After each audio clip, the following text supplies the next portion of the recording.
Hi, and welcome to the Ada K Show.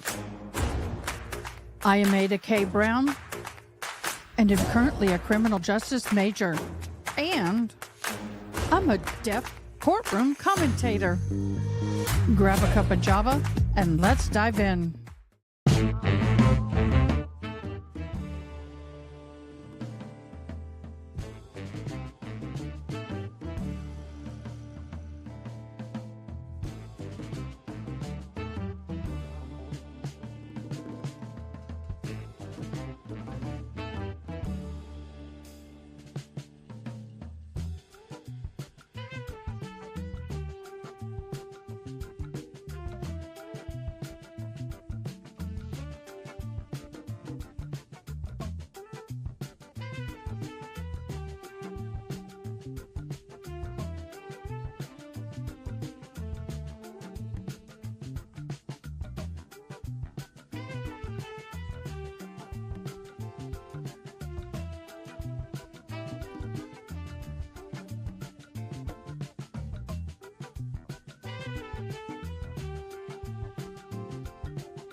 Sorry about that. Good morning, everybody.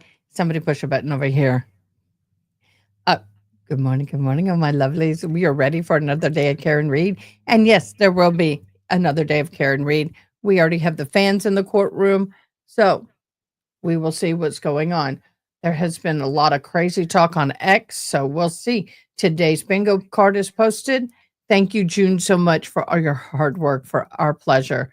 This is, let's see, day 15 continued. That never started. But we have first in chat, Aaron, one sunny day, and Gerald. Elena, your fourth. Karate Cat Mon, your fifth. Hi, Ronnie. Good morning, everybody. I was supposed to go live last night. My tummy didn't feel well. That's all I'm going to say.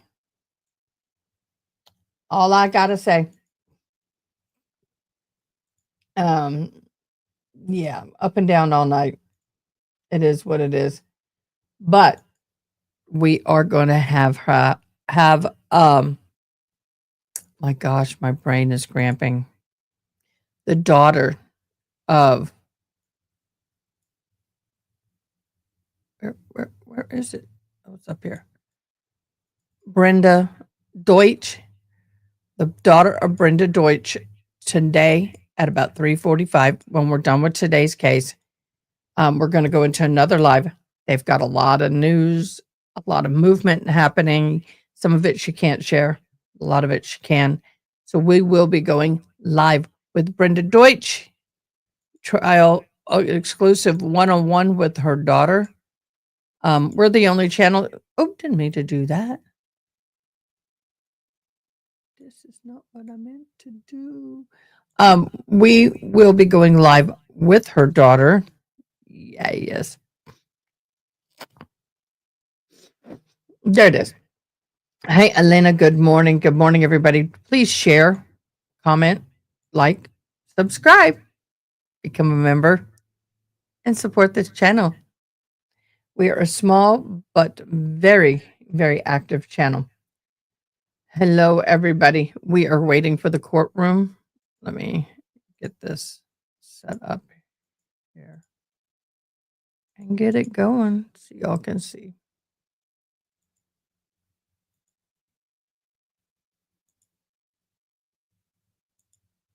There we go. There's our courtroom feed. Also, let's look at that beautiful bingo card that our fabulous friend is creating. It is, may I approach? I don't recall a moment, Your Honor. Brian Higgins, overruled, sustained, review document. What? That will be me. Harassment, speculation. What, if any, Mr. Brennan? Former Troop Proctor, correct. Next witness, sustained a form. Objection. Nothing further. Can you repeat that? Case management. Affidavit, right, Ryan Albert, Mr. Jackson. Yay, yes. Oh my gosh, that's awesome. Thank you so much for that. Go ahead, everybody, and download, mark that free space. If you want to change up the way this card is, get a new pattern, go over to help. Go down, you can reuse this card multiple times, so you just click that, hit OK, and it shuffles the card. Yeah, yes, it shuffles the card. Isn't that cool? So I like it. It shuffles. It's cool. It's a great program. We absolutely love it. Right now, we do not know who is up next. It is alleged that it's going to be the children. If that is the case, well, we won't see or hear it. I don't know. One of them's 17, and a lot of times 17s can be treated as an adult. So we'll see. Hello, everybody. Good morning. It and Ronnie. She is a lovely lady.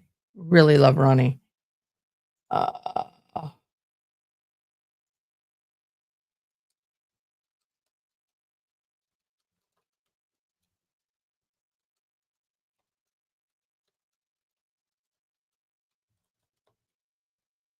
okay, we got all of our chats up and going.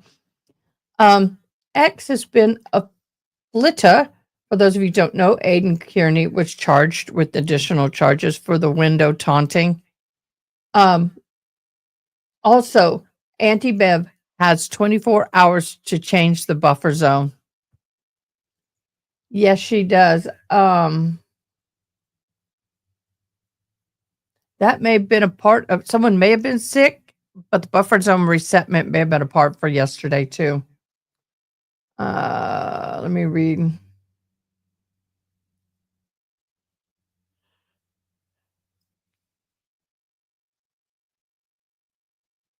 Okay, United States Court of Appeal, the First Circuit, Trial Court of the Commonwealth of Massachusetts, Beverly J. Cannoni, in their official capacity as Justice of the Superior Court, Jeffrey Noble as Superintendent of Massachusetts State Police, Michael D. Enrunt, the official capacity of Chief of Police, Department of Town of Denton, Massachusetts, and Michael W. Morrissey in their official capacity as the Norfolk County District Attorney, defendant appeals before this court. Thank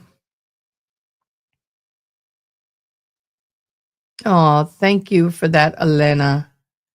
The court is a receipt of a plaintiff's appellant emergency motion certification and to enforce this court May 9th, 2025 judgment. The motion defendant appeals shall be respond or directed to address specifically the Commonwealth. Okay, where's the rest of it? Okay, I'll have to go back and read our version. But long story short, they have 24 hours to comply, meaning they got to change the buffer zone. Bingo queen. Yes, she is our bingo queen. Here it is.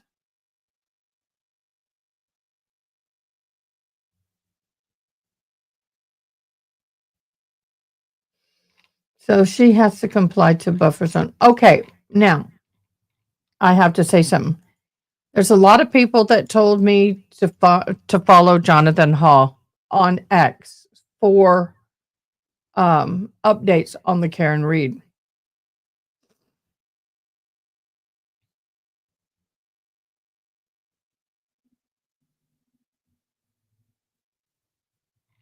And there was some crazy stuff I saw posted, but I don't see it now. That's weird. Oh, let's see what Ted Daniels has to say this morning.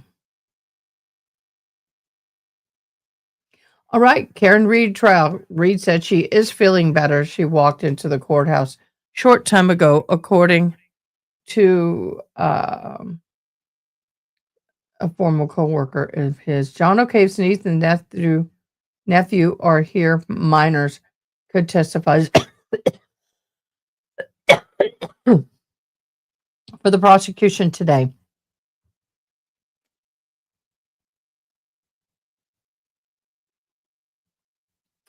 Court officers just reminded us that the order that prevents us from any recording and streaming of the testimony.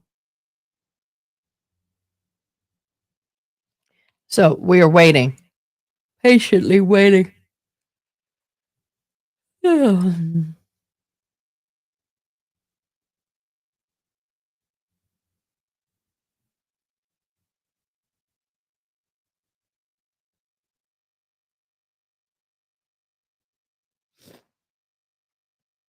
Hola, who put the queen?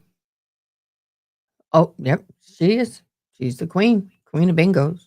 You need to wear a crown, honey. You're a queen of bingos. You need to wear a crown.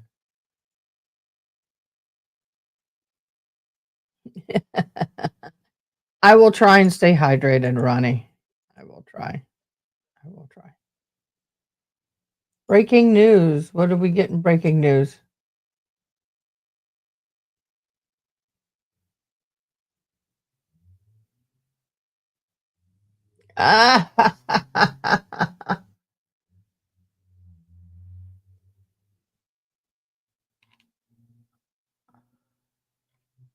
Okay, let's look at this. Yana. Yana sent this. I'm yawning a lot. Please forgive me.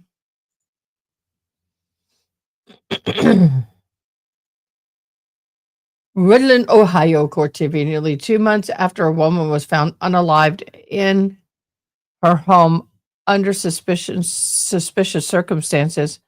An Amish man has been charged with her red room. Samuel Horstler was arrested on May 5th, charged with the unaliving of Rosanna Kingsinger, who was found unalived on March 13th. Investigators with the Meigs, gosh, what is it with these words today? County Sheriff's Office responded to Kingsinger's home after they were called to respond to suspicious unalive. According to the news release, the primary result that Kingsinger's autopsy was inconclusive.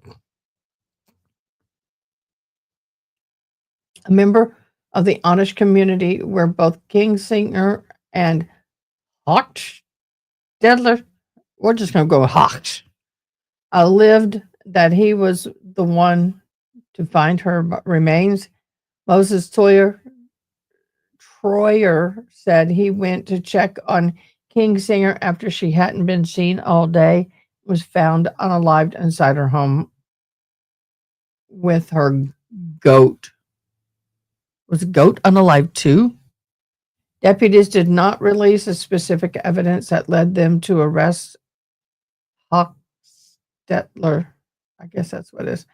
But said detectives executed search warrants, conducted interviews, and processed evidence based on numerous tips, leads, and rumors led him to their suspect. This case was such a tragedy to those who knew Rosanna.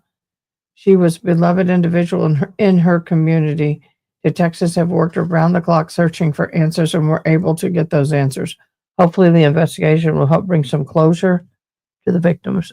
And I'll tell you, by the way they are, he's on $1 million bond. He's on $1 million bond. Here's another interesting court case while we wait. Wisconsin Judge Hannah Dungen is indicted on accusations she helped a man evade immigration agents. Really, woman? Really? Are you that stupid?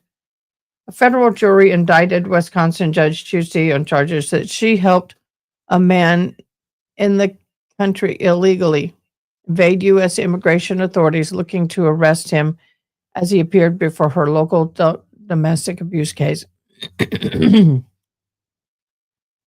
So he's here illegally and he's got a domestic abuse case on him. Another. I've got a sore behind my ear, y'all. That I'll be messing with all day. I hate these. What? Just stop it. I haven't looked for vehicles, so don't put one up. Milwaukee County Circuit Judge Hannah Duggins arrested in an ensuing indictment has escalated a clash between the President Donald Trump's administration, local authorities of the public sweeping immigration. Okay, I'm not going to deal with that. No politics. The prosecutors charged Donegan in April via complaint with concealing an individual to prevent arrest and obstruction. In federal criminal justice system, prosecutors can initiate charges against a defendant directly by filing a complaint or presenting evidence. The grand juries review the case. So she's been arrested, faces up to 6 years in prison if she's convicted on both counts. Her team of defense attorneys respond to the indictment with one sentence statement saying she maintains her innocence and looks forward to being vindicated in court. So Thursday, she's scheduled to enter her plea. Wow, that's interesting. I need my coffee. I need to get me a fresh cup, and I need to get me some coffee. Love me some coffee.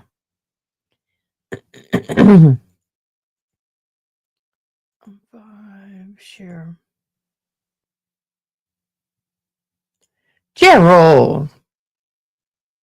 Keep it PG. I guess he did. For those of you who don't know, Gerald's my fiance. Good morning to my Facebook family. Good morning. Good morning. Thank you for joining. We're waiting for court, but this may be all we get for a while because they do have the teenagers coming in to testify. I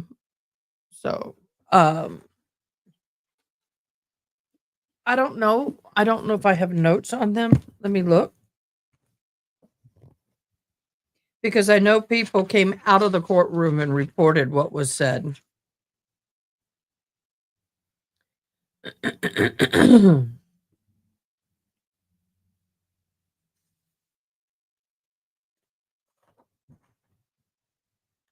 No, I don't think I do.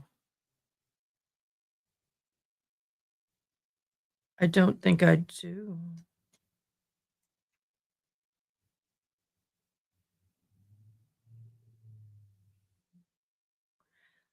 I'm not going to say their names.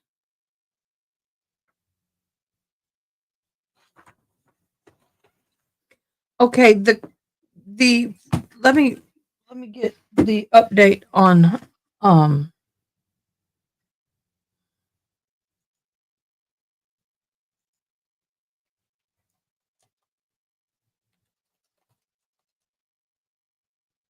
Okay, let's get an update on the Menendez brothers.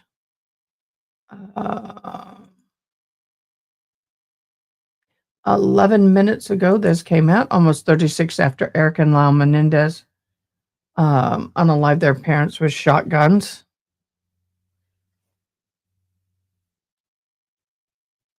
In a crime that captivated the nation. They appeared via video to address a Los Angeles judge who would decide whether they could be free, potentially in prison. Lyle Menendez, age 57 now, said, I killed my mom and dad. I made no excuses. I take full responsibility. August 20th, 1989, the brothers killed their parents, Jose and Kitty Menendez, in their Beverly Hills home, where they were sentenced to life without the possibility of parole. But after the day of testimony and after they were back to support letters from prison officers, Los Angeles Superior Court Judge Michael Jessic on Tuesday resentenced the brothers to 50 years to life, a charge that will make them immediately eligible for parole. Menendez, who is now 54, my actions were criminal, selfish, cruel, and cowardly. I have no excuse, no justification for what I did. I take full responsibility for my crime. The brothers admitted they lied to the police after the killing. After the killing, I denied all responsibility. I'm sorry for these lies. These are no excuse for my behavior. The pair have argued that they were sexually abused by their father. I was in a codependent relationship with my little brother. He said after the killing, he still heard his father's voice in his head, that he kept those secrets because he thought no one would believe the allegations of actual abuse. Today, 35 years later, I'm deeply ashamed of who I was. So, they can be paroled. All right, so Mr. Clerk, you say counsel wants to see me? They did, Your Honor. Okay, why don't I see counsel at sidebar? Jim. What year was Miller? Miller? Or you mean Menendez? 89 was Menendez. Year I graduated. The father is in court. Where's mom? Oh, there she is. I don't know who these other people are up front with them.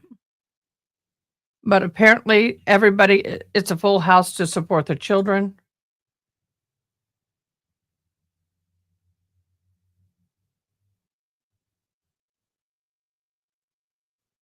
Well, I agree to a point, but I will tell you the Menendez brothers have totally changed. If you listen to all the people in prison with them and you listen to what they've done in prison. Oh, Miller versus Alabama. Miller versus Alabama.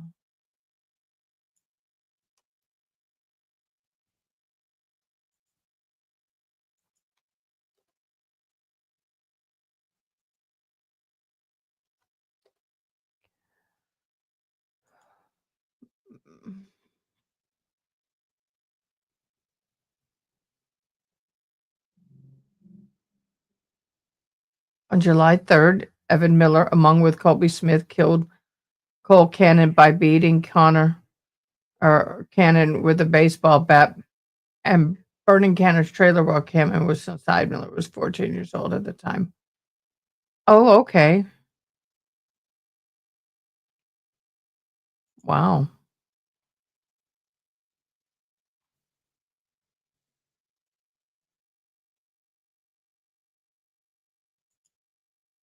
So with the Miller versus Alabama, oh, this is something I can use in my paper.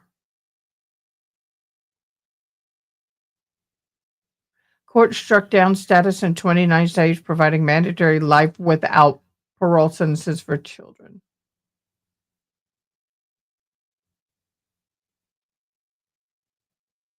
Oh, I remember this. I wrote about some of this.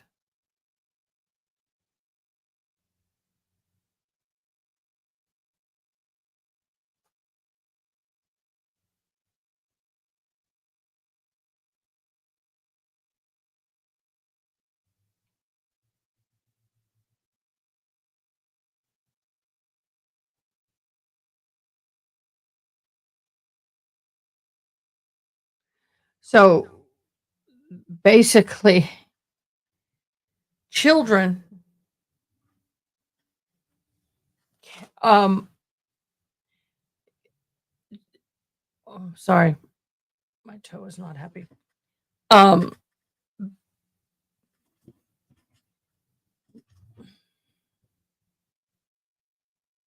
So this is basically the decision that children cannot be given life without possibility of parole.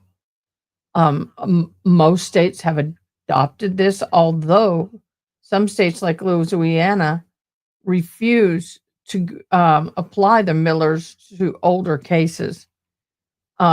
Miller, let's see, Graham versus Florida acknowledged and demolished the culpability of children. So before this, children were getting life without possibility of parole for those who committed heinous crimes. But it was fought and won, and most states do not give children's life without the possibility of parole unless, and once again, there's always an exception, the crime is so heinous that it is warranted. I'm glad you have your coffee. I've got to get me coffee. I will in a minute. There was a lot of reviews after the Miller case, according to what I've learned in criminal justice. Actually, I forgot. I thought it was something else. It was 2012. Good morning, Lady Jane. Good morning, everybody. 96 is when the conviction was. Right. Sorry. But the I'm finding it interesting because I'm taking juvenile in the criminal justice system and juveniles right now in one of my classes, and I've got to write a thesis. But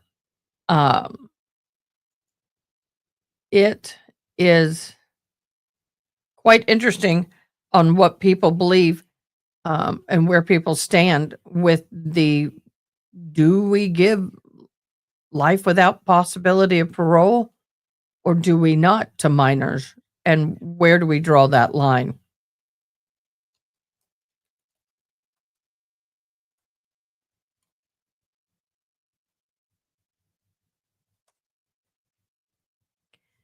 So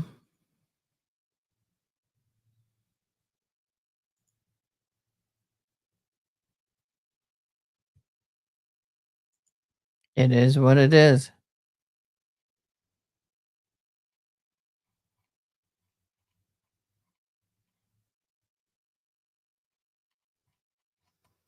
It is what it is.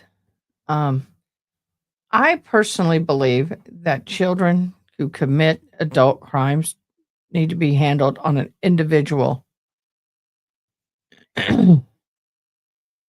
basis. Oh.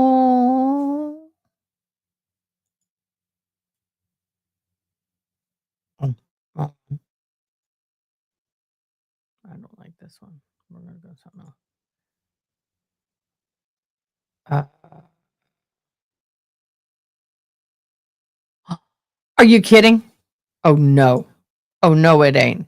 Oh no, it ain't. Hold on, y'all.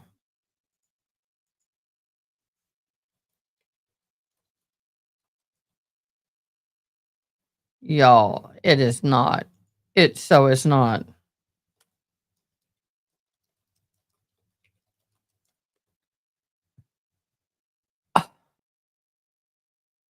Oh my gosh, that is so freaking funny. Images.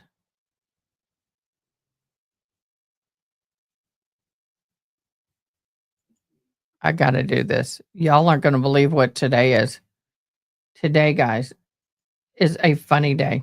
I've got to figure it. Yes, Mendez brothers weren't minors when they committed the crime. One was 18, one was 21.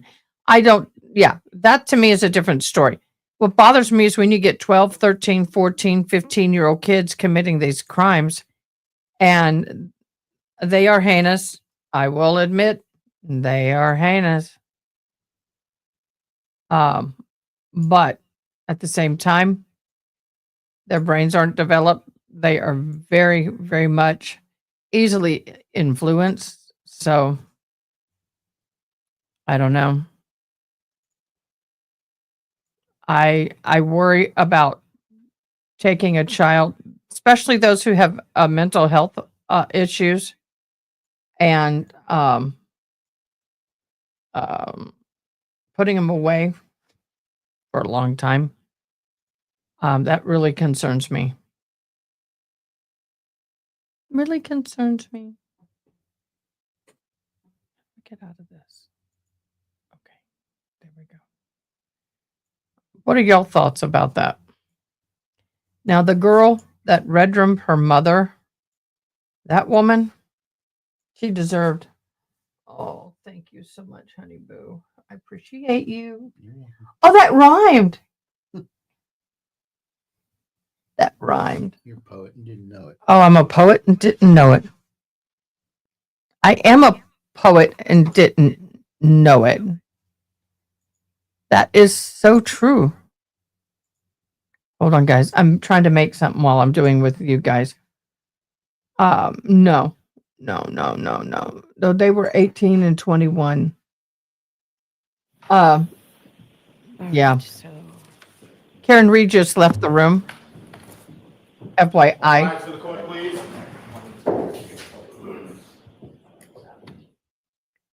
What in the world?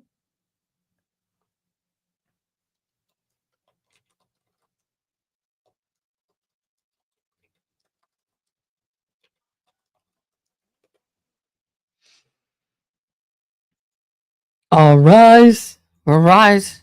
We rose. Okay.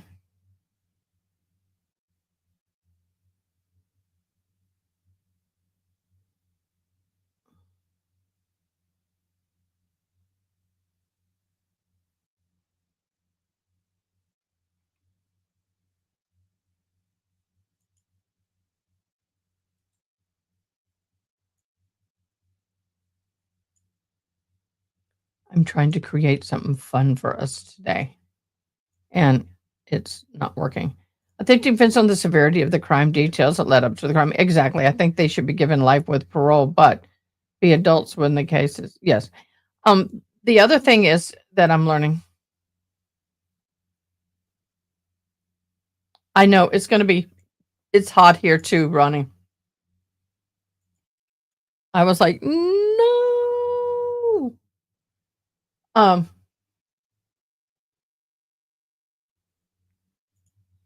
Today. Let me get it in here. I gotta get it in here. You'll see it pop up. But I want to find something funner. Dude. I'm looking for something, y'all.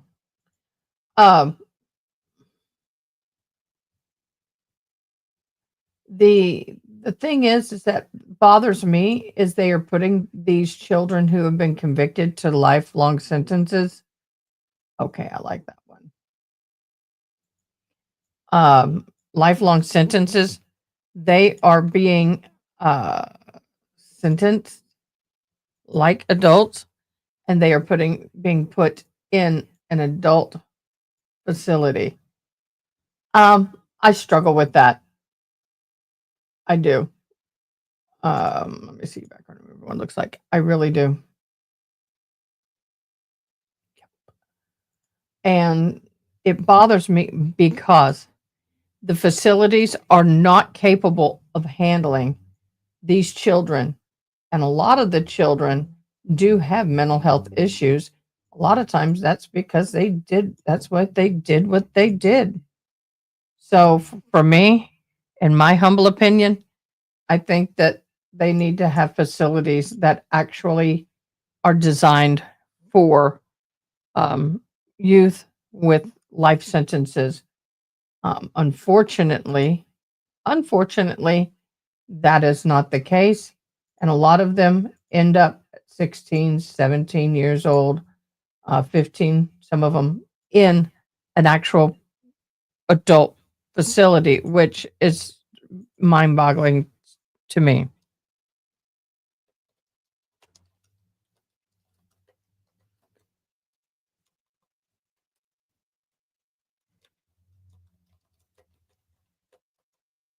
All right. People 19 and under should not go to adult prisons.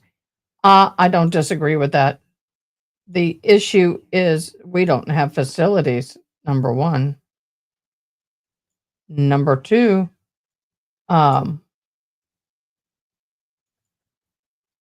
me see if this looks better. They are in what we call juvenile courts systems. So they got several choices. One, they can keep the child in the juvenile system, which to me is like a no bueno, until they reach a certain age, and then they can go into the adult facility, which is more what I'm agreeing with. But the problem is they have to get these children prepared for that adult facility. And in all honesty, rehabilitation and education are not high on their list. They do have to go to school if they're in the juvenile system. They do have to do things like uh, go to school and get their education, GED or whatever. But once they hit a certain age, that's it. And whether they finish that task or not, they do not continue that. It's not mandatory when they hit the adult prison. It is not mandatory. They can choose to continue, but it's not mandatory. And one of the things that I have learned and I agree with and I believe strongly is that education. Oh no, we're going to do 3 today. Education is one of the number one things to deter crime and criminal activities in our youth today. The more educated they become, the more opportunity. That was yesterday. Yesterday was National Frog Jumping Day. So I believe that they should be required to finish their education, but that is not the way the world sees it. I don't care if you're juvie going to an adult prison. I don't care if you're in an adult prison as an adult and don't have an education. I think it should be mandatory that you get a minimum of a GED, a minimum of a GED. And that is not the case. And that's very frustrating, personally, to me, because I am very much a believer that people who get an education are less likely to commit a lot of crimes. Just saying.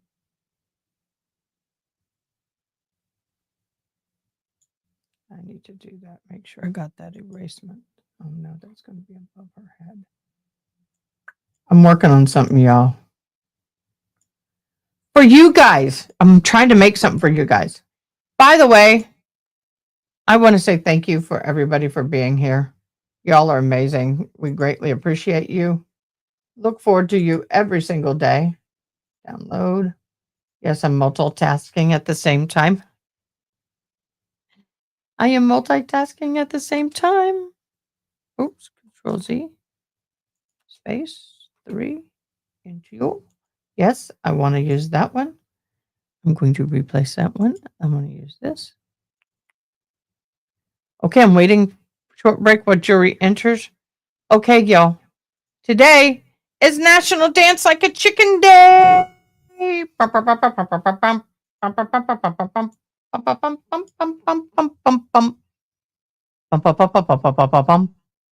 Dance like a chicken day.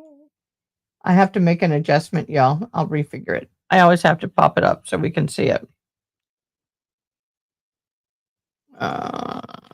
3 JP. Yes, I know it's going to ding. It's going to tell me. I'm going to delete this. I'm waiting to see who the next witness is so I can really pop that up. Let me get down here and test the spacing. It is really sad for me, and I don't understand why. A lot of juveniles in the juvie system, there we go. That's what I want. Do not get education while they're in the juvie system. I don't understand it.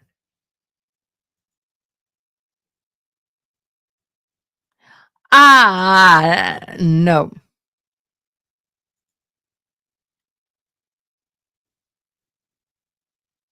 Good morning, everybody. We also do not have rehabilitation and restoration. No, we do not. They say they do, but they don't. We have a system that's solely based on punishment. You're correct.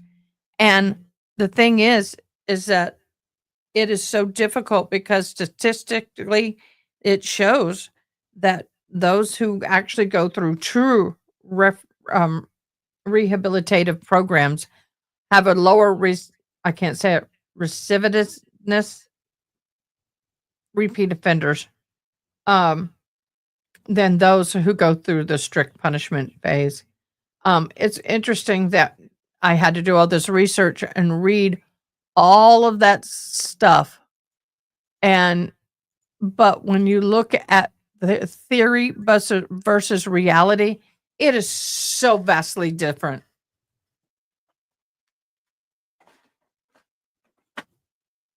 It is pathetic.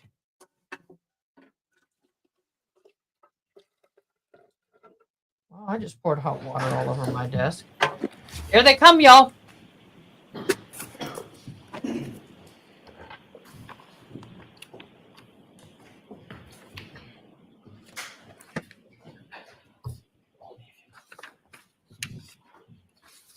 Actually, I want tomato basil this morning.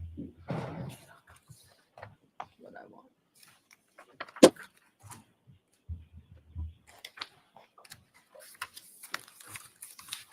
Yay. All persons have any business before the Honorable Beverly Cannoni, Justice of the Norfolk Superior Court, and for the County of Norfolk. Good morning, Jackie. Tenants, and you shall be heard. God save the Commonwealth of Massachusetts. This court is now open. You may be seated. Real quick, I watched a documentary of D. Rowe, and the guy had been on Rowe since he was 9 years old. He was with a friend who robbed and shot a clerk. I personally feel this guy should have been given a second chance. When they're that young, hell yes. No question. Good morning again, Oh my council. gosh, Good morning that's again, horrible. Ms. Reed. Good morning, Jones.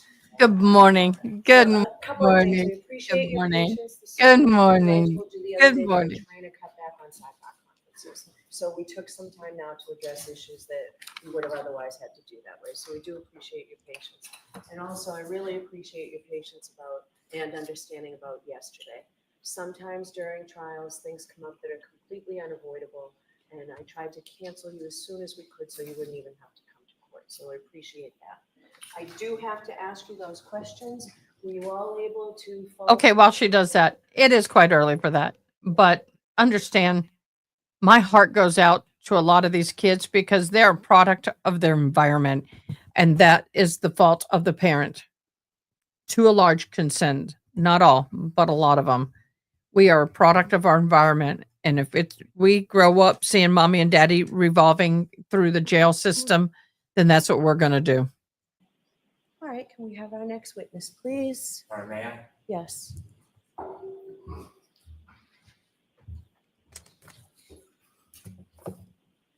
The Commonwealth seeks to introduce two clips. The Okay. first clip the Commonwealth would seek to introduce and show the jury is clip 20. How did I know that was going to be the opening? I can't say it. I know. Oh, yeah. Recidivism. I have to really think about that. Recidivism. Yes, it's horrible. This Amy window here, that you guys have really been going at it. This was sort of had like a last date element to it. Was that going on? That was not going on. John made it clear to me, I'm never breaking up with you. You know, not never that we're in this good or bad, but you're the best person I've ever. See, that pisses me off. Commonwealth Middle sentence. show Cut it. 19. I would want to watch the entire interview as a juror. I don't care if it takes 2 days because this clipping pisses me off.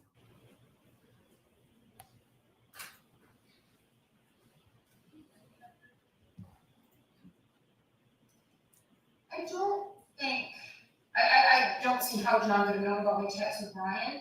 And I'm not sure if he knew he would have reacted very strongly. I think we would have broken up, but I don't think John would have lost it and caused a fight.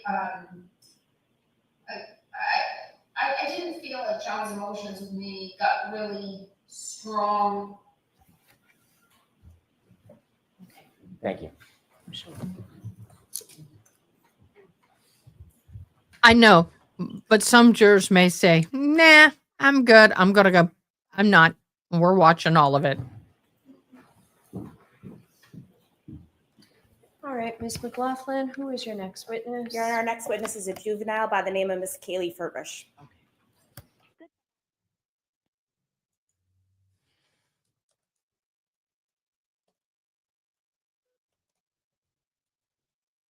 So I'm just going to put juvenile.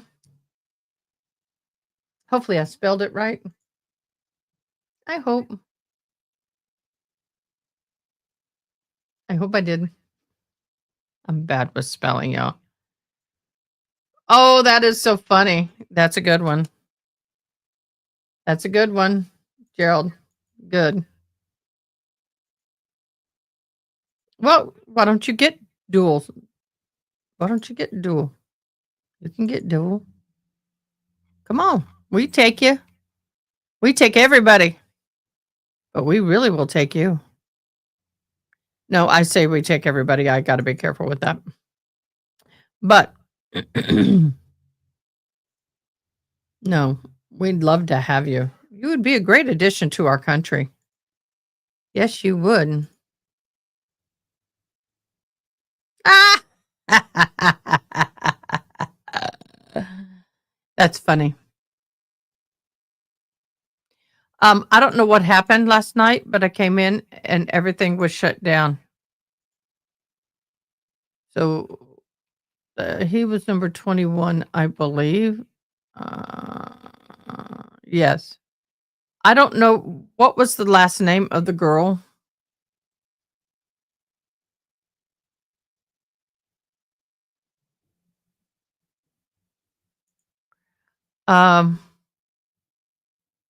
Let me back that up. Sorry, guys.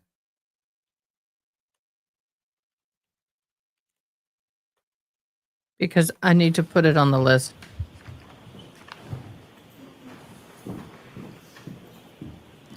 All right, Ms. McLaughlin, who is your next witness? Your Honor, our next witness is a juvenile by the name of Miss Kaylee Furbush. She is not on this witness list, so we'll just put at the bottom 22, minor.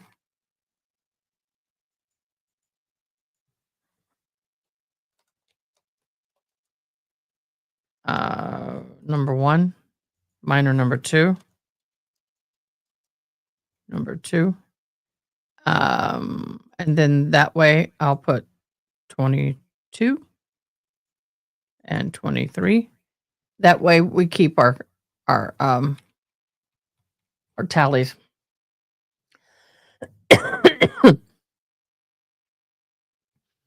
Try to keep the tally straight.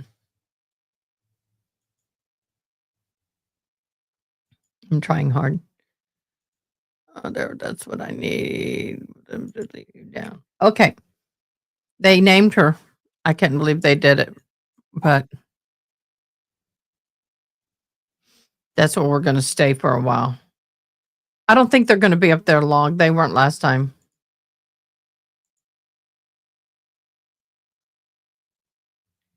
I'm looking.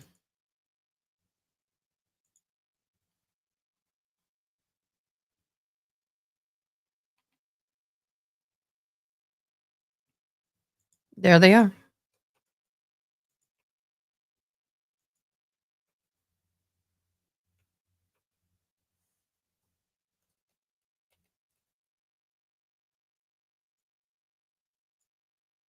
Thank you for that. And 23, I'll readjust on the bottom. For those of you who are interested in the witness list, we do have it in Excel. If you guys would like to download it, I think it's on our Discord. Can we make that available, please, if it's not already? If it is available, let us know where it is.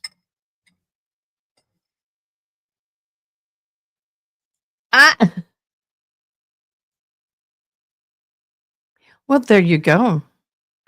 Can you get like 4 citizenships like Spain, Italy, England, and the US. I think there's some people that have multiple. But back to the conversation about the minors in this situation. I'm going to be watching the X because there's some people that are actually in court, and as soon as they're done, they're going to be typing up what was said.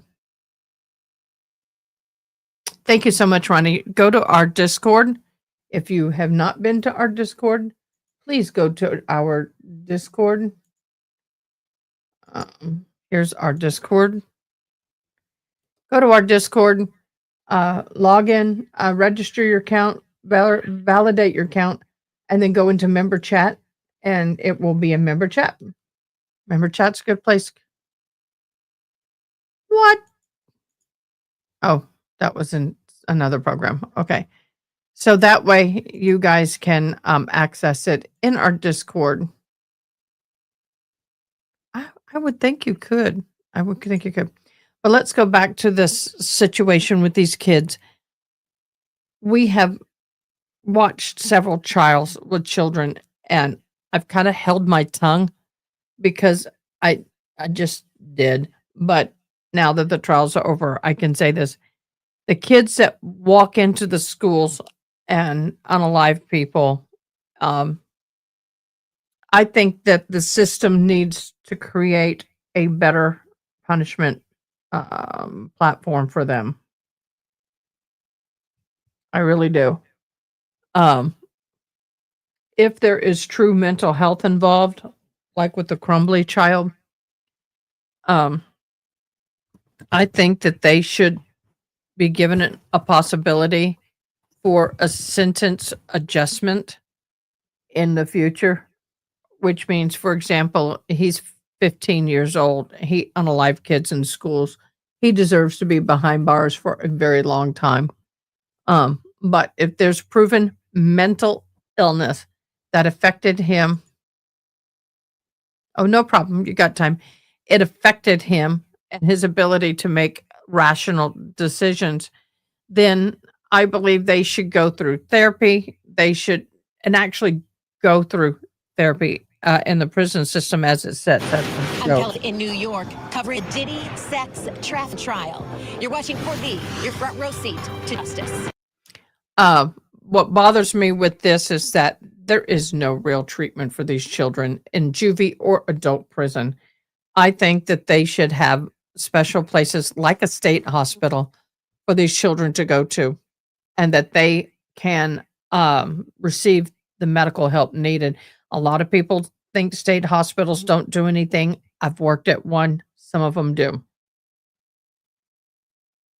Statements from the government and from the defense. And this is really cool. We've gotten the court transcripts, and using AI technology, we can give you a little sampling of what each side said.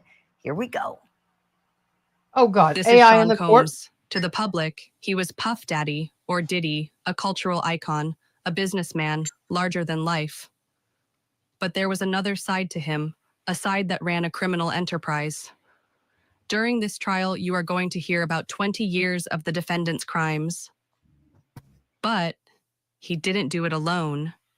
He had an inner circle of bodyguards and high-ranking employees who helped him commit crimes and helped him cover them up. Kidnapping, arson, drugs, sex crimes, bribery, and obstruction. These are just some of the crimes that the defendant and his inner circle committed again and again. You are going to hear about all of them during this trial. The defendant called these encounters by different names over the years. First, freak-offs. Later, wild king nights or hotel nights. Week after week, the defendant directed freak-offs in hotels across the country and sometimes out of the country. At times, the defendant had escorts and the women travel from out of state. So the defendant's staff sometimes organized flights, cars, and hotels. The defendant's businesses paid those expenses. For 20 years, the defendant, with the help of his trusted inner circle, committed crime after crime. That's why we are here today. That's what this case is about. Not bad AI. Sean Combs is a complicated man, but this is not a complicated case. This case is about love, jealousy, infidelity, and money. This case is about voluntary adult choices made by capable adults and consensual relationships. The government can say over and over again that this is not about his private sex life. But the evidence will show you that it is. Not one witness will get into this courtroom and will take that witness stand and tell you that they were part of any racketeering influenced corrupt organization act enterprise. And the reason is simple. There was not one. Perhaps they did not always show love to one another the way you would with your partner, but they were in a relationship and she was not being trafficked. This assault happened almost 10 years ago on March 5th of 2016. But I want to start by saying two things. That video shows domestic violence, not sex trafficking. Sean Combs has a bad temper. He sometimes gets so angry or so jealous that he is out of control. But he is not charged with being mean. He is not charged with being a jerk. He's charged with running a racketeering enterprise. Jane is also older than Cassie was when she started dating him. She is a capable, strong adult woman. She agreed, and they went to a private hotel room. Again, like a consensual threesome. And Combs would watch. We are telling you right now that he is physical, that he is a drug user.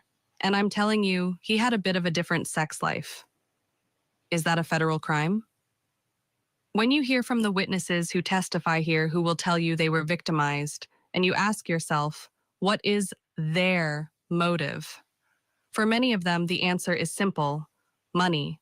We will not shy away from the things Mr. Combs did, but we will not own the things he did not do. So that was a little sampling of what was shared with the jury during the all-important opening statements. Y'all, hold on. Today is day number 3 of this case. It kicked off on Monday, and Cassie's testimony kicked off on Tuesday. She is expected to be on the witness stand for most of this week. She was not only Diddy's protege and artist, but became his girlfriend and was in a relationship with him for 10 years. Now she is married, has 2 daughters, and has another baby on the way. She is 8.5 months pregnant. She testified to horrific instances of abuse where she was forced to engage in sex with male escorts while Diddy would watch and masturbate to the events. She testified to regular beatings and said that the freak-offs he would make her engage in became so frequent that they became like a job to her, and that her body would hurt so badly afterwards she would have to spend days recovering from them. Days. Think about that. Here's what we're going to do. We're going to hit a break. When we come back, we're going to go live together to New York. Our Kelly Craft is on the ground there. This is Court TV Live. We are your front row seat to justice.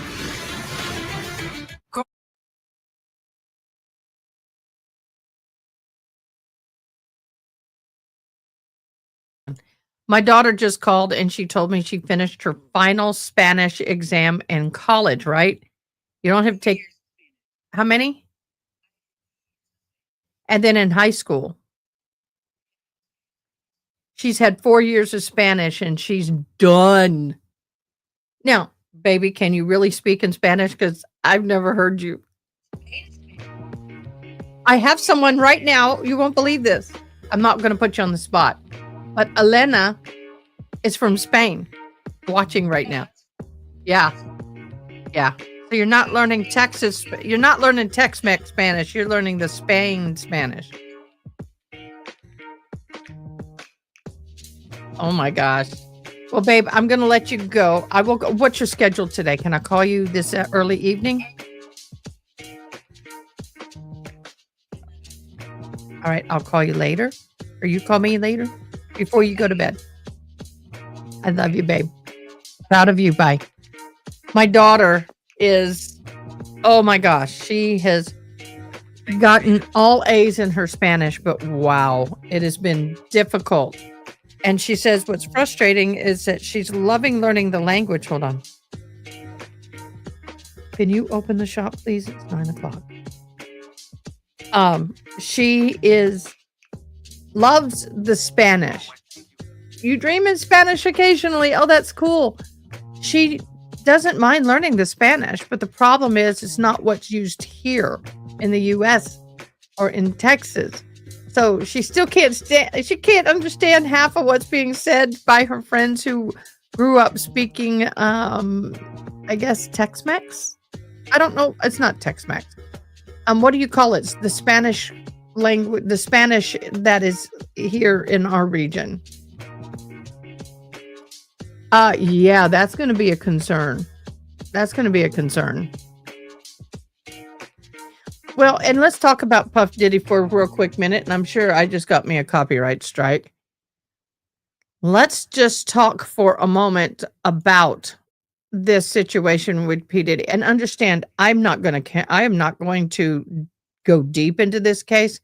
If something pops off while we're live, I will share it, but understand it is too close to home on some levels with me. Oh, you're welcome. But the thing is one of the things that bothers me, and I'm not saying some of these women are not victims. I'm not saying that. But in the world that I was forced to live in as an ST survivor, these women willingly go. They willingly, I mean, if they hear a certain rock star is going to be in this town that they want to try to get connected with and be what is it? What do we used to call them? Something junkie. What was the term we used to call when they used to follow the different bands and they get behind the stage and have X with them? Yes. Thank you. Latin American. There you go. Yes. European and Latin. She'd had to take the European. It's the only one offered. But we called them band hoes. That's what we called them. Groupies. Thank you. They know what they're there for. They are going there dressed like hookers on 5th Street. They are willingly going to these parties and participating in them. Then, years later, when an allegation is made, oh, I'm a victim now. We've got John So I can get O'Keefe's money. niece on the witness stand right now. I can sue and get while she's money. there, let's take a look at the other cases we're tracking besides the case against Karen Reed. In Arizona, cult mom Lori Vallow Daybell is going to be back in court today. She's got a pretrial hearings ahead of her attempted homicide case involving her niece's ex-husband, Brandon Boudreaux. He's the victim. Thankfully, he survived the attempt on his life. We will be in Arizona this afternoon for that hearing. In New York, we are on the ground as Cassie Ventura is set to retake the witness stand to testify against her longtime boyfriend, Sean Diddy Combs. We've got a live report for you coming up at the bottom of the hour. But first, we kick things off in Dedham. While we cannot show you the testimony of John O'Keefe's niece because she is a minor and there's a court order in place, we're looking at some of the key testimony that relates to her. So we know that this young lady, unfortunately, lost both her mother and her father at a very young age and was being raised by her uncle Johnny. Now, there were other women in her life that are mother figures to her. Back then at the time of this incident and still to this day. We talked earlier about Carrie Roberts being one of them.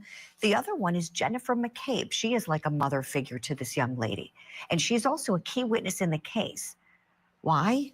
Because Karen Reed made her a key witness. She called her in the wee hours of the morning and asked for her help in that blizzard to go find John. Let's take a look back at her testimony where she's talking about the moments where she called 911 and did chest compressions to try to save her friend. You share with us that you were trying chest compressions. Before the chest compressions, did you make a phone call? I called 911.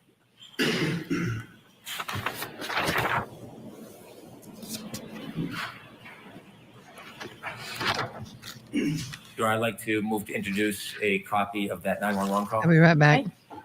Do you have something physically to, thank you, Ms. McLaughlin does. thank you, With, 45, thank you, with the court's permission, I'd like to play Exhibit 45. yes. No, this is for Yes, I'm someone from the third floor, and, third floor, beautiful, we can't have the video passed out in the snow. You can't hold on, because you can't really go, you can have to know, right? Yeah, I don't know why I did that. Yes, that's the line. I'm gonna keep going, like, something like that area in 50, okay? I'm gonna try that line, because it's, Okay. I know. Oh, you're the one that, I will keep going to Karen.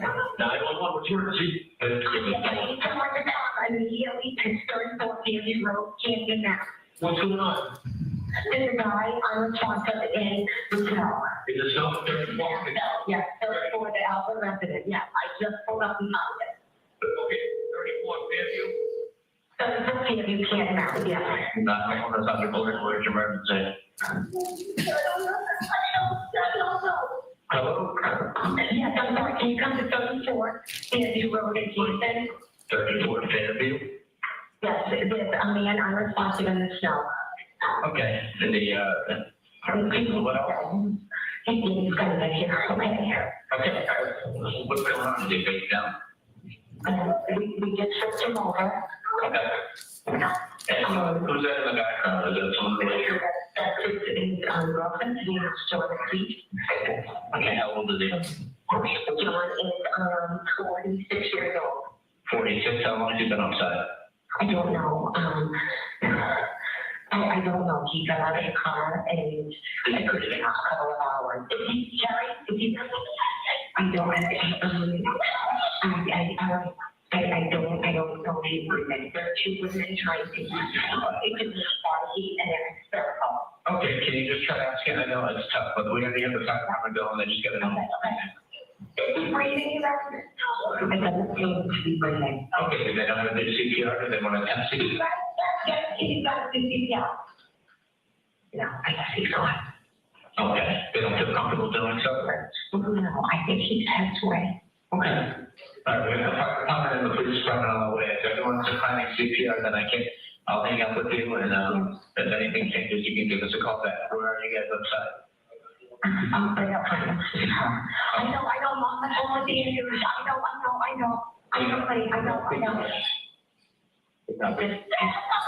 Carrie, you gotta get off of me. Carrie, you gotta get off of him.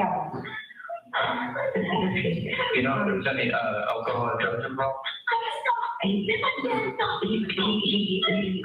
texted out, Joyce out there. Is it not drinking? Yes, but I'm talking hours about maybe, and I Okay, is there any bleeding or anything? Maybe in his head? Is his head up? yes, absolutely, I think he's bleeding in the face. Okay, bleeding from the face. All right. Yes. And how big the pool of blood is, if there is any? Something coming out of the nose, and one of the ones that you're doing CPR. Okay, one of them is doing CPR? Yes, I'm working on him. All right, if she wants CPR, and just let me, just give us a call back if he becomes responsive, right, but we're on the way. Okay, thank you.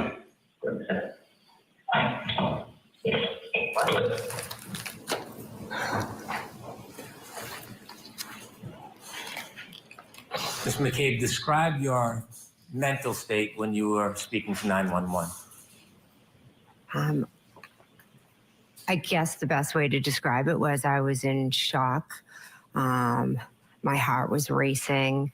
I was trying to be as helpful as I could and get the information to the most important information out as quick as I could to the 911 operators. But also the scene there with Karen and Kerry was a bit chaotic between the two of them.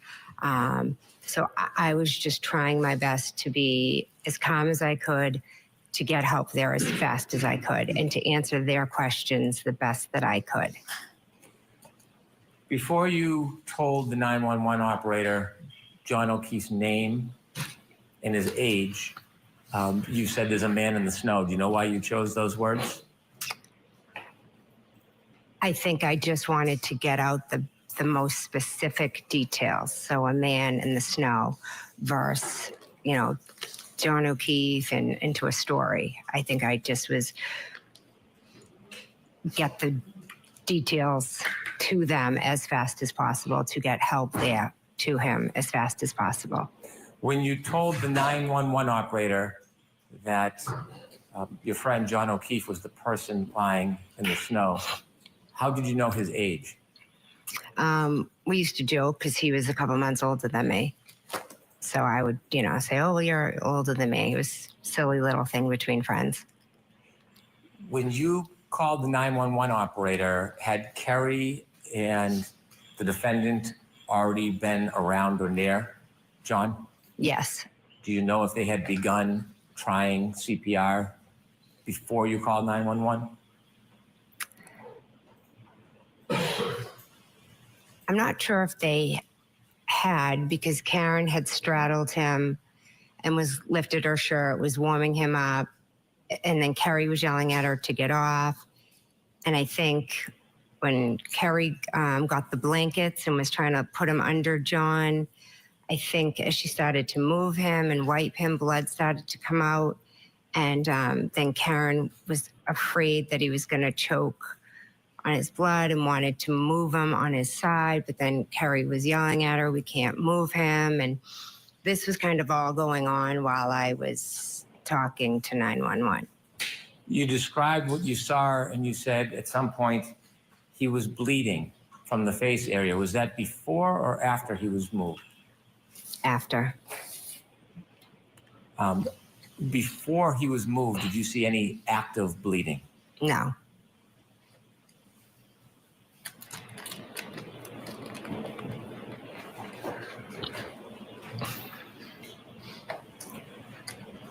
After you called 911, what do you do next? I think I called my sister and she didn't answer. And then I think I called her as I was walking over to John and she didn't answer. And then I immediately got down on the ground and Kerry Roberts asked me to take over. How long did you try to help John for? I'm not sure. I'm not sure. Not long enough. How long were you and the defendant and Miss Roberts there before someone else arrived? Police officer was the first to arrive. In the moments, it seemed like a long time, but I think it was fairly quick that they arrived. Any point during the time when you tried to help Mr. O'Keefe and the first police officer arrived, at any point did you see any signs of life from Mr. O'Keefe?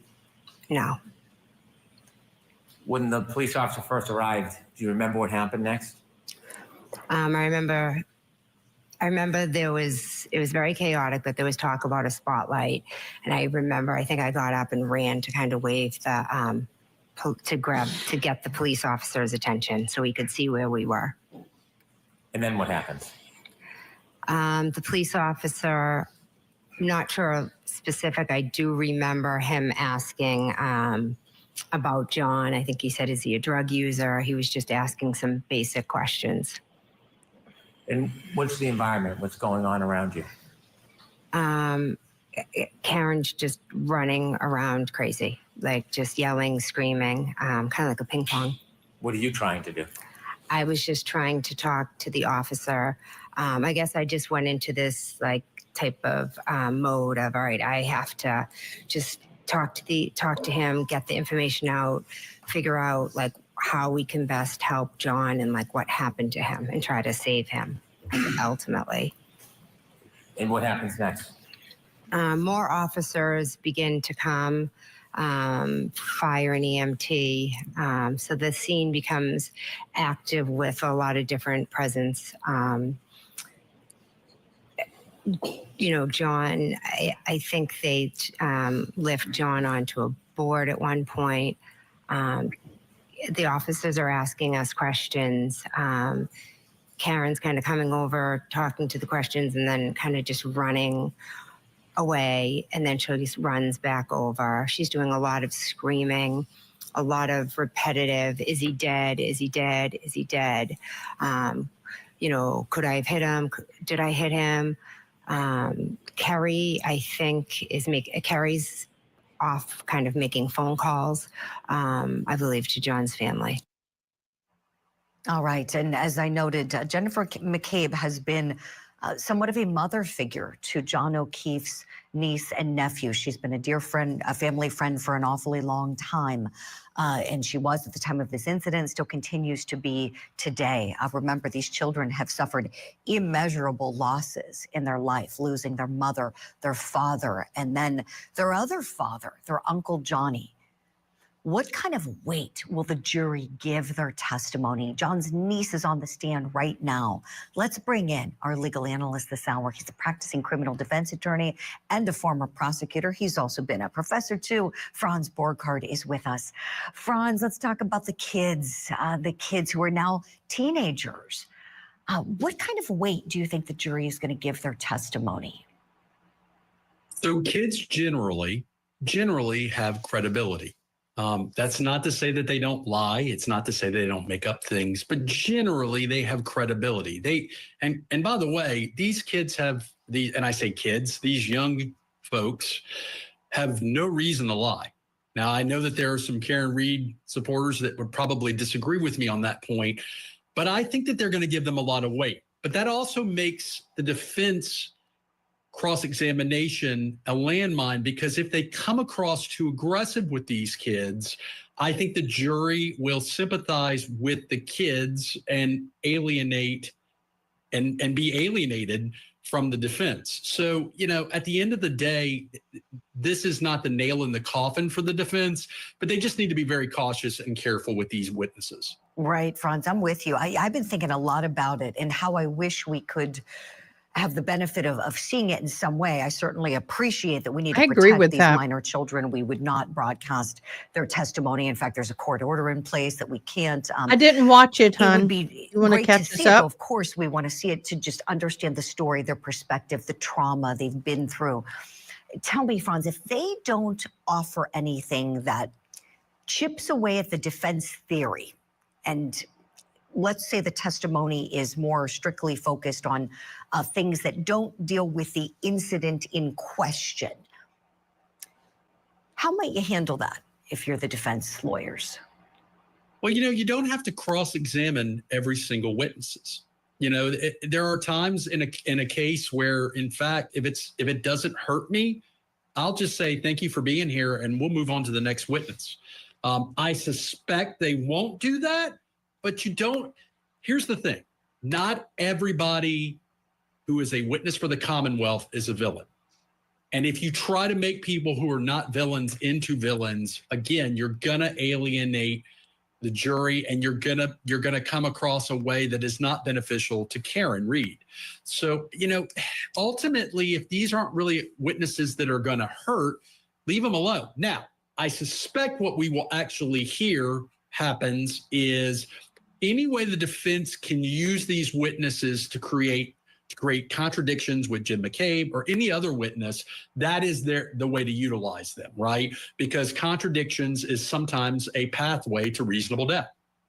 Right, Franz. But guys, remember that this frustrated me last time because the kids testified and they testified against her, but yet she was the one that was always advocating for them, pampering them like the girls go and get your nails done, which to me is not over the top. Girls like to do that. And then getting ice cream or donuts. I mean, I don't understand. I do understand. I had very young children when I lost my husband. And when they went over to the ex side of the family, there was a lot of stuff that they were fed through little snide comments, overhearing conversations with other people, and it really started to taint their mind. And luckily, as adults, they realized, oh, snap. Yeah, mama was right. But there was a lot of bad stuff fed to them that was inaccurate. And I can see the manipulation that these children may have gone through because family believes Karen Reed did this. And because of that, I have a problem holding their testimony 100% if I'm a juror because of my own past experiences. Amen. You're so right. How about we do this? Let's hit a quick break now. We'll talk some more on the other side, and we have a little bit more testimony from Jennifer McCabe. She's a key witness in this case because Karen Reed made her one, waking her up in the wee hours of the morning, and she didn't have her cell phone. She had to get it from John's niece, who's on the stand right now.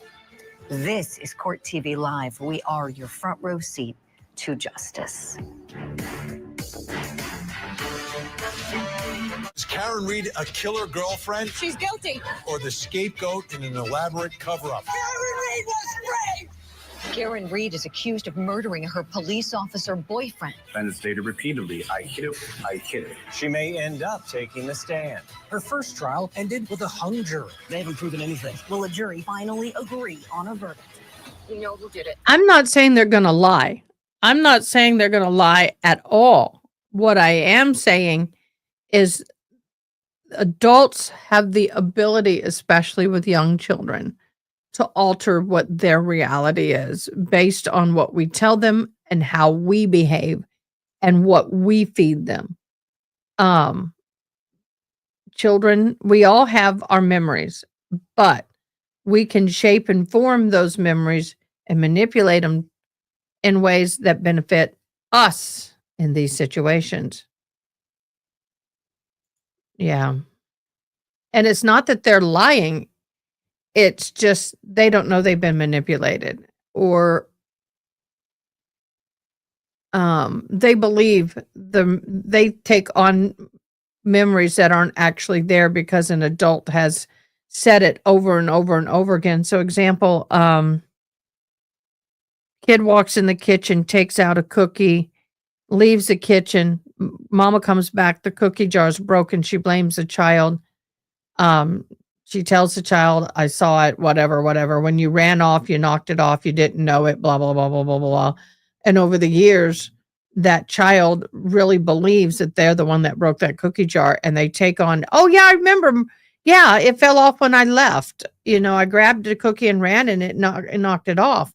Well, in reality, brother number 2 comes through, gets a cookie and breaks the jar. And brother number 1 gets the full responsibility. And then as adults, brother 2 come up and goes, yeah, no, that's not what happened. I broke it. And number 1 goes, no, I thought I did. So I'm just saying memories can be manipulated.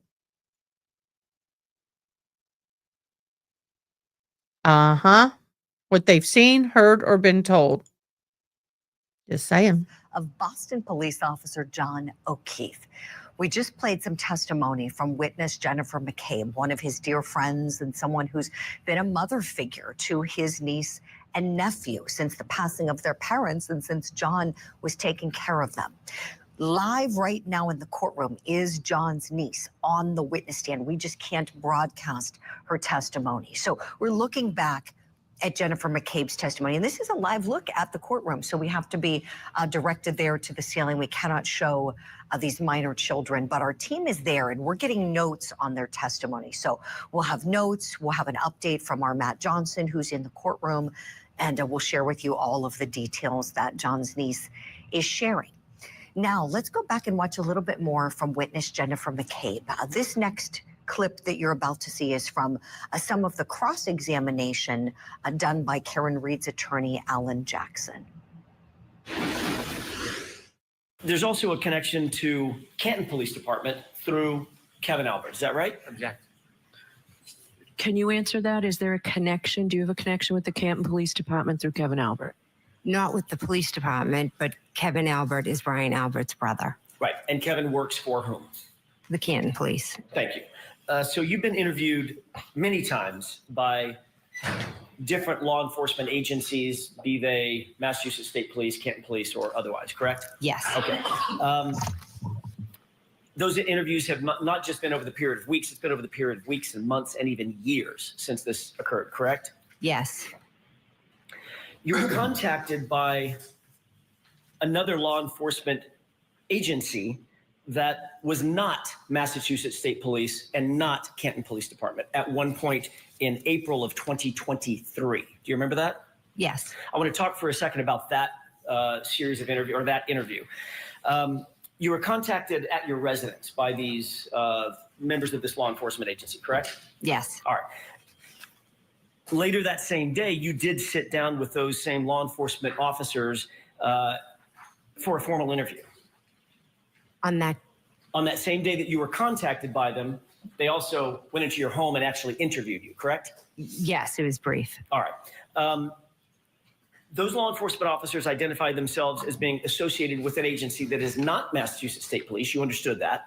Yes. And you understood that they were not involved with Canton Police Department either, correct? Correct. Completely separate agency, is that right? Yes. During the course of that interview, those officers informed you very specifically, Ms. McCabe, that it is a crime to lie to them, even during an interview, correct? Yes. Those law enforcement officers informed you that they were investigating certain circumstances attendant to John O'Keefe's death, correct? They were very vague on what they were. Understood. I don't know what they were investigating. But you did understand that it was having something Thank to do you. with We're working on it. your I got nothing involvement, done, and I got less than 90 days. at 34 Fairview on January 28th, 29th, 2022. As a witness or otherwise. Sustained as to certain terminologies. Sure. Let me see if I can rephrase that, Ms. McCabe. You were aware of the subject matter of their interview, right? They weren't interviewing about a car you bought last year, correct? Correct. They were interviewing you about, basically, about what you're testifying to here, correct? When I first spoke with them, the conversation was pretty vague. But the subject matter, vague or specific, was about this subject matter. Yes. Okay, fair enough.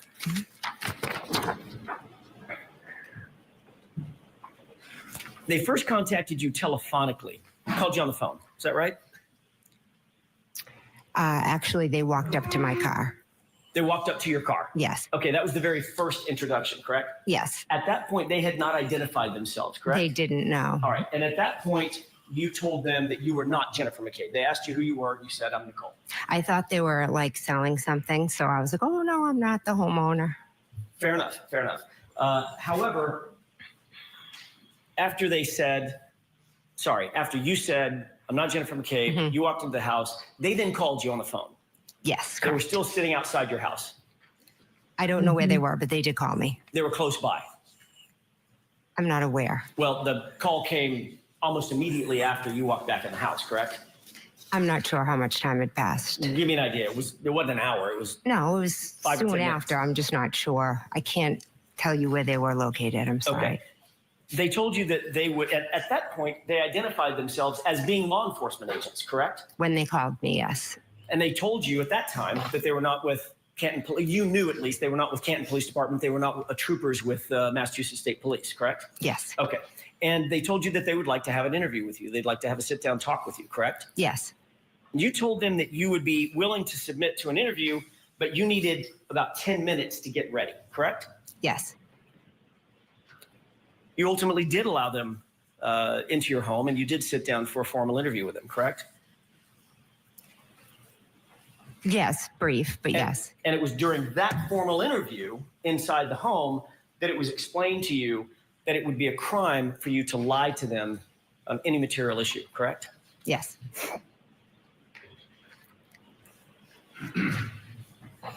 During the course of your interview, your husband, Matt McCabe, came home. Is that right? Yes. As these law enforcement agents continue to question you, as law enforcement officers continue to question you at some point, you inform them that you did not feel comfortable with any further questioning and you suspended the interview, correct? Yes. Before leaving, however, those same law enforcement officers asked you if you had contacted anyone in those 10 minutes when you indicated, I need 10 minutes to get ready, between the time they called you and the time that they showed up and came inside your house, correct? Yes. You told them that you had contacted your husband, Matt McCabe. Yes. Which is why he came home, right? Yes. And you told them that you had called Carrie Roberts before they interviewed you, correct? At that moment. I'm not 100% sure, but if you have it, I'll. Can you It's join? it seems like something I would do, but if you have it, could show me. Absolutely.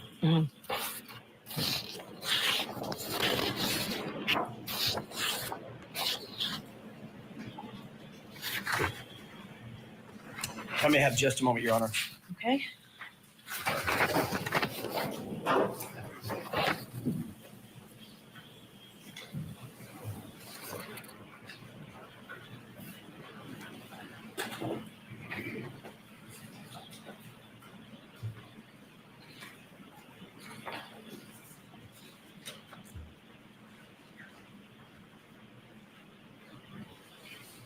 May I approach briefly? Yes.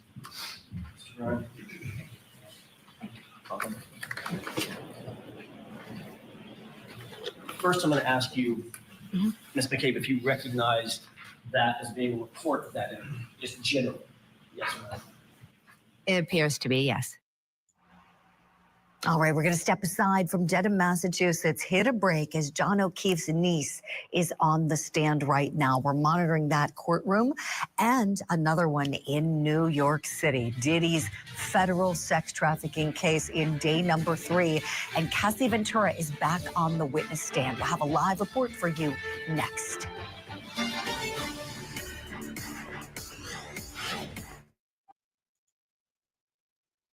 Well, guys, I am trying to change up my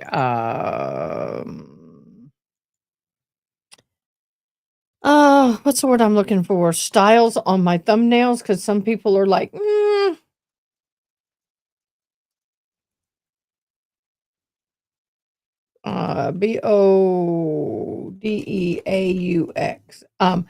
I will be following the trial with Lori and Brandon. I know some people don't like her. I don't either, but I tell you what, it is what it is. I love her entertainment. Do these video recaps count towards bingo? That's up to June. I don't see why not, because we may not get some of these words in trial today. We may not get some of the trials today. So if you want to try for it, go for it. I'm going to show y'all the Lord Daybell thumbnail. Tell me if you like it or not. Let's just see what y'all think about it. This is my Lori Daybell thumbnail. Tell me if you like it. It's too, yeah. So let me know.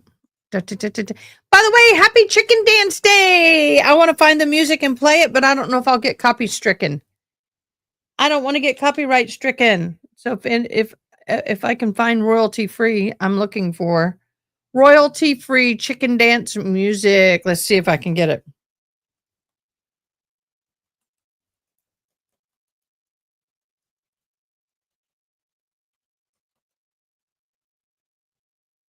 Let's see.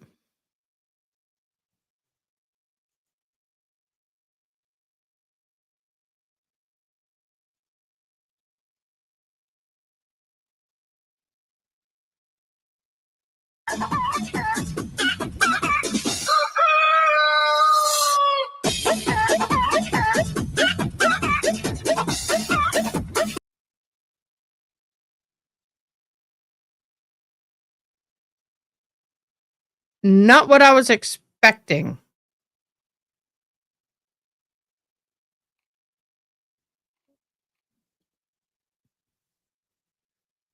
Not what I was expecting, but that.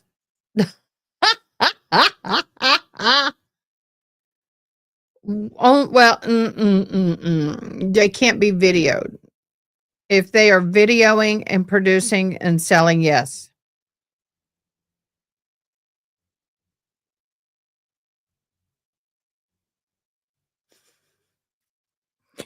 I did that before. I gave her red eyes. Red eyes. And I had people complaining it was too demonic looking. I kid you not. I'll never get those 5 seconds of our lives back.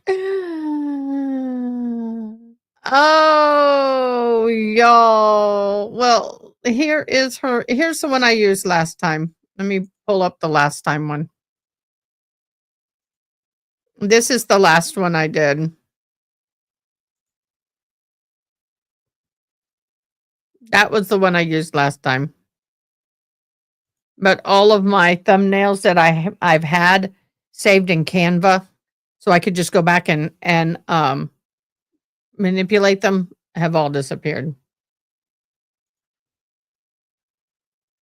She is demonic. I could put red around her instead of the black. I can change the shadow to red.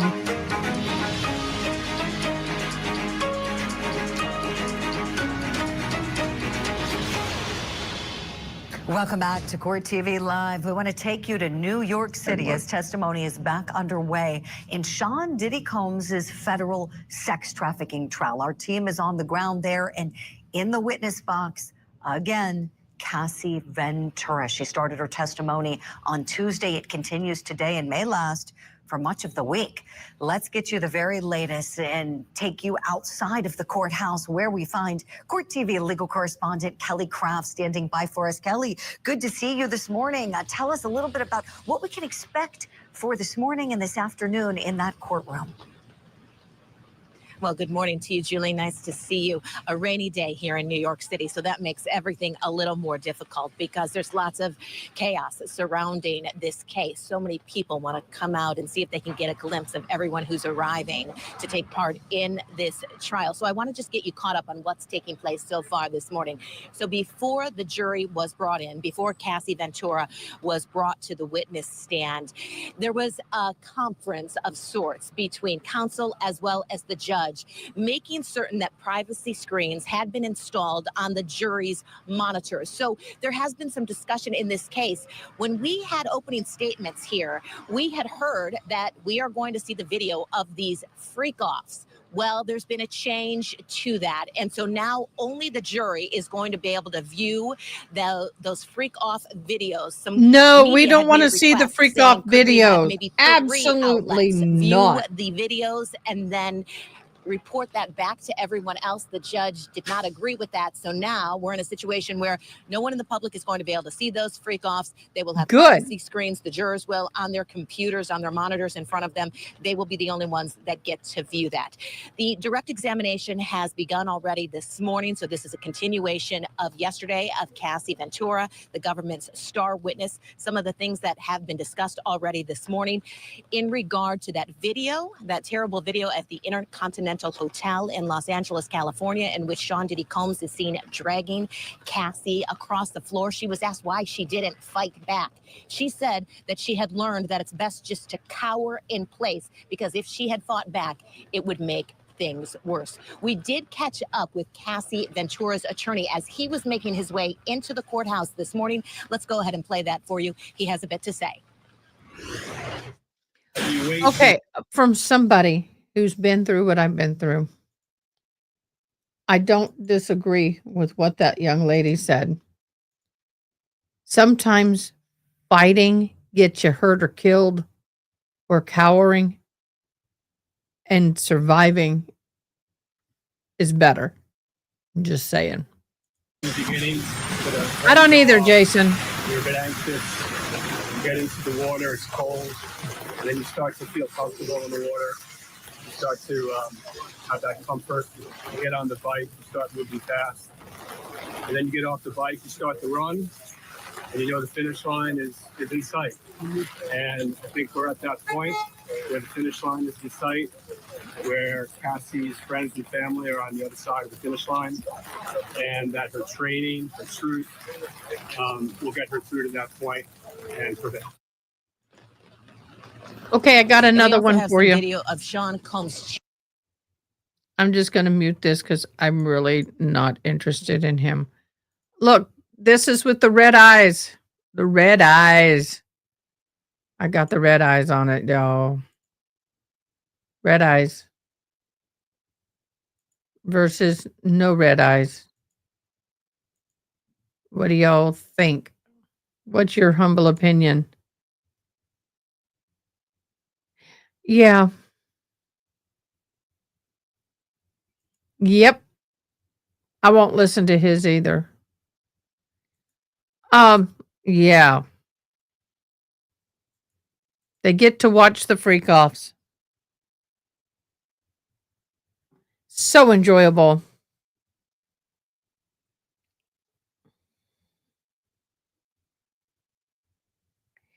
I think what I may do is a members only live next Sunday.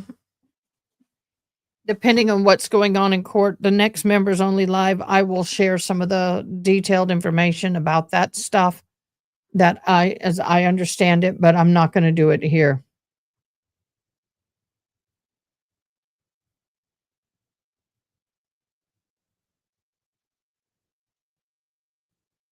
Ah, okay, Aaron.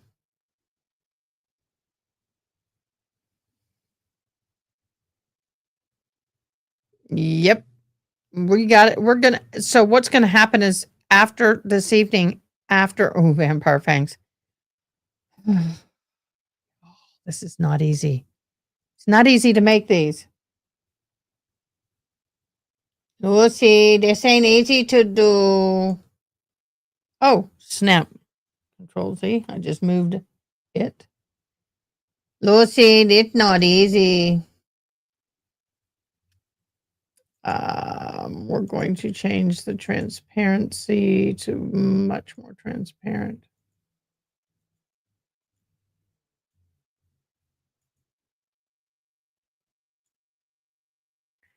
Control Z, Z, Z, Z, Z. Let me see if I can. I will make them slightly red, but I don't want to go too red on them because then it's hard to see.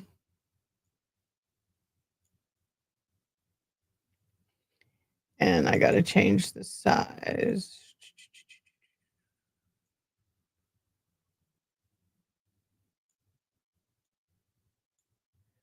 I can do a little bit of reddening.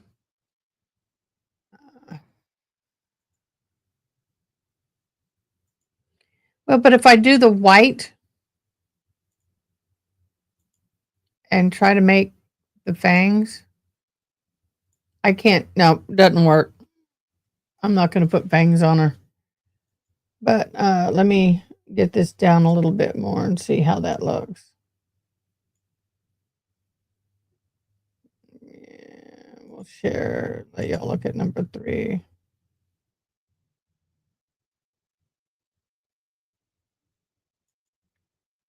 I want to download. Thank you. Guys, if I get too I've done all that and I've had people tell me to back off. Yes, Lori is going to be representing herself again. Sometimes subtleties are better.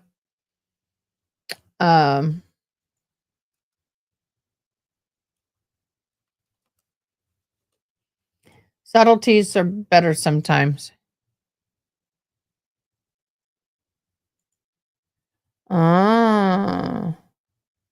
Okay, let's get back over here. Of court. Your thoughts on that look for this trial? Well, it's my understanding that the courtroom is actually frigid, and I will say federal courtrooms are generally well cooled and chilled. Yes, so they are it may be cold. a function of comfort. It certainly gives that Mr. Rogers vibe. Look, he's in a lose-lose situation, Julie. If he wears a suit, everybody's going to say, "Oh, this is just the mega mogul dressing to impress." If he wears a sweater, people are going to be like, "Why aren't you wearing a suit?" So I don't have a problem with the sweaters. I think that the key is he needs to not be a distraction. And if the sweaters make him not a distraction to the jury, that's a win for the defense. Great points, Franz. Y'all, this breaks my heart. This absolutely breaks my heart. 5 more children arrested today over a boy's fire death. More than 5 more children have been arrested over the unaliving of the 14-year-old boy following a fire at a disused industrial unit. The body of Leighton Carr was found after a blaze broke out in the building in Fairfield, Field Industrial Park area of Gateshead on May the 2nd. The boys involved, the 5 boys were between the ages 11 and 14, arrested on suspicion of manslaughter, bringing total number of children arrested to 21. The force said it believed more people could have been there, but the investigation continued. 16 children ages between 11 and 14 previously arrested on suspicion of manslaughter. They have been released on bail. In tribute, Layton's family described him as cheeky, happy lad with an absolute heart of gold. More than 2,000 pounds has been raised to help his relatives. Oh, my heart goes out to you, Boo. It really does. Oh my gosh, that is so horrible, y'all.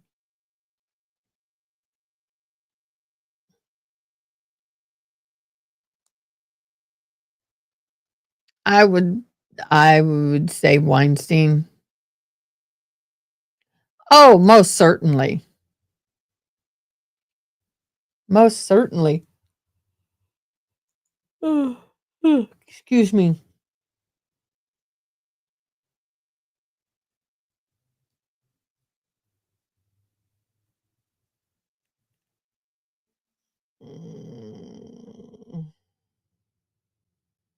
You said inner city. Okay. Let's go back over here. Oh, I have it right here. So hearts and prayers go out to that family. That is horrid. That's horrible.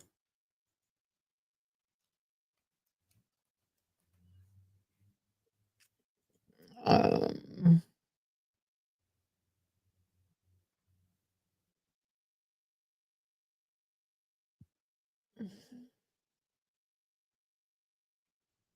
okay, I'm going to read this.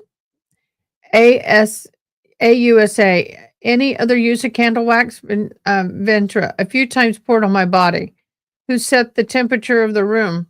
Brenda Sean, I was expected to freak off on my cycle. Did you do that? No. Okay, first of all, wax on body is not an uncommon thing. Just saying. Well, no, these kids set it on fire after they beat him up, I believe. I got to find more about the case, but I believe they beat the kid up and set the building on fire to hide it. They unalived him.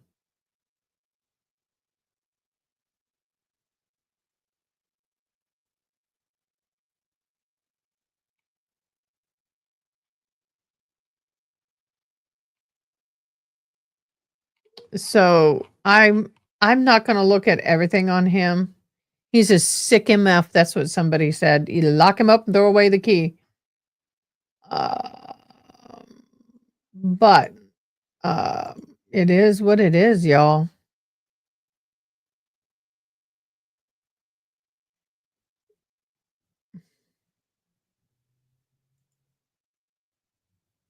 Oh, they've got jury lists and everything up. I'm not following that case.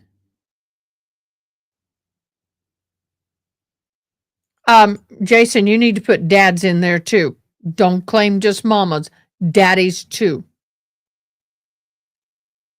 Parents, whether it's male, female, which don't get me started on all the acronyms and everything, but parents in any way, shape, or form need to be responsible and more due diligent on the kids. But you can be a helicopter mom and they can turn around and do something like this, or a helicopter dad. So helicopter parents also can have kids that do this as well. Kids will do what they want to do no matter how good the guidance is. They're less likely to do bad things if they've got, but that's one thing I'm learning. Kids, it's near impossible.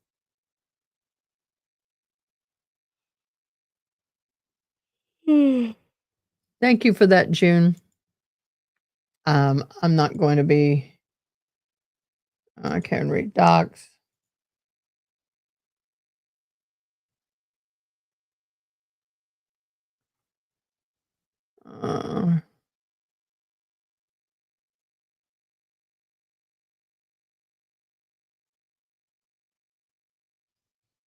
I got it. Thank you very much. Well, that is starting to be a precedent. Techniques, evidence collection, and culminates in What is this? it progresses to supervised casework, Fine. processing techniques, evidence collection, and culminates in a competency exam for any of the disciplines. So the kids are done, but who's testifying? Now, when Anybody you're know this working through the dude? crime scene services section, how are assignments made typically within that unit? Zachary Typically, Clark. troopers work on an on-call How do they have schedule. 25? They're And I got given 23. advance notice, and they're on call for 24-hour periods. Oh, because of they're counting Most the other often, two of that guy. If a call Okay, got is it. received or a request is made for crime scene services during that call period, the trooper assigned responds. And sort of geographically, as far as the on-call trooper is concerned, how is that sort of divvied up? So I was assigned to the Maynard Laboratory. The crime scene services section is organized by crime labs. Maynard encompasses a large area, upward of 50 cities and towns. Some of the more northern towns would be Lowell and Billerica, and it goes all the way down to Canton and Stoughton. The trooper on call for that 24-hour period covers that entire region. Now, sir, were you working with the State Police Crime Scene Services section on February 1st, 2022? Yes, I was. And where were you requested to go on that date? I was requested to respond to the Canton Police Headquarters. And approximately what time did you arrive at the Canton Police Department? Approximately 9 in the morning. And who did you meet upon your arrival there? I was met by the requesting officer, Michael Proctor. And what was the purpose, or what was described to you initially as the purpose of you responding to that location? The request was made for me to assist in documenting a search warrant that was being executed on a vehicle housed at the police department. And who do you recall being present during your time at the Canton Police Department and during that search warrant execution? Trooper Proctor was present. There was a forensic scientist from the crime lab, Maureen Hartnett. There were various members of the Canton Police Department. There were members of the State Police Crash Reconstruction Section, Trooper Joe Paul, to name one. There were members of the Norfolk SPDU as well. And if you know, in addition to Michael Proctor, how many other members of the Norfolk SPDU were present during the search warrant? I'm aware of at least 3. And what was it that you were asked to document at that location?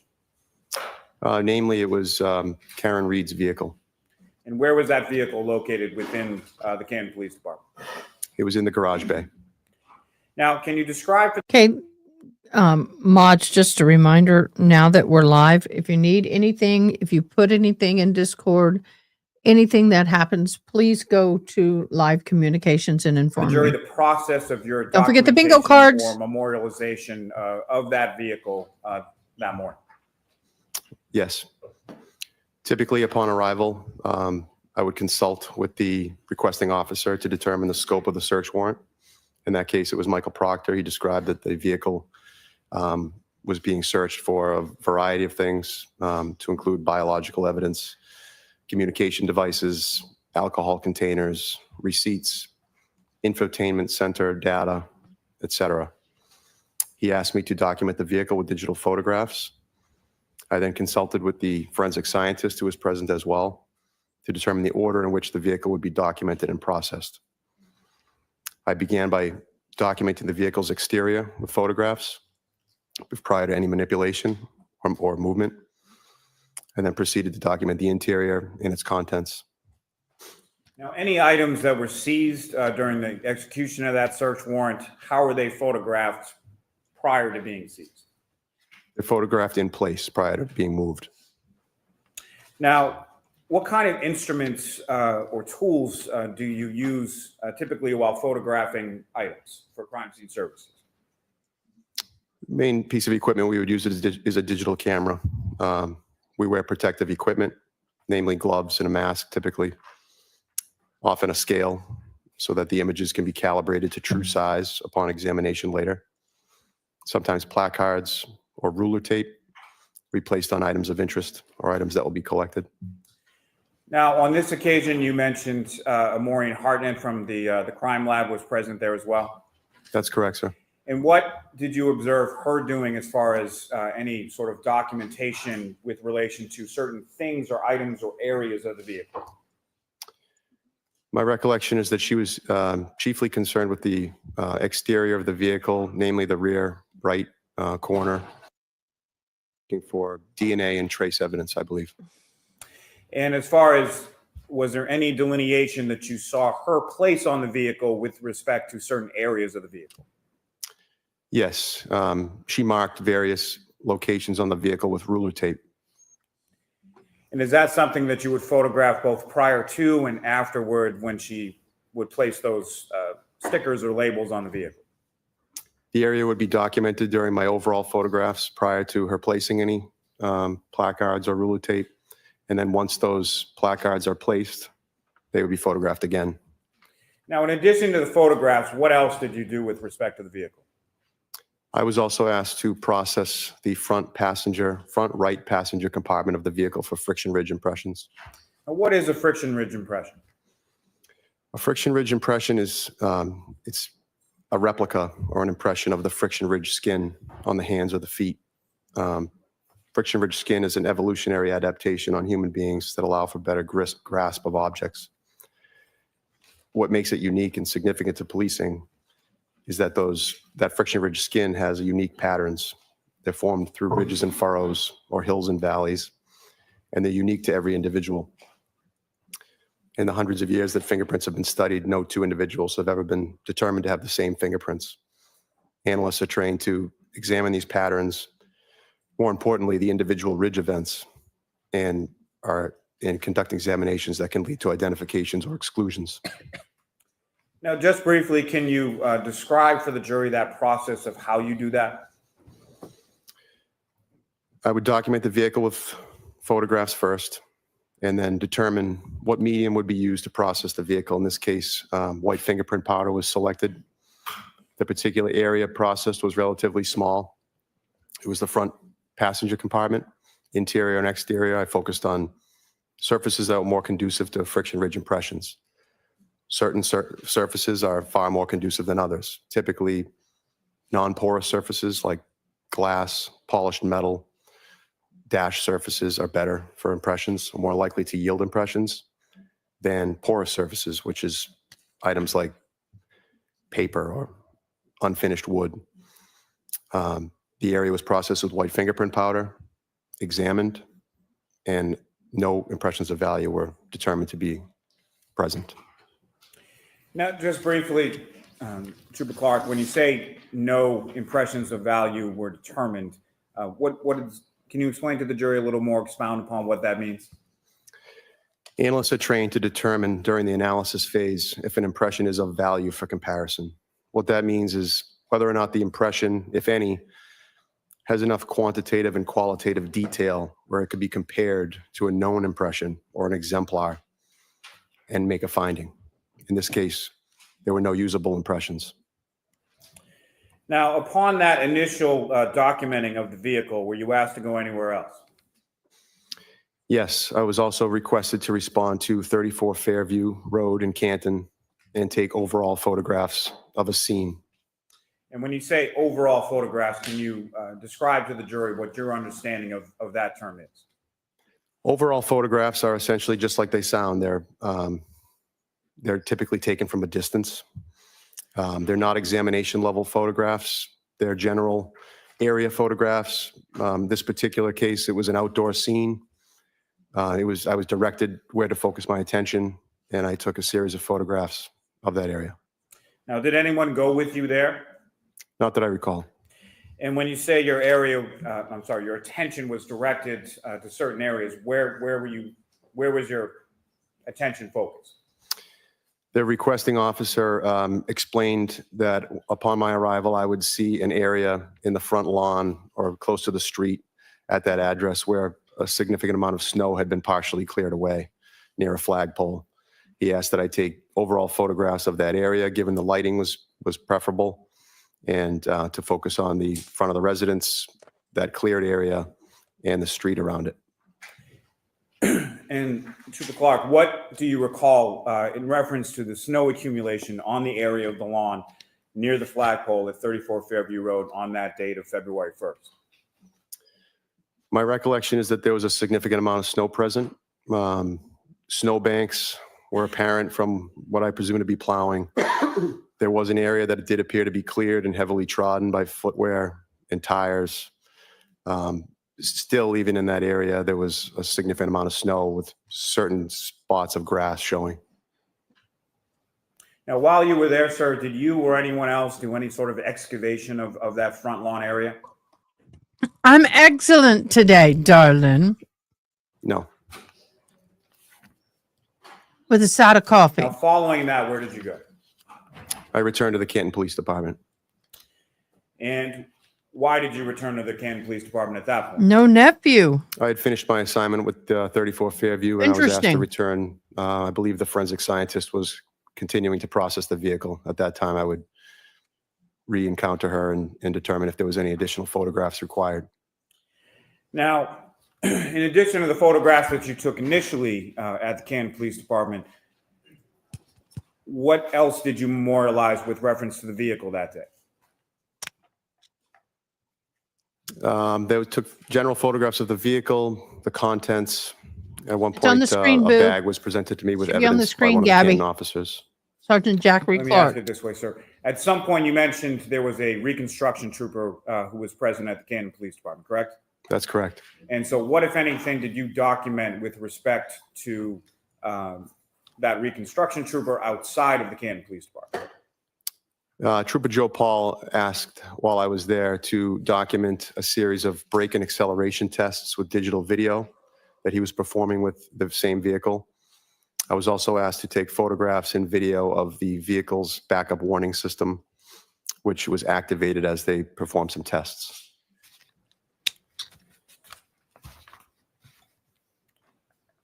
Your Honor, may I approach?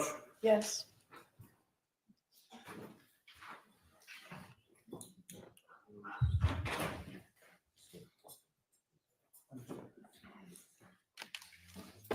Sergeant Clark, showing you a disc. Do you recognize that? Yes, And what do you recognize that to be? this is the crime scene photos. And what's contained on that disc, is that a fair and accurate portrayal of what you observed both inside and outside the Canton Police Department with respect to Ms. Reed's vehicle, as well as the scene at 34 Fairview on February 1st? I presume it is. Your Honor, almost seek to introduce in the minutes the next exhibit. I'm assuming that that's all that's on the disc, and if that's the case, then we have no objection. You've seen it. I haven't seen that particular disc. We have received the photos in discovery. I'm not concerned about that. Oh, that'll come in. Thank you, Your Honor. Exhibit 133.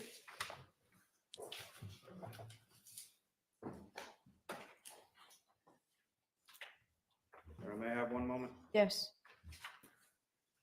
Your Honor, with the court's permission, if I could just publish a few of those photos for the jury. Okay.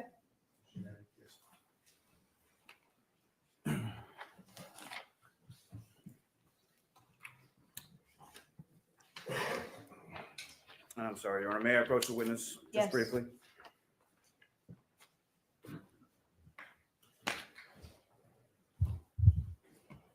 Your Honor, I'm presenting you with three photographs. Do you recognize what's depicted in each of those three photographs? Yes, I do. And what do you recognize depicted in each of those three photographs in general? I would describe these as mid-range and a close-up photograph of the vehicle's dash area. And Your Honor, separately, may I almost seek to introduce and admit as the next three exhibits? All right, but I'd like to do it as one exhibit. ABC. Where did that come from? Where did that come from, Gabby?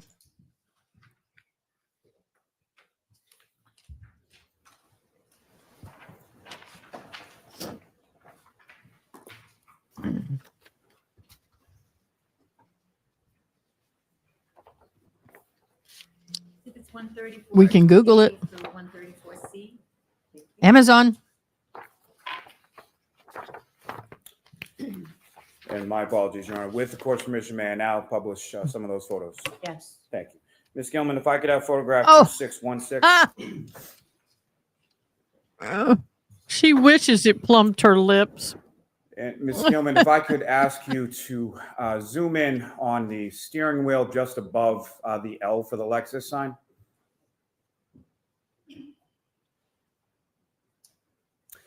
And Sergeant Clark, do you see what's depicted up on the screen? Yes, I do. And from this photograph, just above the steering wheel on the right-hand side, what do you observe there? Vehicle's odometer reading? And is that what the odometer read as far as when you took this photograph outside of the Canton Police Station on February 1st? Yes, it is. And Ms. Gilman, if I could have 2617. They're going to go up to the rear And again, view. Ms. I Gilman, if knew you they were could going just, there next. Zoom in a little on the center of that photograph. And again, Sergeant, if you could describe for the jury what we're looking at in this photograph. This is a mid-range photograph of the vehicle's display screen, the center console, with what I would describe as the backup warning system activated as the vehicle approaches a pedestrian. And lastly, Ms. Gilman, the next photograph, which is 2618. And again, Sergeant, what are we looking at in this photograph? More or less the same as the last photograph, sir. Those are up imaged than the prior photograph, is that correct? That's correct. Thank you. Ms. Gilman, you can take that down.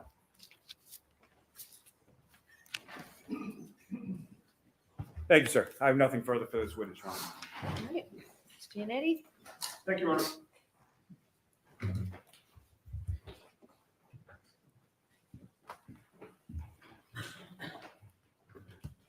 Good morning, Trooper. Good morning, sir. Your earliest involvement in this case was on February 1st of 2022. That's correct.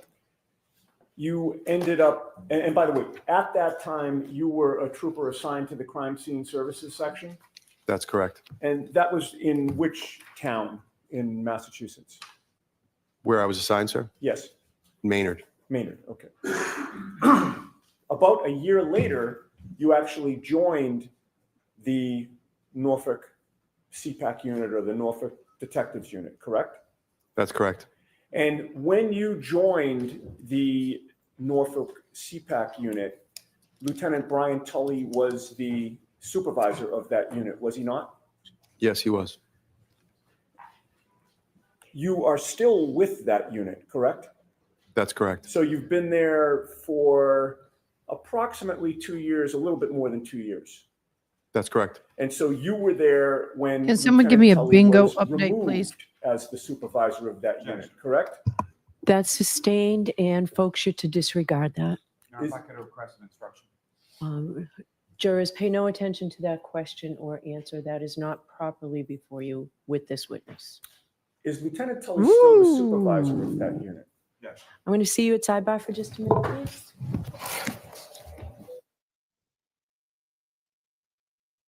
Mm-hmm. Let's give me a bingo update, please, guys, because I have not been paying attention. Sustained. I don't recall a moment, Your Honor. Brian Havens overruled. Stipulation, harassment. I need someone to throw out all the words that's been used so I can catch up, please. Just so you guys know, I do have another view of this that's a live view. It is a feed from my Apple TV here, and sometimes I have it playing ahead of time so I know what's happening. So I have an idea what's going on.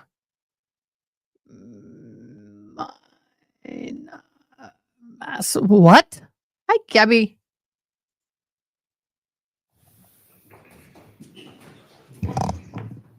Sustained is up there too. Don't forget sustained. Okay, so Sustained to form because she just said that. 1st of 2022, you learned that Michael Get on the Proctor mic. called your unit, resulting in your involvement in this case on that date, correct? That's right. And Michael Proctor had requested that you go to the Canton Police Station. That's correct. At the time, were you aware that the Canton Police Station, or the Canton Police Department, I should say, had a I haven't even conflict of looked. interest with this investigation? Sorry. Rephrase it. Rephrase it. Well, were you aware when you were called out on this case that John O'Keefe had been found mortally wounded on Brian Albert's lawn? I was advised of that fact upon my arrival. Okay. And you were advised of the fact that Brian Albert's brother was a Canton police detective? I did not know that. All right. Still, it was the Canton police station and not a state police barracks where Michael Proctor instructed you to go, Half of it. correct? That's right. Was he there before you, or did you arrive there before him? He was there before me. When you got there, where did you see Michael Proctor within the Canton Police Department? Inside the garage bay. And is that also called a sally port? Yes. And when you got there, was Michael Proctor the one to direct you to the Lexus SUV? Yes. And when you got there on February 1st, that was the first time that you laid eyes on that vehicle, correct? Yes, it is.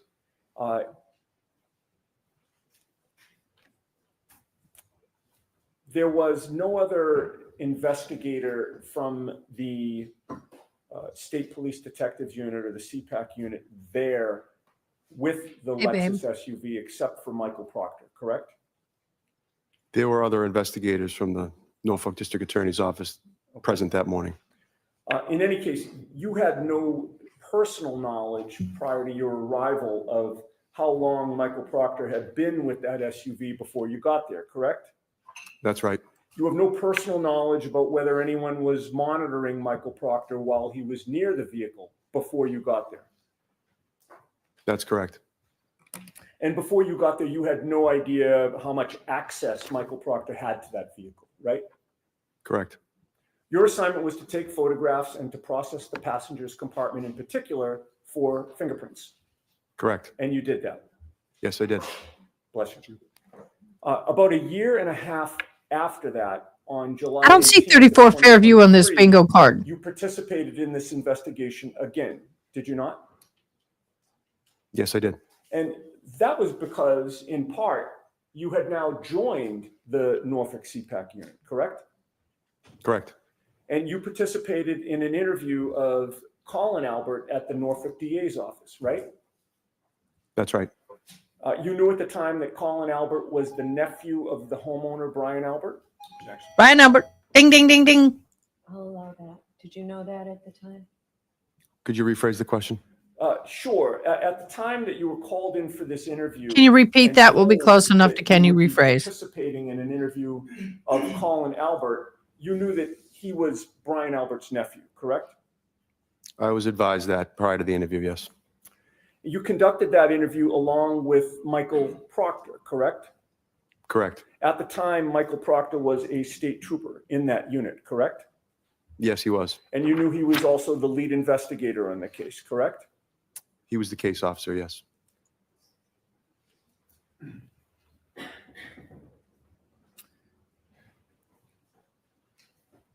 At the time of that interview on July 18th, before you began questioning of Colin Albert, had Michael Proctor revealed to you his connections with the Albert family? Sustained. Will you approach? Go on to the next area and see if you can come back. Did Michael Proctor reveal to you that he and Kevin Albert had socialized together by drinking alcohol in his cruises? Sustained and jurors, I'm going to ask you to strike that question. Disregard. I need to be heard at sidebar. I will hear you.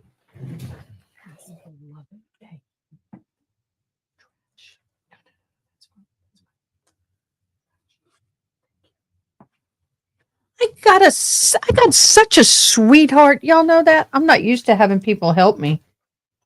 And he's so helpful. He's so sweet. I'm so lucky. We getting married.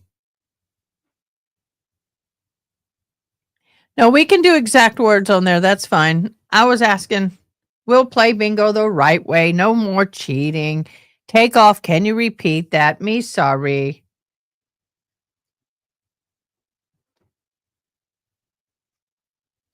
Misa sorry.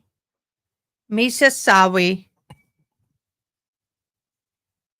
My problem is she doesn't say things the same way. They change up how they say things. And it makes it hard for June to do the bingo cards when everything's changing.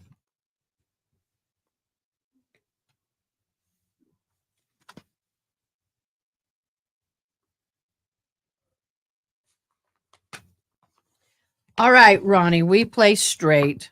Ah. And y'all, tonight's Bible study night. I got to get my Bible study homework done. I got to get my other homework done.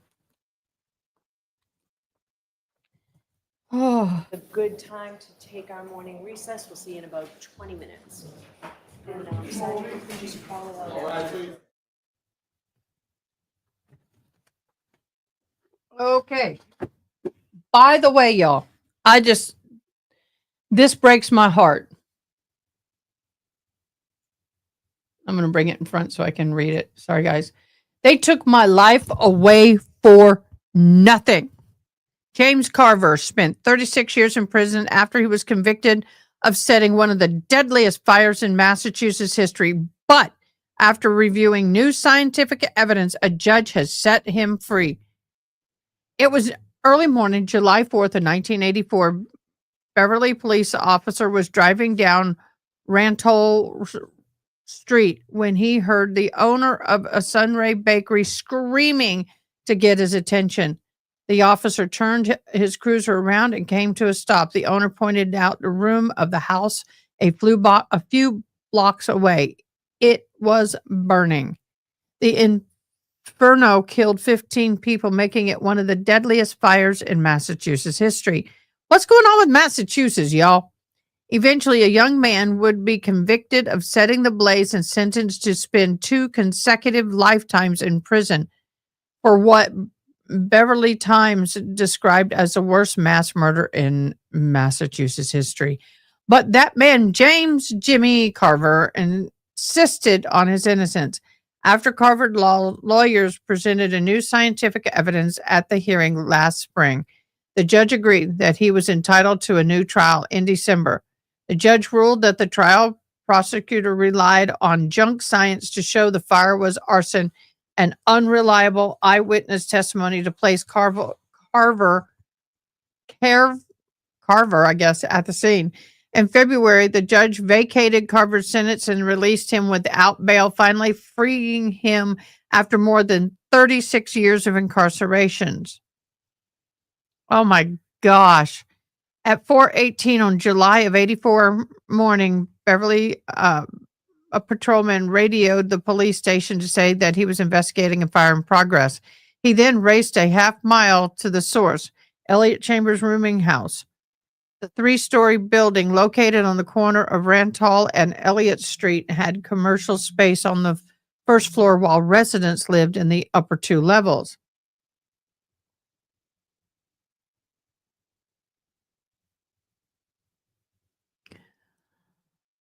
When the officer arrived, he saw flames shooting out of the front entrance, billowing straight up to the second and third floor. Firefighters showed up moments later and began the grueling effort of rescue trapped residents, extinguishing the blaze. Before firefighters began applying water, they used ladders to save 9 people, some hanging from the windows. A few people jumped instead of waiting for help. Others went deeper into the burning building instead of remaining by the windows. Beverly Times reported later that several firefighters were nearly sobbing with frustration when they could not save them. Despite the efforts of the first responders, 14 people had died that morning, most from burn smoke inhalation. You're going to die from the smoke inhalation, not the burns. Officials said that fire tore through the old wood frame building so quickly that responders found 6 of the deceased victims in their bed.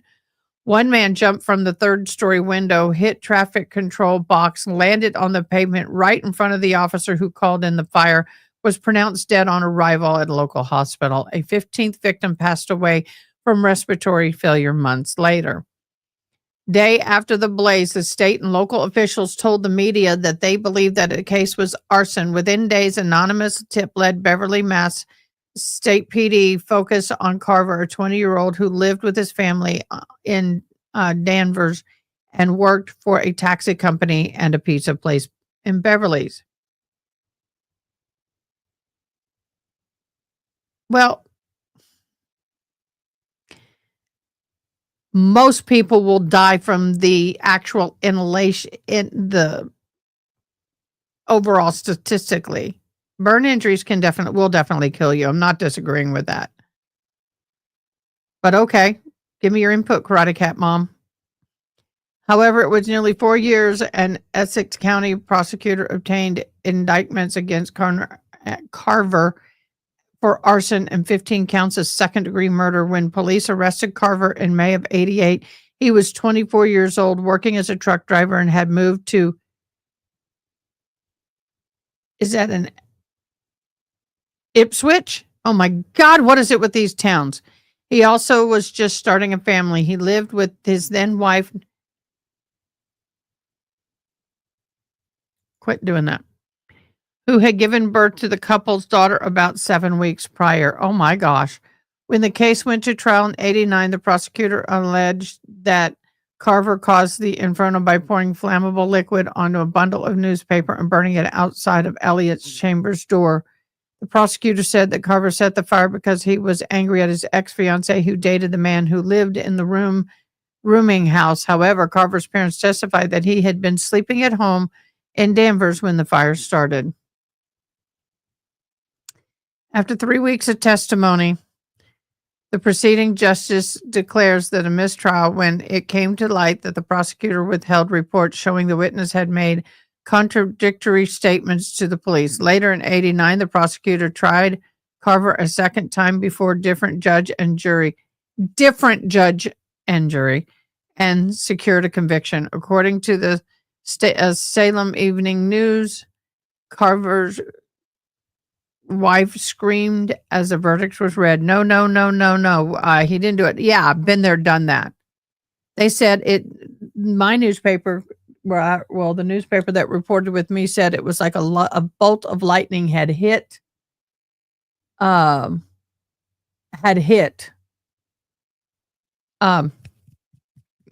me.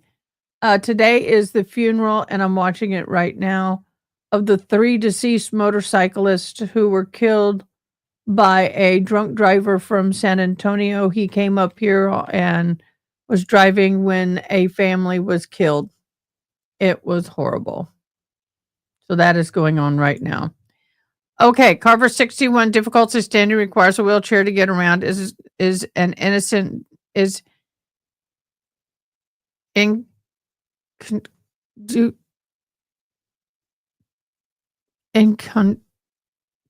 due to a 2005 surgery to remove a brain tumor. According to court workers, he's experienced tremors and is deaf in one ear, struggles to hear in the other. While he was in prison, his mother, father, and older brother passed away. He and his wife divorced in '91, even though she's always believed his innocence. Well, you have to divorce because all the victims can sue, and if you're married to the guy, they can come after you too.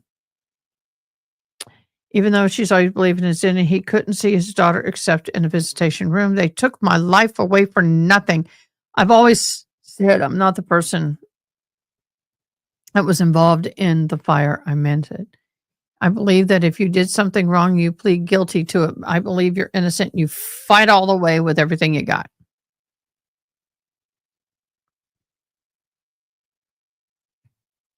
In Massachusetts, a judge may grant a new trial at any time if it appears that justice has not been done according to the state rules and criminal procedures. Lawyers must either present substantial evidence unavailable during the original case or show that the defendant's trial lawyer was unusefully ineffective.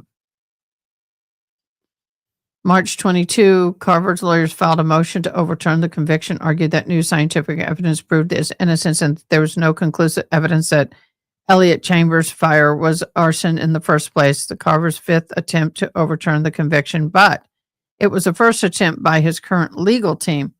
It was also the first attempt to use scientific evidence to challenge the prosecution's theory. about how the fire started, and it succeeded. In December's ruling, Essex County Superior Court Judge Jeffrey Karp threw out Carver's conviction. According to the judge, in new physical evidence, someone started the blaze with a flammable liquid like gasoline. No such proof existed. Karp said the investigator relied on myth about fire, and they have since been discredited. Oh, wow.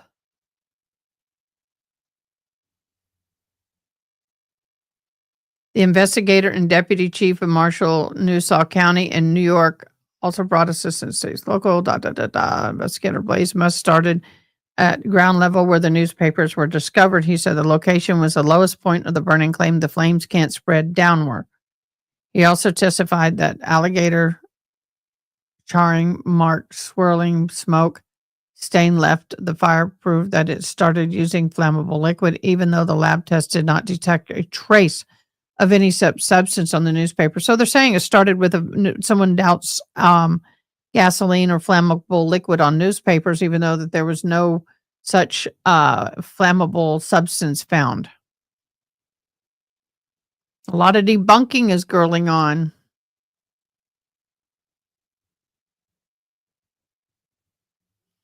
So what is he going to do?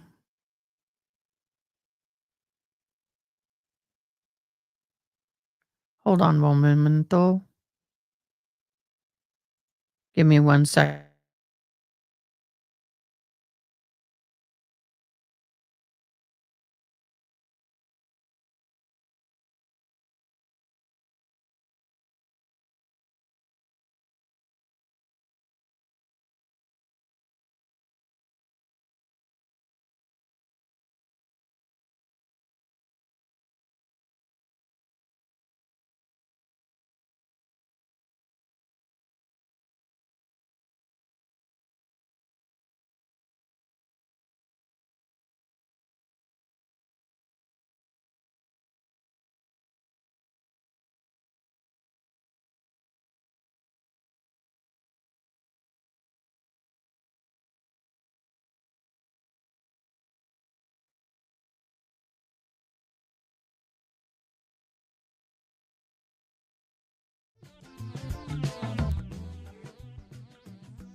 Sorry about that. My doctor's office called unexpectedly and we had to change my appointment.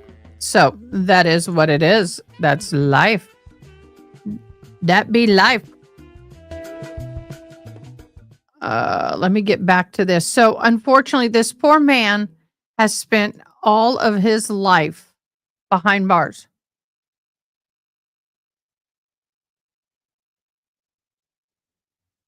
The district. I'm reading down here. A wrongful convicted claim is taken very seriously in extensive review by our appellate division. Our decision reflects the analysis and strength against the defendant, including his motives, threats, multiple admissions having committed the crime.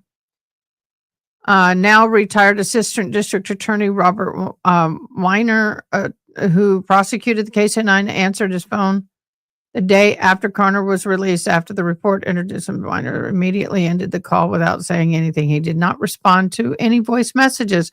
Yeah, he doesn't want to have anything to do with this, I'm sure. Carver said the hardest thing he endured while in prison was losing his family. He said he still loves his ex-wife. To have her ripped away, torn away was hard because she was really a true love. I believe if this case didn't happen, I'd still be married to her today. However, he said, I'm not going to take Mary Jane away from her boyfriend. I made sure I told him that. I told him, thank you for taking care of her and loving her. His parents supported him throughout his 2 trials. They spent over $200,000 in legal fees, private investigators, which led them to losing the home and foreclosure. And oh my gosh, in 92, according to the reports, mother died in 02, was the first one to pass away. My mother's, I guess, death was sudden. She had a stroke and she was gone. That was my first big blow in prison. I thought that I'd been really knocked down hard. And then when I got to see her at the funeral home, I just kept telling her to wake up. Oh my God, I'm going to cry. I'm going to cry. His dad died in 22, several months after the lawyers filed the motion to eventually overturn his conviction. My father told me when he was in the hospice center that he tried to stay alive to see me come home. And that was kind of, oh. While the father was dying, Massachusetts Department of Corrections denied the emergency furlough request. He wasn't able to visit hospice facility to see his father in person. When I was on a Zoom visit with him after he had his stroke, I actually watched him pass away. Oh. Wow. He was denied the request to attend his father's funeral. I couldn't understand why I was allowed to leave a maximum security prison for my mother's, but now I'm in a minimum and I cannot go see my father. That's kind of confusing. It was hard. I lost 3 members since being locked up. I went back to my cell and just took a deep breath and then broke down and then let tears come up. I talked to my mom and I talked to my dad, talked to my older brother, and I talked to God and I thanked him. Ceremony was the cemetery was the first place Carver wanted to go once he got released. Oh my gosh.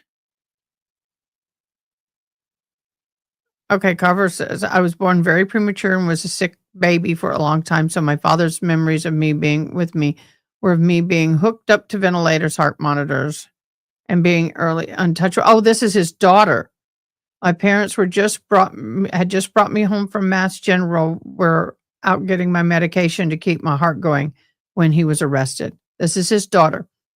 Having to take my little shoes off, walk through metal detectors, being searched, and walk through a giant scary steel door as a child was normal for me. Yep, same for my kids. That pretty tough. Yeah, I mean, I can't imagine. Well, I can. Been there. I would sue them for everything they're worth.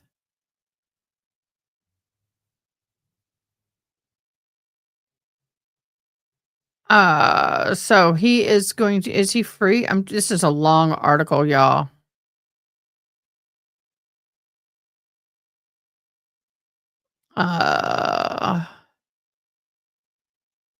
Oh, here's a granite monument with a plaque listing the names and the ages of the 15 who were unalived by the Elliott Chamber rooming house fire.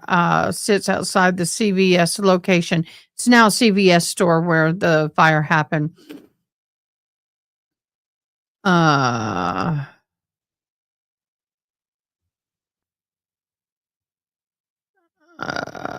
trying to. These are the people. Tracy L. Dalton and her husband appear in the court. This is Tracy. This is the husband, Dalton.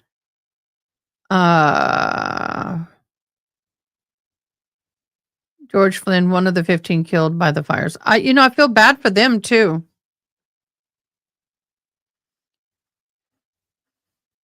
Unfortunately, the family was buried on her 15th birthday. Since then, I was 14. I've never had a birthday.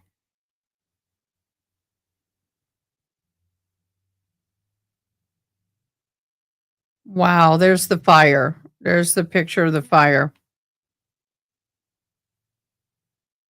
Some people are flabbergasted. I get it. They want it. They want someone to pay, but the wrong person shouldn't pay. James Conner is wheeled out of Superior Court building Lawrence by his daughter. Yay! But I feel bad. His life is gone. I can hug my grandson now. Yay. Speechless. 38 years I've been waiting for this. I feel numb right now, like it hasn't hit me. That was the first moment I was able to see him as a free man. I was able to go up to him without guards telling me I can't hug him or anything. At 3:58 p.m., Carver emerged from the elevator in the first floor. with his lawyer and relatives, and his daughters pushing the wheelchair. He kissed one of them on the cheek, shook hands with others, and shared a long hug with his ex-wife, Dempsey. And then Verzi wheeled her father through the door to freedom. I'm going to cry. No more handcuffs. Oh.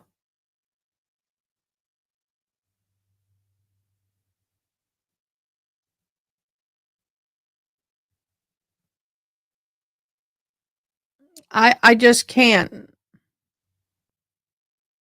He said the cemetery was peaceful, and I know they're in God's hands. Oh, look at him. That's horrible. James Corner 6 with a cat in his wheelchair in his room at the residential care home where he's living after the release of prison. Yeah, unfortunately, he probably won't be able to live on his own.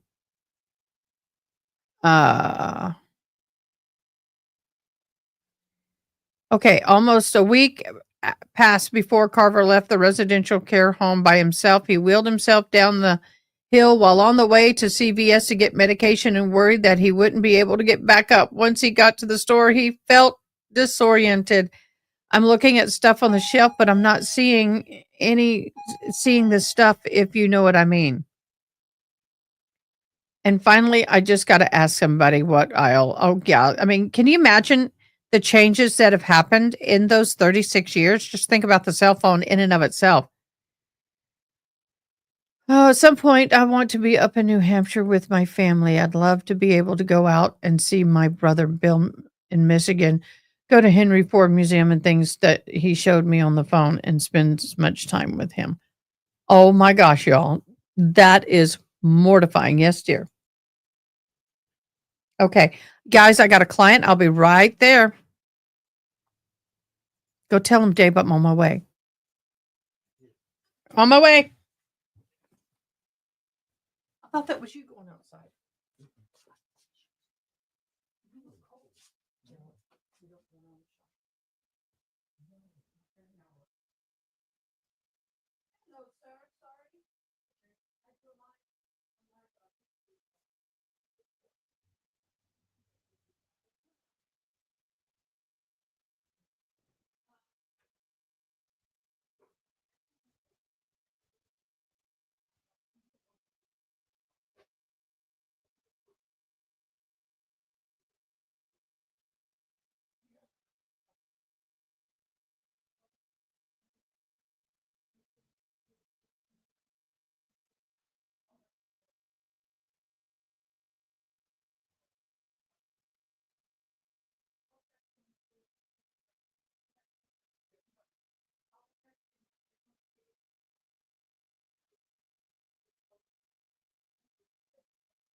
Okay, guys, I'm sorry. I'm back. We had a customer walk in the door. We need the money, honey. All right, now my ears, I got to get them reconnected. I went too far. I am 1 foot out of range when I go up front, and it is so funny.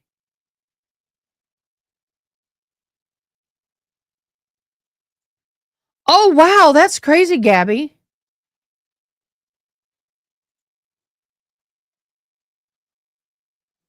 Wow, that is insane. Aaron, yeah, and it's horrible, but if I was him, I'd be suing them for everything that they can. No, they do a weekly so only it's not daily, it's weekly. So he didn't get in this week's. Poor guy.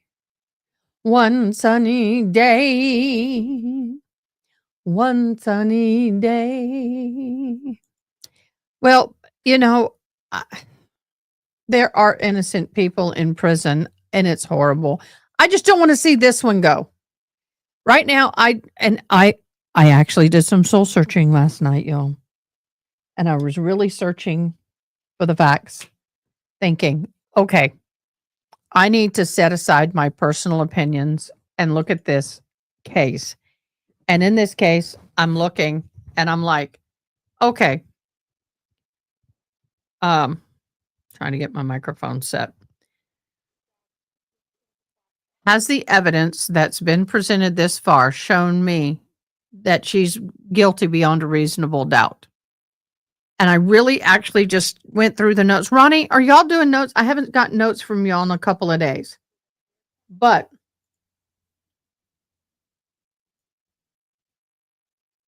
okay.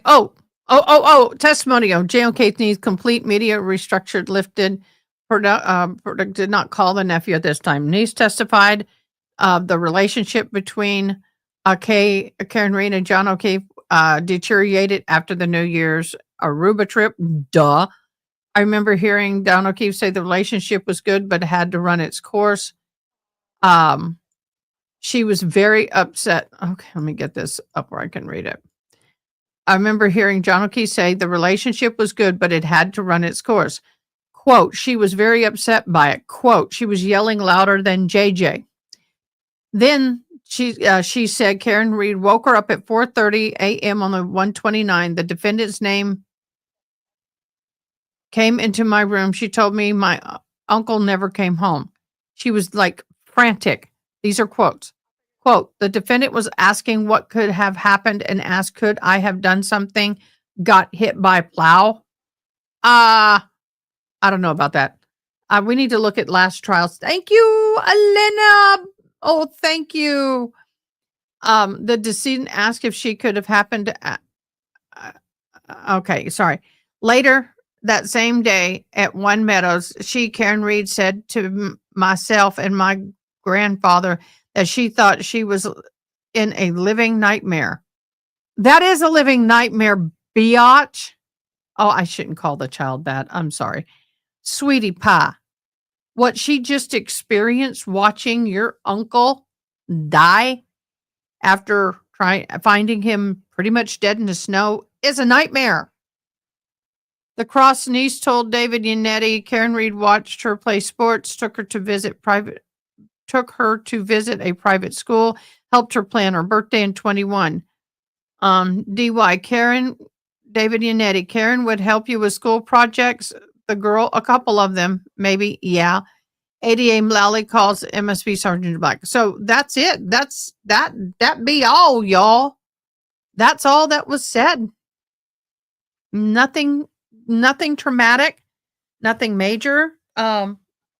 We all know the relationship was strained after the New York trip. That is nothing new. So I don't, like I was saying before I read that, I am looking hard to try to separate myself from what I heard and believed from the first trial to now. And in my humble opinion, as of this time, I have heard nothing that could make me vote guilty because I do not have enough evidence beyond a reasonable doubt to put her in jail yet.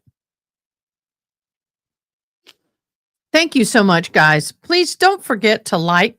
If you do, put I liked in the comments. Subscribe, put I sub. I know.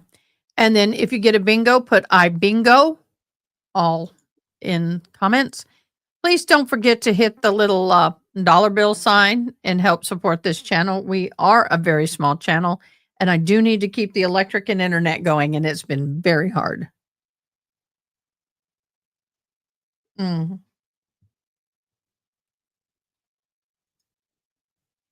Well, for me, it's like if the needle isn't going towards guilty, then it has to be innocent.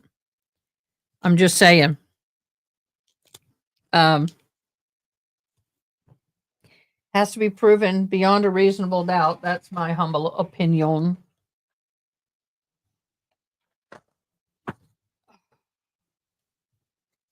I'm getting my note stuff together here. I want to say thank you again to my wonderful, wonderful, you're on here today, but I can't tell you who did it. Viewer who sent me my cup. I love it. I take it with me places.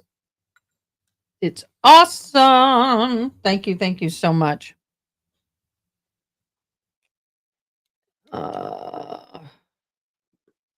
So once again, thank you. I appreciate it so very much. You guys are so awesome. Thank you for subbing, Aaron. Yes, please don't forget to share. It is very, very important. Not want that. I agree. Nate's testimony didn't help the prosecution. It adds to reasonable doubt. Yep.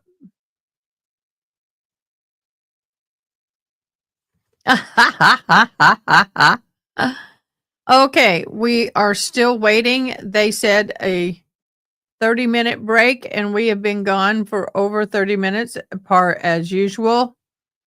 I think we are caught up with the camera, so.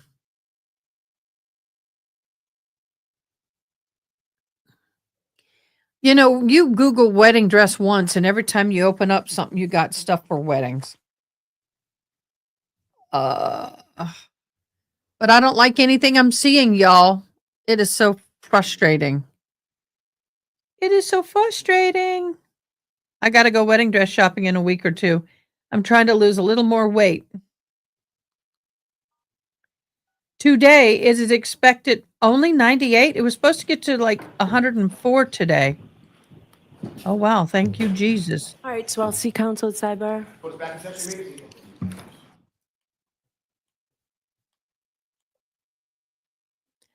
Seriously. Sidebar. This stinks.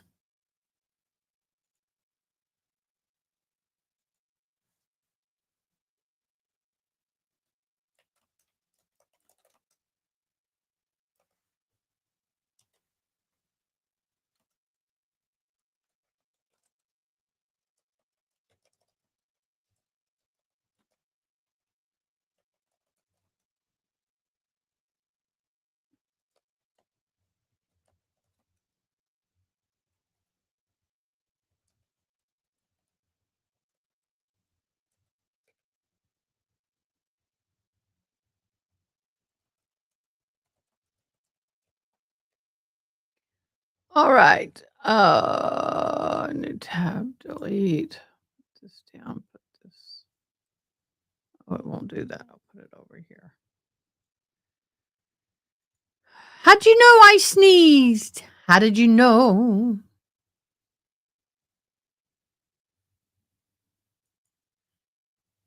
So I didn't know that the lottery was once a week. I thought the lottery was more of a everyday type thing. I didn't know they only did. Sorry, I didn't know they only sent me once a week. Okay, Cindy.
So I did send the link, love. You got it.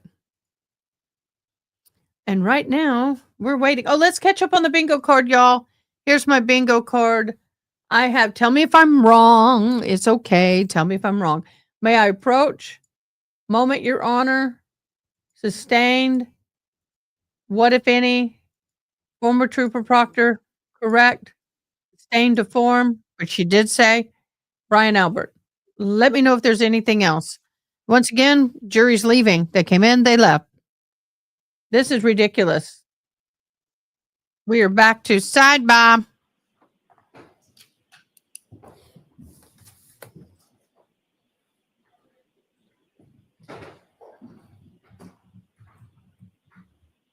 I can feel the on my ears of people leaving. See this little spot right there? Every time it's on my screen, I think it's a dirty part of the screen, and my screen's not dirty. It drives me crazy. So in session, please be seated. All right, may we have Sergeant Clark, please?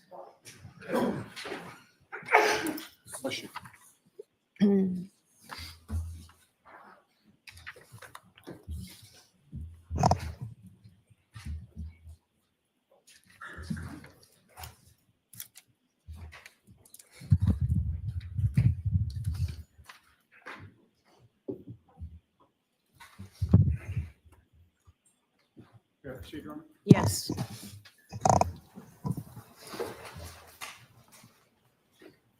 Sir, when you went with Michael Proctor to interview Colin Albert, you knew that the case originated on January 29th of 2022?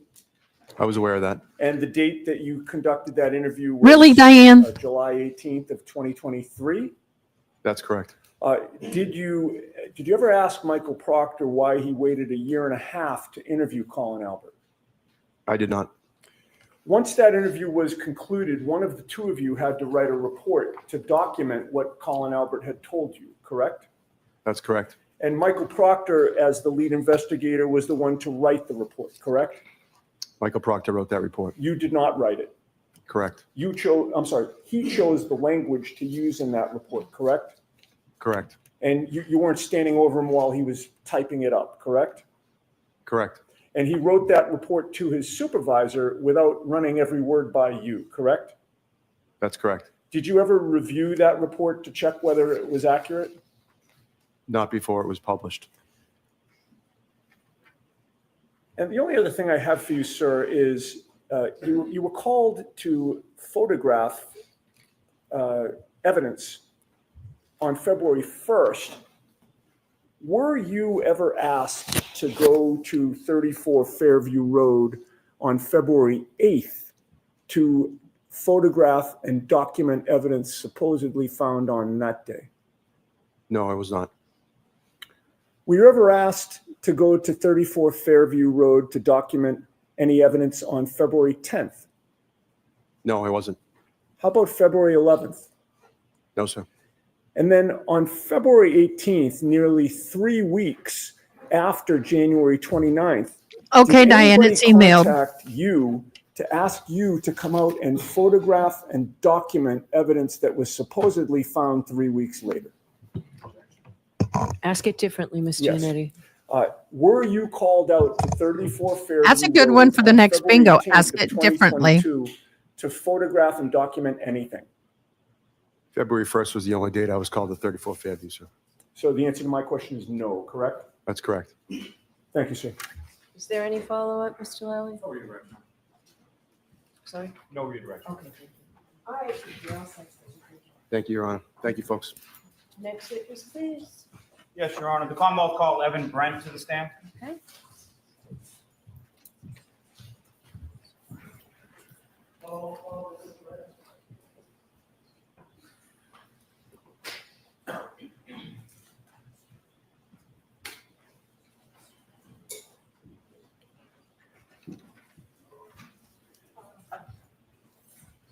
Excuse me.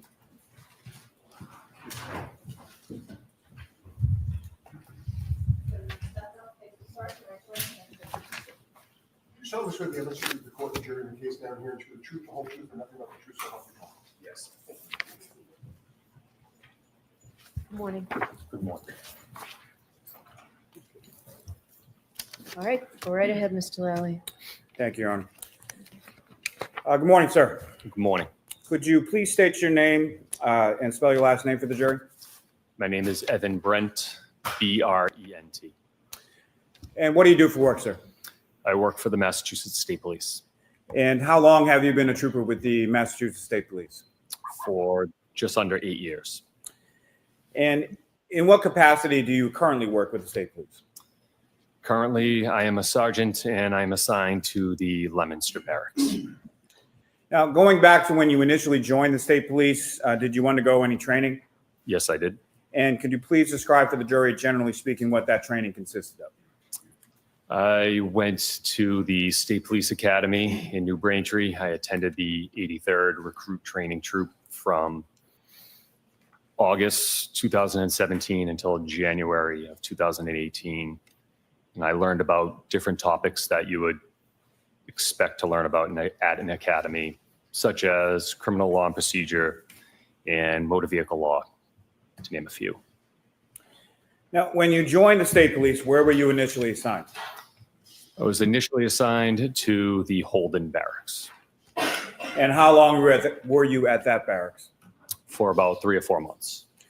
And where did you go from there? I went to the Charlton Barracks. And how long were you in Charlton? For a little over a year. And then following Charlton, where did you go from there? I went to a unit called Crime Scene Services. Now, what Yay, specialized there- training how did do you you receive already in be a relation to that subscriber? work with the Crime Scene Services Section unit? New members assigned to crime scene undergo a progressive training program that consists of completing a series of modules, each of which has assigned readings and a written test for each one. It moves on to assisting in the lab and then eventually assisting in the field.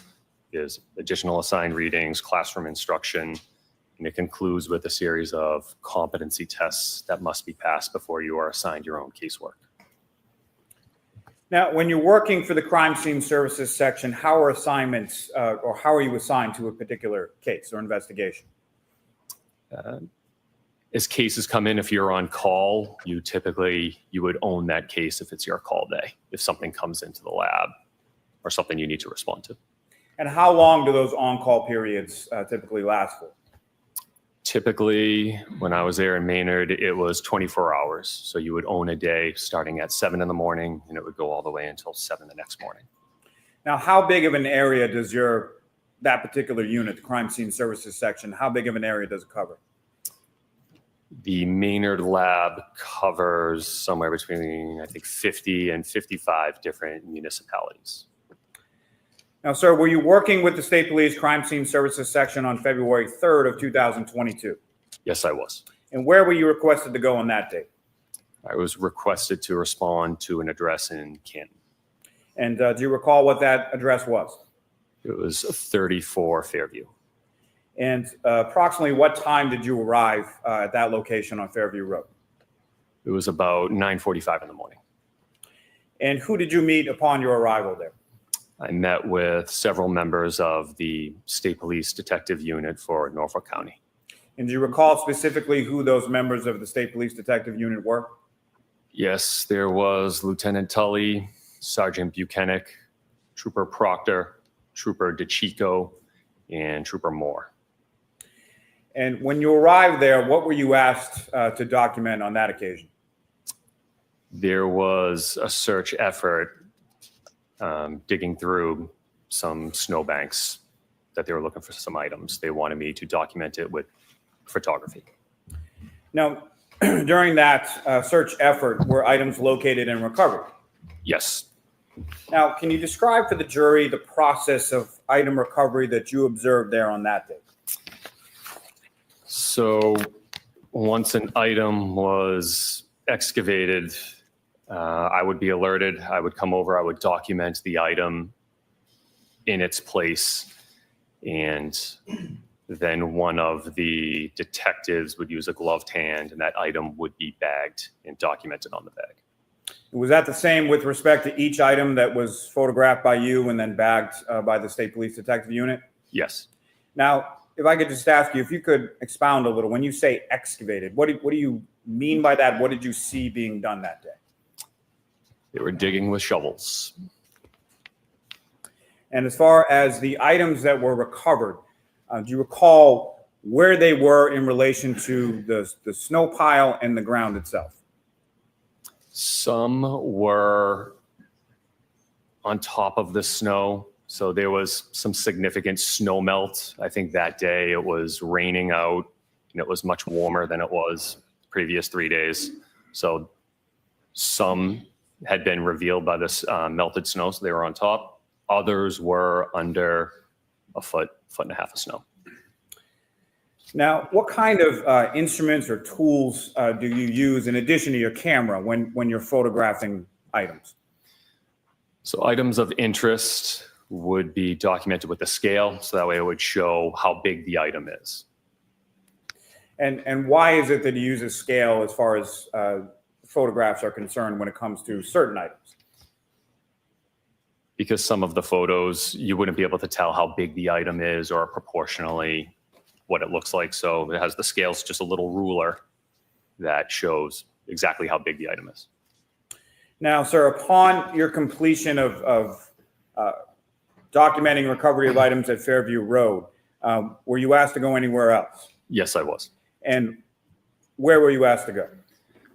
I was asked to go to an address 1 Meadows Road. And who went with you there? Trooper Proctor. And once there, what were you asked to document or memorialize at that secondary location of 1 Meadows Ave? There was a vehicle in the driveway that he wanted me to document. And was that a Chevrolet Traverse, is that correct? Yes. And were you asked to document anything else with respect to the home adjacent to that driveway? There was a camera up above the garage that he had pointed out. So I just documented that as well. Thank you. Your Honor, may I approach? Yes. Hi, B. Blazy. Hope you're doing well. Thank you for joining.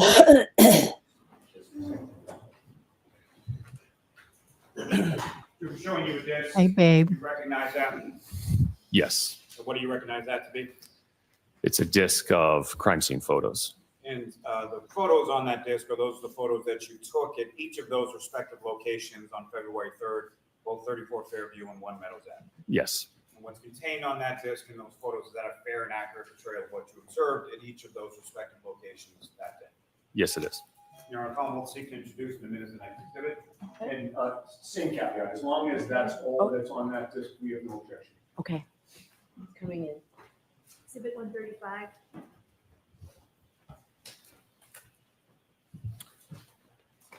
And Your Honor, may I approach the witness again? Yes.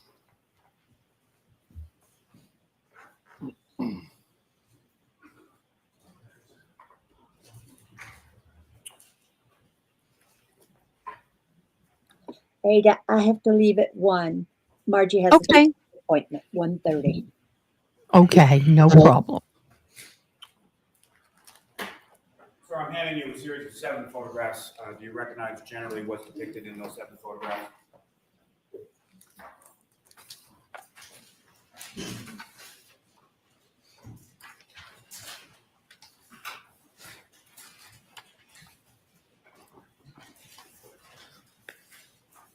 Yes.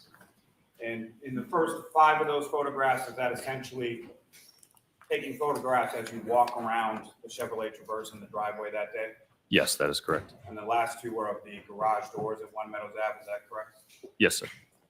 Come off the seat and do in advance at the next exhibit. No objection.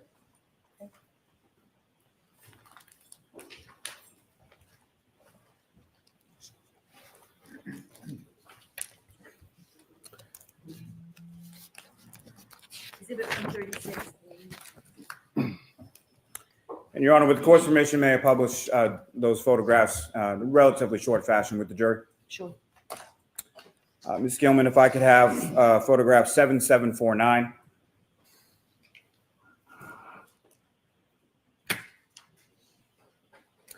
And Trooper, just briefly, what are we looking at in this photograph? The front entrance to that address, 1 Meadows. Ms. Gilman, 7752. And Trooper, same question. What are we looking at here? That was the vehicle in question. And if you could, Trooper, just describe sort of perspective. Look how detailed and clean that vehicle in question is. Just look at that vehicle. Showroom floor. Look at it. There's a little dust on the back window, but look how impeccably clean that is. I question it. So we're looking at an angle view of a We are Chevy being Traverse, lazy. the We've back missed of the you. vehicle, and part of the driver's side. And Ms. Gilman, 7758. And what part of the vehicle does this depict, Trooper? The rear of the vehicle. And Ms. Gilman, 7759. And again, Trooper, what portion of the vehicle in this photograph? This is going to be an angle view of the rear of the vehicle and the passenger side. And Ms. Gilman, 7769. And again, Trooper, what portion of the vehicle in this photograph? This is the front of the vehicle. And Ms. Gilman, 7771. Again, Trooper, what are we looking at in this photograph? An angle view of the front of the vehicle and the driver's side. And Ms. Gilman, if I could have 7777.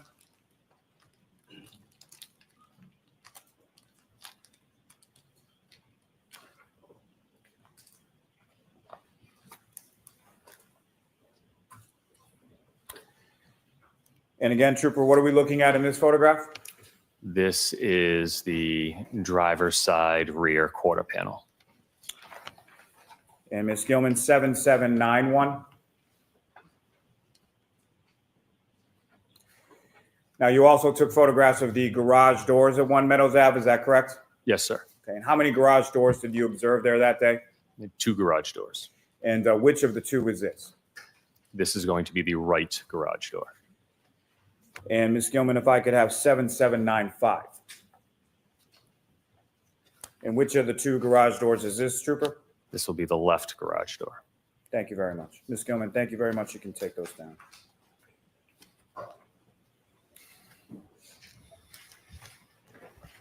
Now, Trooper Brent, from your observations of those photographs and your observations personally, visually on scene February 3rd at 1 Meadows Ave, what damage did you observe to the garage doors at that residence?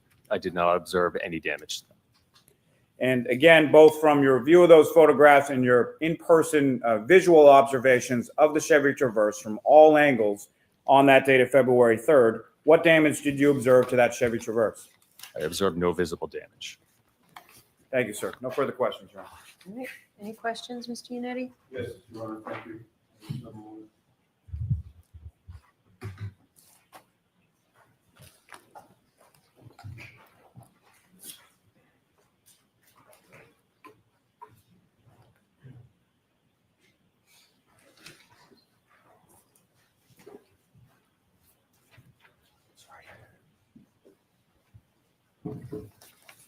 Good morning, Trooper.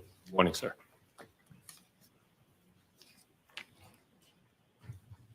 To be clear, the Chevy Traverse that you photographed at 1 Meadows, you did so on February 3rd of 2022, correct?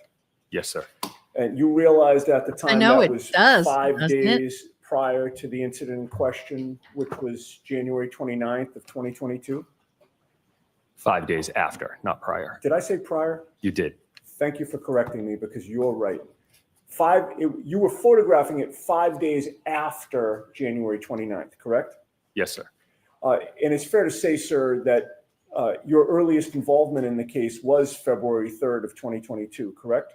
Yes, sir. So you don't know, and you didn't know at the time who had access to that Traverse during those 5 days, correct?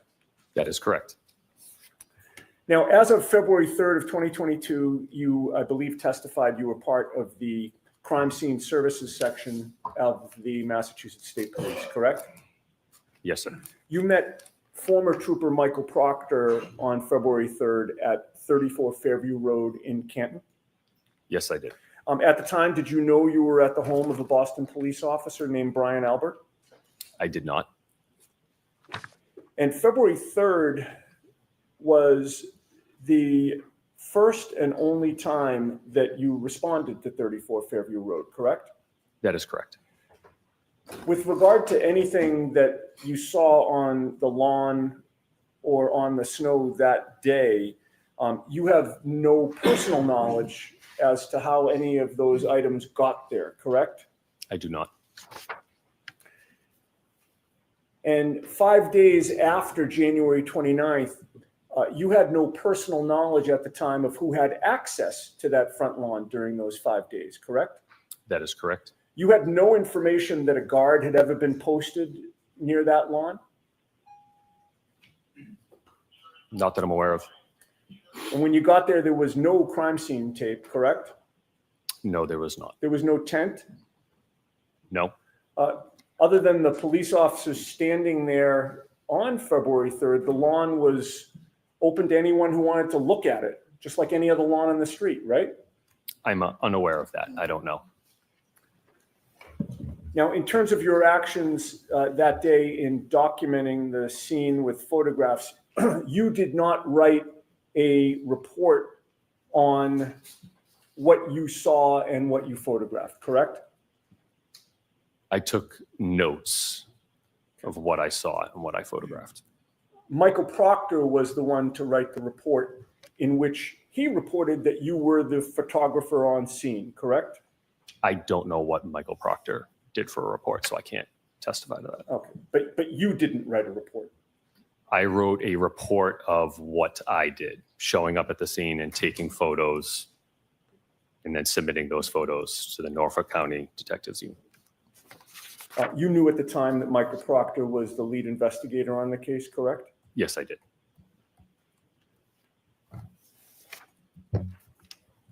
And with regard to other dates in February, on February 8th of 2022, were you asked to go back to 34 Fairview Road to document and photograph anything found on that day? I do not believe so, no. What about February 10th? No. February 11th? Again, my only involvement was on February 3rd.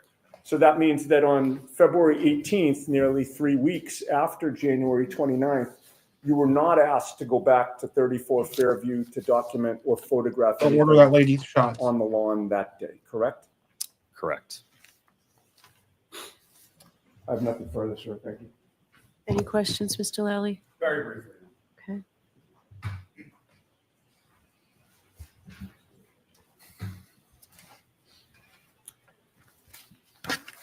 Just for clarity, Trooper Brent, you did write a report in relation to your response documentation on February 3rd. For clarity would be good, correct? bingo. That is correct. And you mentioned that you also took notes. Is that correct?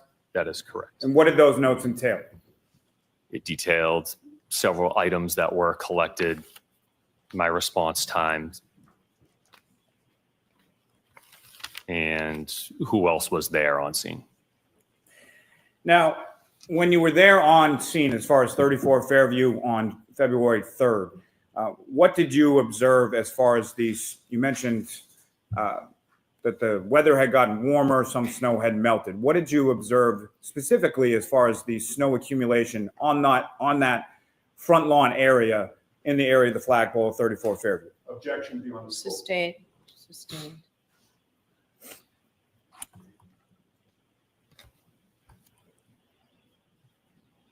As far as these items, again, when they were recovered, several of these items were under how much snow? I would estimate about, there was one particular item that was about a foot and a half under the snow. Nothing further. Nothing on that. All right. All right, Trooper, you are all set, sir. Thank you. You were all set. We need that one too. You were all set. Who is the Commonwealth's next witness? Your Honor, the Commonwealth called Brian Gallerani to the stand. Okay. So are you listening to things to make bingo cards with? Huh? Your Honor, as this witness is approaching, could I just move into evidence clips 19 and 20 that were previously played for the jury? Yes. Thank you. I didn't understand a word you said. Are you listening for things to make bingo cards with. Words that they use frequently we haven't been using. Okay. Who is this? Do you solemnly swear the evidence given to the court during the case now and here true the truth, the whole truth, and nothing but the truth, so help you God? I do. Thank you. Good afternoon. All right, Mr. Lally, whenever you're ready. Thank you, Your Honor. Good afternoon, sir. Good afternoon. Could you please introduce yourself to the jury and spell your last name for the court? Ryan Gallerani, Gallerani. And what do you do for work, sir? I'm currently employed as a sergeant for the Needham Police Department. And how long in total have you been a member of the Needham Police Department? 19 years. And Yay, that's the how guy long have you that did held not the see rank of broken sergeant? glass. 2 years. It'll be 2 years in July. Now, prior to holding the rank of sergeant with the Needham Police Department, what did you do before that at the Needham Police? I was a detective for 8 years. Now, over the course of your work as a detective with the Needham Police Department, what training have you received in regard to collection of biological samples? I've been certified by the Mass State Police since 2015 in collecting DNA. Now, can you explain just briefly to the jury sort of what that process of certification entailed? Sort of how did you become certified? Excuse me. So specifically, I was certified in DNA buccal swab, which is the process of obtaining cells suitable for comparison, DNA comparison by swabbing a person's cheek, cells, and gums. Nope, wrong And that person. certification that you received, is that up to date at this point? It is. Now, at some point on January 16th of 2024, did you have occasion to collect buccal swabs or samples in relation to this case? I did. And before I get to that, just briefly, as far as with your work as a Needham Police detective and or sergeant, you had no involvement with any investigation either by the Canton Police or the State Police in relation to any incident in the town of Canton, correct? Correct. Now, with respect to that date of January 16th, where did you go? I went to Norfolk County DA's office in Canton. And who did you meet with, or who did you collect samples from on that occasion? I collected samples from Trooper Proctor and Sergeant Buchanan. And again, briefly, can you explain to the jury the process of that collection of samples from Sergeant Buchanan and Trooper Proctor? Mm-hmm. So I swabbed the inside of their mouths with a cotton swab. I let it air dry, put it in the kit, sealed it, and photographed it. And then following your collection, what did you do with those collections once you had them? I brought that back to the Needham Police Department and entered it into the evidence locker. And as far as that collection process that you were describing, did you do that in conformity with the training and the certification that you referenced earlier? I did. Now, with reference to those items, at some point were you informed that those items were to be transferred or transported to a Bodie Technology Lab in Lorton, Virginia? Yes. And were there any specific instructions as far as shipping that you received from the lab in reference to those items? There were. And did you comply with those instructions as far as how those items were shipped from the Needham Police Department to the Bodie Lab in Virginia? Yes.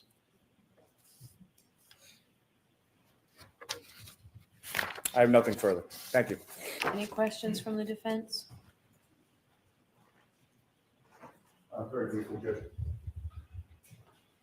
Good morning, sir. Good morning. Were you ever asked to do any buccal swabs of Chief Berkowitz of the Canton Police Department? I'll allow that. No. Were you ever asked to do any buccal swabs of Detective Kevin Albert of the Canton Police Department? No. Were you ever asked to do any buccal swabs of Lieutenant Brian Tully of the Massachusetts State Police? No. Thank you. I have nothing further. Anything, Mr. Lally? No, Your Honor. All right. Thank you very much, Sergeant. You're all set. Thank you. Next witness for the Commonwealth? Commonwealth calls Maureen Hartnett.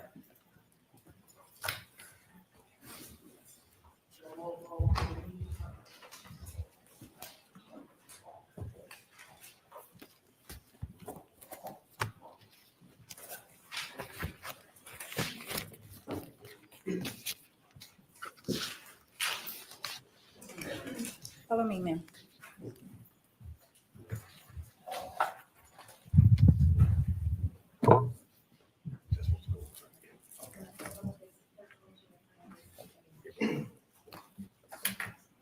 solemnly swear the evidence you give to the court and jury in the case down here and the truth, the whole truth, and nothing but the truth, so help me God? Yes, I did. Good afternoon. Good afternoon. You can sit or stand wherever you're comfortable. Just please keep your voice up, okay? Yes. Whenever you're ready, Mr. Brennan. Thank you, Your Honor. Good afternoon. Good afternoon. Could you please introduce yourself to the jury and offer the spelling of your last name? My name is Maureen Hartnett, Hartnett. Could you tell us where you presently work? I work at the Massachusetts State Police Crime Laboratory. Before you began working at the Massachusetts State Police Crime Laboratory, did you receive any education, any further schooling after high school? Yes, I did. Could you share that with us? I have a bachelor's degree in biology from Bridgewater State University and a master's degree in forensic science from the University of New Haven. After you graduated with your master's, did you begin working at the crime laboratory or did you work somewhere else before? I began working at the Massachusetts State Police Crime Laboratory. How long have you worked at the Massachusetts State Police Crime Laboratory for? I've worked there in total approximately 9 years. Can you give us a basic understanding of how the crime laboratory you work at is broken down, the different departments and what you do? There are various units within the laboratory. There is the criminalistics unit, which is the unit I work for, the DNA unit, the Office of Alcohol Testing, the arson and trace unit, and each of those units is comprised of civilian workers. And there's also portions of the laboratory that are made up of sworn or troopers that work for crime scene services section as well as the firearms identification section. Would you consider your role a civilian worker or are you a Massachusetts State Police trooper? I'm a civilian worker. You mentioned that one of the departments that you work in is the criminalist unit. The criminalistics unit. Could you give us a little more detail about what the unit does? In the criminalistics unit, we examine items of evidence for the possible presence of biological fluids. We conduct trace identification, damage analysis, as well as gunshot residue collections on evidence. Do different employees do different things in that unit, or do all the employees, are they trained to conduct all of those different type of testing? There are specific types of analysis that only certain members of the unit will conduct based on the fact that those types of analysis are not requested very often. Is the unit broken down by level of experience? Are there different roles within the unit based on experience? Yes, there are. Could you explain that, how it's broken down, the structure of it for us? Generally, a training analyst will be a forensic scientist 1, which means they're in training and they're not performing any type of independent casework. Once an analyst is authorized to perform independent casework, they are then a forensic scientist 2. And that above them would be their supervisors, which are forensic scientists 3. And that is specific to the unit. And then as the chain of command goes up, there are additional levels as well. Do you have a particular level that you've achieved? Currently, I'm a forensic scientist 2 in the criminalistics unit and crime scene response unit. In addition to your education and your master's degree, do you receive any specific training when you enter the unit? Yes, every analyst will receive generally the same training when they enter the unit. It is written in our protocol, so it is standardized, and that is completed once they enter the unit. It takes approximately 9 to 12 months to complete that training. Is there any ongoing training involved when you work in the criminals unit? Yes, as a part of our accreditation, we also receive ongoing education yearly. You mentioned accreditation. Can you briefly tell the jury what that means as it relates to the unit and the lab? Accreditation is a voluntary quality assurance program that the laboratory is a part of.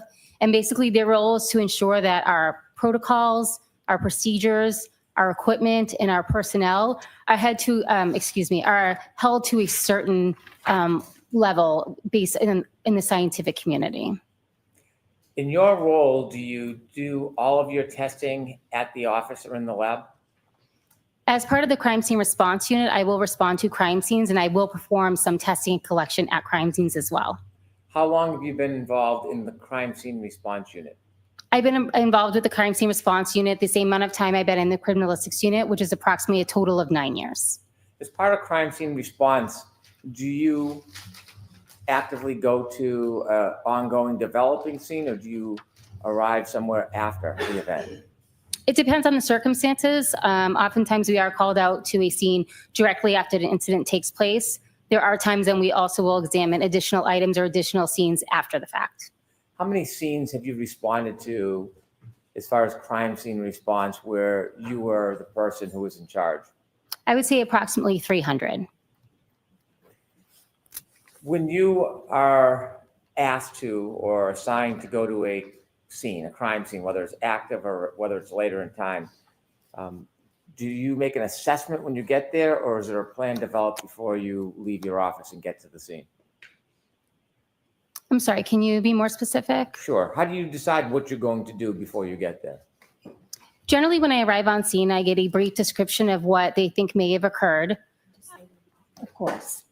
I will take an overall sketch and diagram of the scene, and I also take some notes of the scene before I perform any type of testing or collection. When you arrive at a scene and you start engaging in an analysis and determine whether you want to do testing, are you allowed to use your own independent judgment? Yes, I use my training and experience to determine what items I would like to test and what items I would like to collect. Is there ever any input by whatever law enforcement team or officer is at the response scene? Yes, there is. You mentioned that you've been to a number of crime scene responses. I want to ask you specifically about a response on February 2nd, 2022. Do you remember that? May I check the date on that? With the court's permission, please. Yes, you can. Thank you.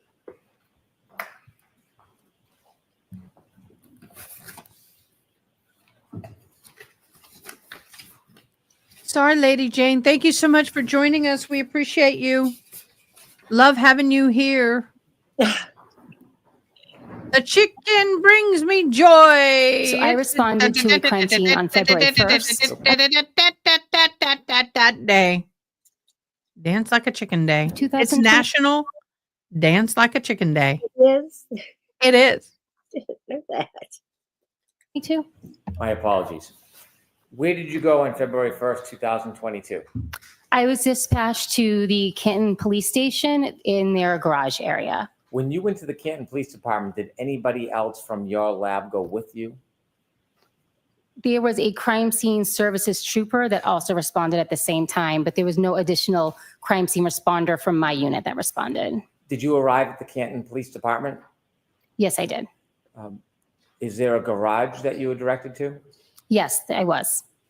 When you arrived at the garage, which sometimes may be referred to as a Sally Port area, were there any other people there when you arrived?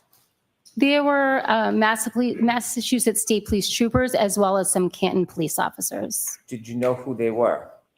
I did know who the Massachusetts State Police trooper was, yes. Was Michael Proctor there? Yes, he was. Was Trooper Dunn there? Yes, he was. Was Trooper Clark there? Yes. You mentioned Canton Police Department officers. Do you know Lieutenant Gallagher? Yes, I did have an interaction with his I will Gallagher try. as well. When you got there, did you have a chance to look at an item? Yes. Tell us what your focus was on. People will add to if I miss. I was asked to examine a black Lexus SUV. And was there a black Lexus SUV? Yes. As you were observing and making, analyzing the item, did you see whether anybody was taking photographs? Yes. When there's a person taking photographs, do you ever have any input or direct them, or do they do that totally independent of you? After they're done doing what they're required to do, I will ask them to take specific photographs because I do not perform that function at a crime scene. When you first arrived, did you have a chance to walk around the vehicle? Yes, I did. Did you observe the vehicle from standing behind it, looking at the back of it? Yes, I did. May I approach, Your Honor? Yes.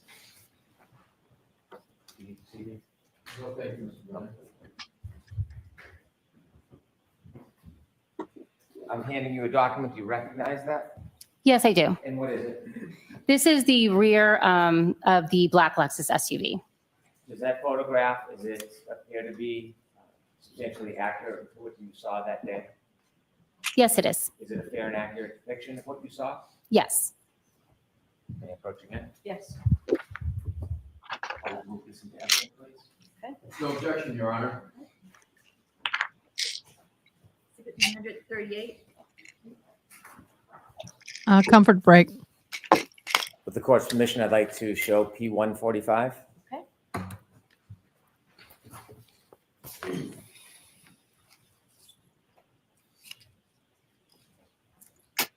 Ms. Hartnett, is that what you saw when you arrived? Yes, it is. Did anything stand out to you when you first looked at the back of that Lexus?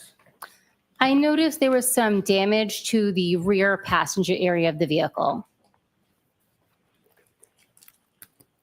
Take that down, please. Did you have a chance to walk around and look at the vehicle from the driver's side of the vehicle, the left side? Yes. May I approach? Yes.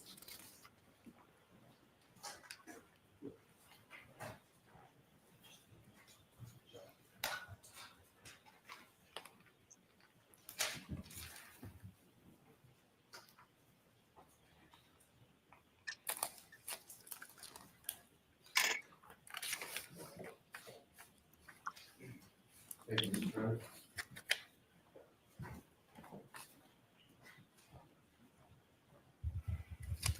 I'm showing you a photograph. Do you recognize what's in that photograph? Yes. What is it? This is the driver's side of the Lexus. Did the Lexus appear to you the same as it does in that photograph? Yes. Is that a fair and accurate depiction? Yes. All right, move this into evidence, please. No objection, Your Honor. Okay, thank you. Exhibit 139. With the court's permission, I'd ask to show the jury P144. Okay. Could you describe what you saw, ma'am? Yes. So this is the driver's side of the black Lexus. Thank you. You can take that down. Did you get a closer look from the right side of the Lexus to pay detail or attention to what you described from the back view that stood out to you? Are you referring to the damaged area? I am. Yes. So I did take notes of that area and as well as had additional photographs taken of that area. May I approach, Your Honor? Yes.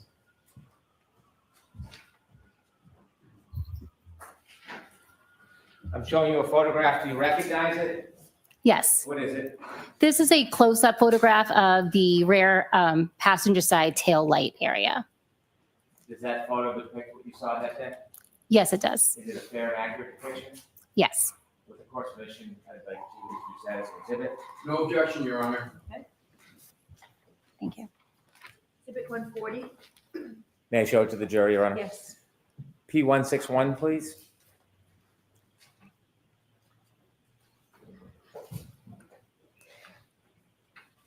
Could you describe what you saw? Yes, that is the rear passenger tail light of the vehicle. Is that how it appeared when you first walked in that day? Yes, it is. You can take that down. Thank you.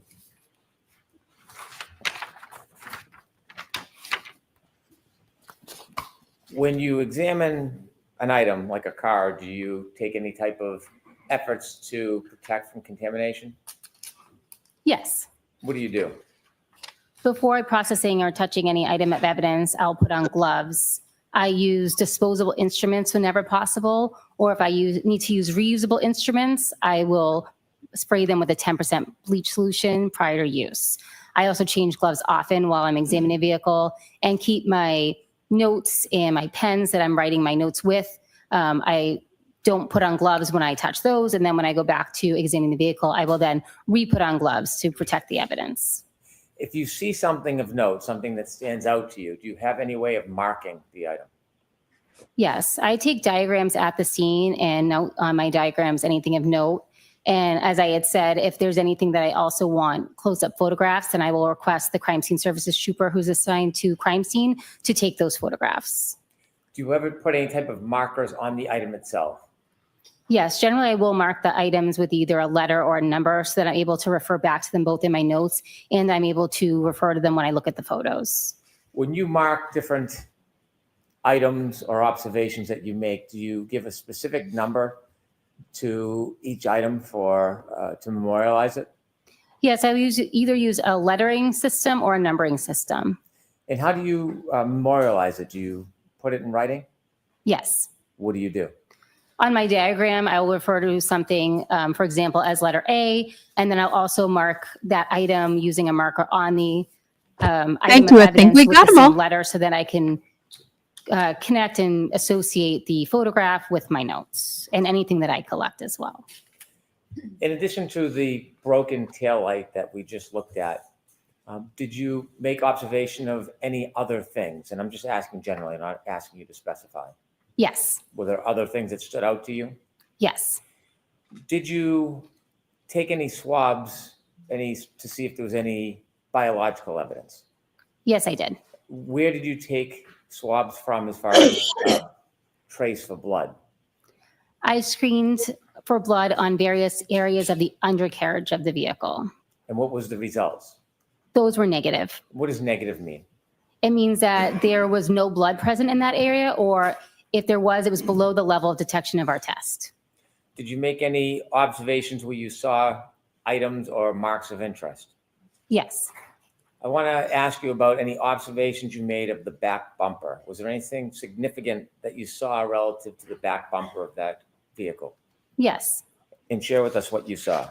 There were scratches on the bumper as well as apparent pieces of glass on the bumper. When you saw what you believe to be pieces of glass on the back bumper, what is the process you follow? I gave those an identifying letter. I noted those items in my diagram, and then I eventually collected those items. How do you collect them? I would have used either disposable tweezers or tweezers that were cleaned with a 10% bleach solution. After you collect the items, for example, glass on the back bumper, what do you do with that? In that moment or later on? Take us through from the moment you have it till the end. So I would put those pieces of glass into a glassine envelope, which are then packaged in a larger manila envelope. They are sealed and dated and initialed with my dates and initials. Eventually, when I return to the lab, those pieces are given an item number and then secured in our cold room. Is each piece of evidence given a separate item number? Yes. As far as the entire case, your entire response, not the separate pieces of evidence you may find, is it assigned a particular number or a case number? Yes, each case will get a larger case number, and then each item within that case gets an individual item number, so that item can be tracked throughout the lab. Do you remember from your memory what the case number of this investigation as far as your response was? Yes. Could you share that with us? The case number assigned to this in the laboratory information system was 22-2184. I want to go back to the glass in the bumper. May I approach, Your Honor? Yes.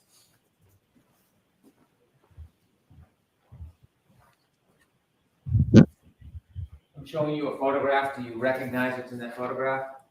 Yes, I do. Is that a fair and accurate depiction of what you saw that day? Yes. And could you generally describe what you see? This is a close-up photograph of the apparent glass on the bumper of the vehicle. Listen to evidence, please. No objection, Your Honor. Thank you. 141.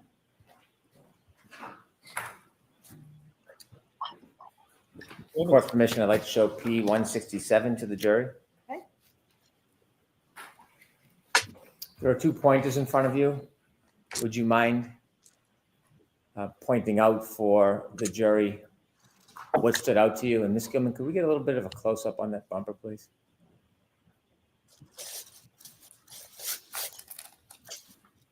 So I can see one of the, it's a little difficult to see, but I do see one of the larger pieces of apparent glass right here. Would it be better if I use this one? Could you? Do you mind? So this piece here is a larger apparent piece of glass. I think that was the largest one that I saw.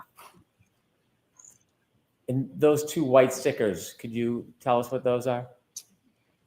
This sticker, this sticker here is marking where the apparent pieces of glass are. Is there another sticker above, or is that? I'm not sure. If you could close up, I'm not sure what that is. Yes, so that is another sticker, and next to that sticker are additional pieces of glass. Those items to the right of that picture, are those pieces of glass? Yes, I would say that's an apparent piece of glass here, and this one. Could we just go down to the bottom part again, please?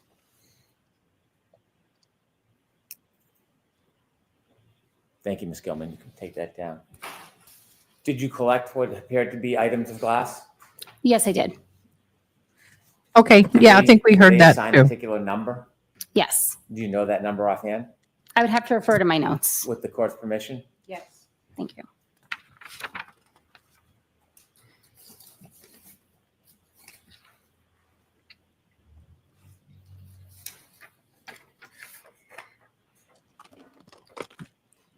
Please.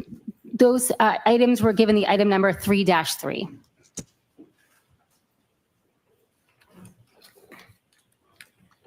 Did you focus on the right rear side of the vehicle beyond the broken taillight? Yes.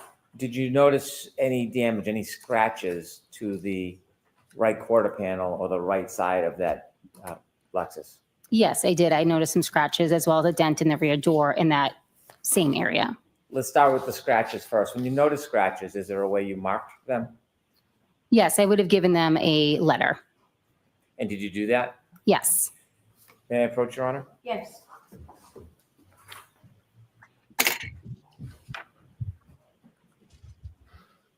Showing you a photograph. Do you recognize that photograph? Yes, I do. Do you recognize what's in that photograph? Yes. What does it depict? It is a close-up photograph of one of the scratches on the right rear area of the vehicle. Is that a fair and accurate representation of what you saw that day? Yes. All right, move this into evidence, please. No objection, Your Honor. All right. Exhibit 142. With the court's permission, I'd like to show the jury P-172. Okay.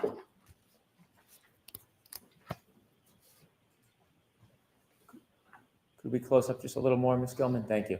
Starting at the bottom, what is that, ma'am? That is a close-up of the scratches that I noted in that area. Could you zoom out again, please, Ms. Gilman? Is that on the back bumper or the right quarter panel? I believe it's on the right bumper. It's a little difficult to make out in that photo. Could you zoom in again and move up just a little higher, Ms. Gilman? Thank you. You have another sticker on the top? Yes, I do. Do you know what that is? Yes, I do. What is that? That is an apparent hair that I noted in that area. So that doesn't designate a scratch. That's something entirely separate and different. That's something different, correct? We'll get to that later. I just want to point out that it's not a scratch. Now, you mentioned that you saw a scratch. Was it a singular scratch or a number of scratches? Could you zoom in, please, Ms. Gilman? It was a couple of scratches. Is there a number you designate if it's not a physical item, if it's something like a scratch, or the designations just for actual physical items? I use the designation for both observations as well as physical items. Would there be a number for the scratches? Yes. Well, there's a letter. Yes. Do you know what that letter is? Yes, I believe it's D. D. Okay, thank you. Take that down, please, Ms. Gilman. May I approach, Your Honor? Yes.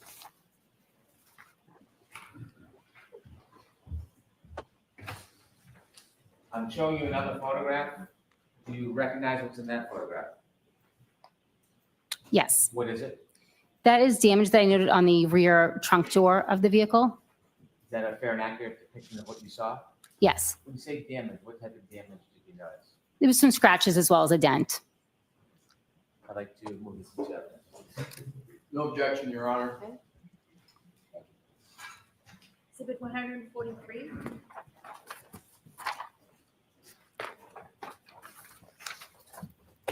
With the court's permission, I'd like to show the jury P-176.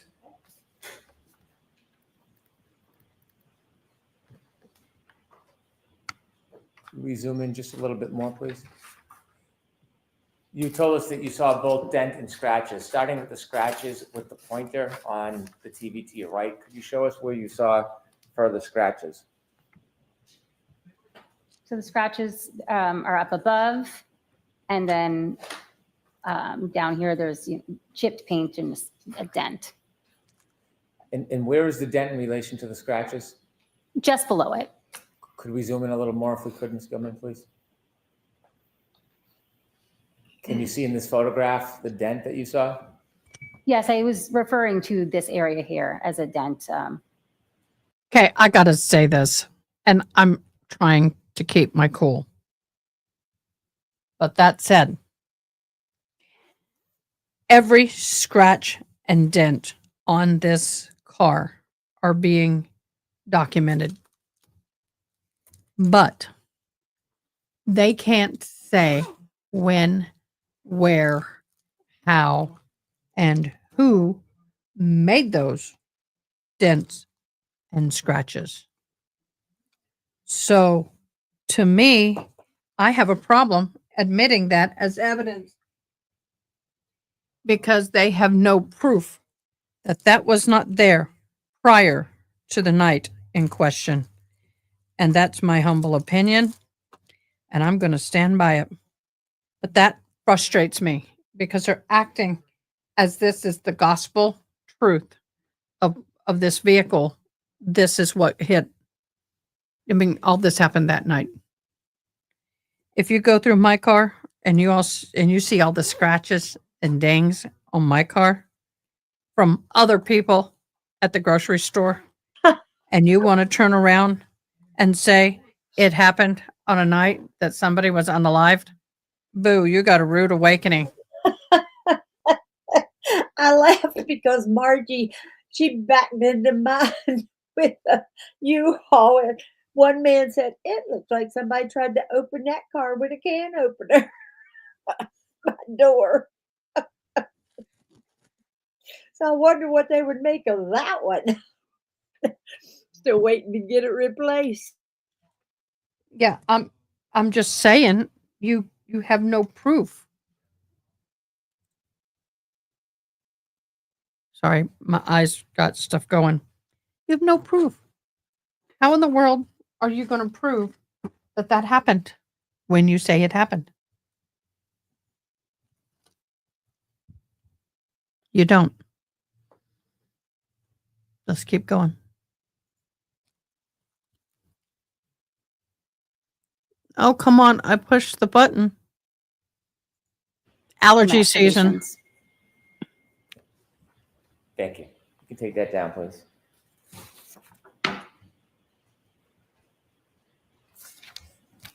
You mentioned the hair. I'm going to ask you some questions. How many pieces of hair did you find attached to that Lexus? I found one apparent piece of hair on the Lexus. Oh, please. As Queen Elizabeth Was there said. a designation Oh, number please. for the hair that you found? Yes. Do you remember what that number is? I used the letter A for that particular item. Did you say letter A, letter ma'am? A. Yes, correct. May I approach, Your Honor? Yes.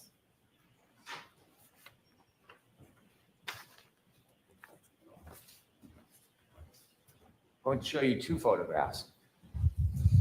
You take a look at the first photograph, please. You recognize that picture? Yes, I do. And what's in that photograph? This is a photograph of the apparent piece of hair I noted on the rear area. Is that a fair and accurate depiction of what you saw that day? Yes. Turn to the second photograph, please. Do you recognize what's in that photograph? Yes, I do. What is it? This is an additional photo of the apparent hair on the vehicle. Both photographs of the same piece of hair? Yes. And the second photograph, is that a fair and accurate depiction of what you saw? Yes.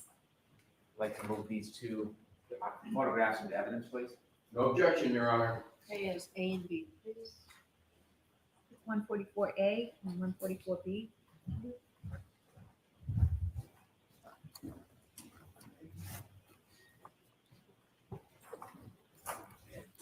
With the court's permission, I'd like to show P173 to the jury.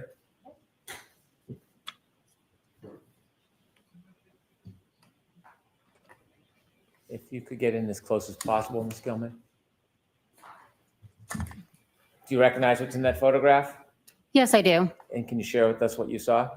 This is a close-up photo of the apparent piece of hair on the rear of the vehicle.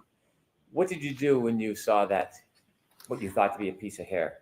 I marked it with the tape. I designated it as letter A, and then I asked the crime scene services trooper to take a photograph of it. Did you try to preserve it in any way? Yes, I did. Tell us how you preserved that apparent piece of hair. I collected that hair with either disposable tweezers or tweezers that had been bleached with a 10% bleach solution. I put them in a glassine envelope and then put them in a larger manila envelope. In a larger manila envelope.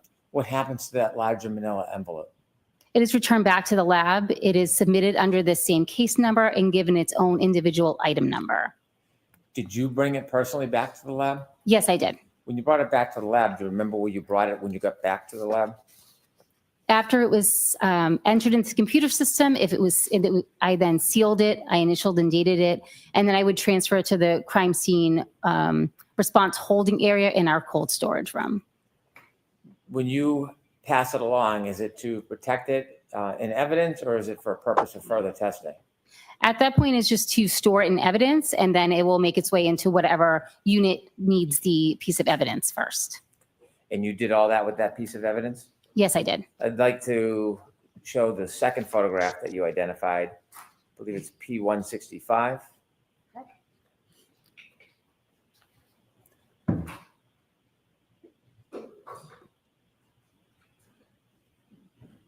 Do you recognize that photo? Yes, I do. What do you recognize that to be? That's an additional photo of the apparent piece of hair on the rear of the vehicle. In the two different photos, are they taken from the exact same angle? I believe they're taken from slightly different angles. And the hair is, could you point that out with the pointer of the hair that you found? Yes. This hair is the apparent hair. I know, right? Look at that. Take that down, please. Okay, how many of us can believe, and I'm saying really believe, that you can drive all over town the night he passed away, and that you can, shoot, let me see who that is. You can turn around and have the car towed. The car is towed on the back of a flatbed going 40, 50 miles an hour down the road. And you have a hair precariously floating on the outside of the hair. And it's white. John Keefe's hair. Now that could have been in the car and they put it out there, but his DNA is all over the car. I could care less. I did. They just went in the wrong door. Regarding the damage to the broken taillight, did you have any interest in maintaining that piece of evidence? Yes, I did. What did you want to do? I wanted to collect the entire taillight housing. Why did you want to do that? If there were pieces from the taillight that could be later matched to the taillight, I needed the entire housing to be processed at the lab. Did you make efforts to try to maintain or remove or preserve that entire taillight housing? Yes, I did. What's a taillight housing? Excuse me? What is a taillight housing? I'm referring to the entire piece, including the back, the glass covering, the light bulb inside. So it's in the entire unit. Did you attempt to remove that entire unit yourself? I did. Were you successful? No, I was not. So what did you do? A Canton police officer that was in the Sally Port at the time offered to help disconnect it with some tools that he had. Have you ever seen whether there's video that memorialized that entire event? Yes, there is. And have you ever watched that video? Yes, I did. Does that video show you attempting to remove the housing and then receiving assistance from somebody? I'm sure it would. When that housing was removed, what happened to it? I then placed it in a box, I believe I placed it in a paper bag in a box. And then once I brought it back to the lab, I added additional cushion with additional paper to protect it from any further damage.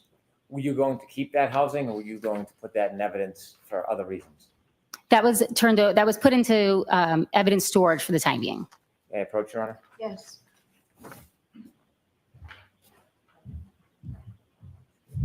Showing you a photograph. Do you recognize what's in that photograph? Yes, I do. What is it? This is a photograph I took of the taillight housing back at the laboratory upon examination. Is that in substantially the same condition as when you saw it? Yes. Any differences whatsoever from when you saw it?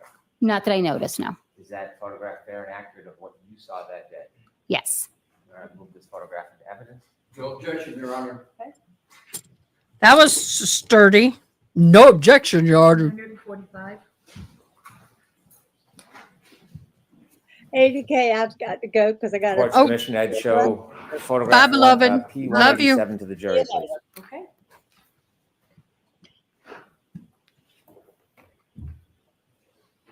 Could you tell us what that is? That is a photo that I took of the taillight housing at the laboratory. And that's after it's obviously removed from the vehicle. Yes, that's correct. And that was packaged and preserved? Yes. You could take that down, please. Do you have the actual item, the actual housing with you?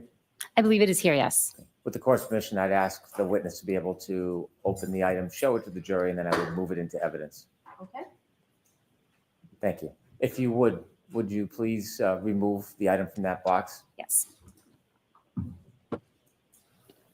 Do I have May I to? approach? Yes. Do you have gloves available? I brought gloves, yes.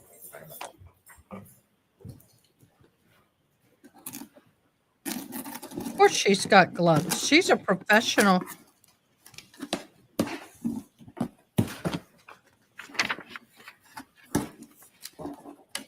She goes, of course, I'm a professional.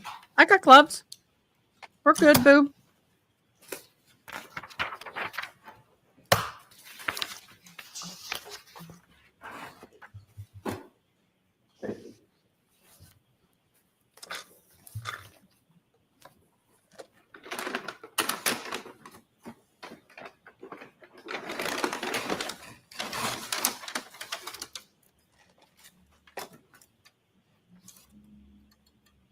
You could hold that so the jury can see it. You could hold it up high, please. Thank you. Thank you very much. If you could return that to the box.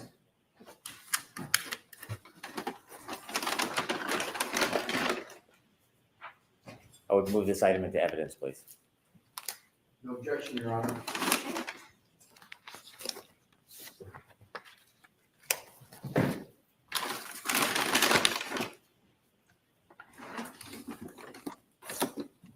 That's the only item in that box? There are additional items in that box as Oh, well. I only want to introduce that one item. Okay, so it's got the bag. You need to take that bag out. There are also other items in that bag. May I approach, Your Honor? Yes. What? Whoa. Houston, we got a problem. Actually, Paul, the lunch is here. All right, jurors, the lunch isn't here, so this seems like a good time to take a break. We'll see you in about 50 minutes. Yeah, of course. An hour. Okay, jurors, right this way, please. Please rise for the jury.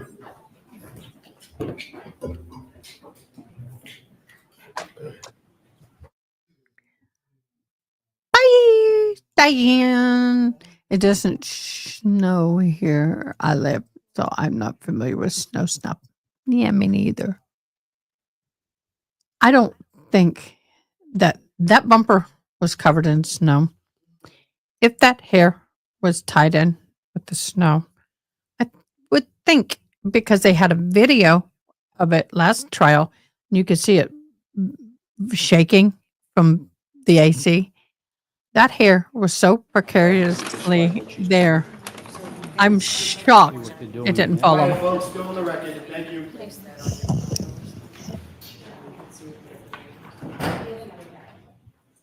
Yeah, I'm surprised.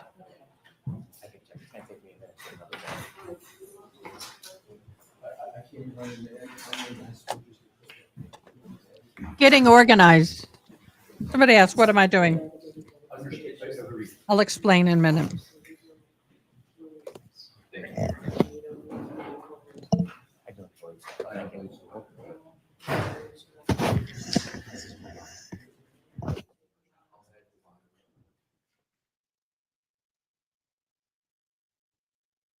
Okay.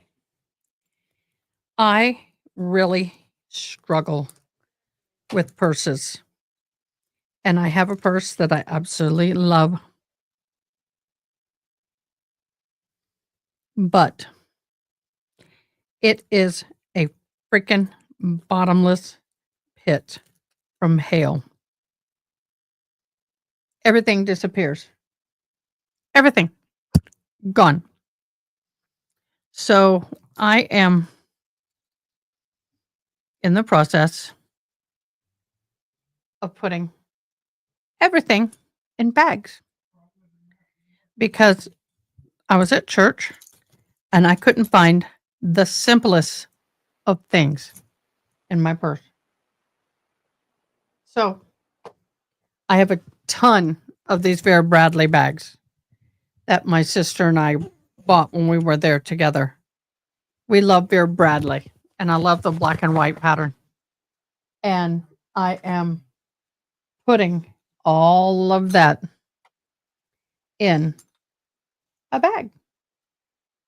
I am organizing it because I was in Bible study last Wednesday and I reached down for something, couldn't find it. And that was quite irritating, to say the least. So, took forever. In these bottomless pits that we call our purses. Now, I love my Michael Kors pink purse. Had it for 10 years at least. And here's the pro level solo cup. Yeah. So, unfortunately,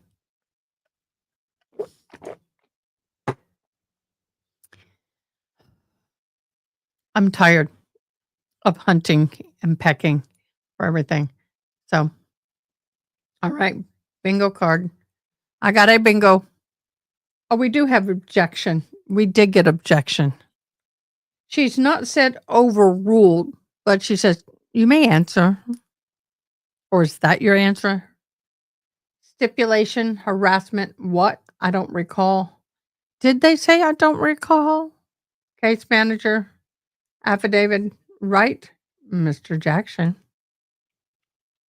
I only got one bingo.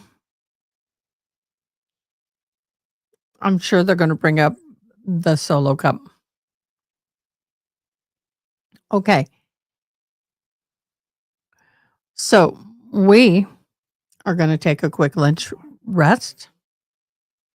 We are going to be back shortly. I'm going to take a comfort break. I'm going to get me some food and I will be back. Don't go anywhere. We'll return. All right. Y'all are amazing. Get everybody stretch. Everybody stretch. Okay. We'll be back.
Here we go.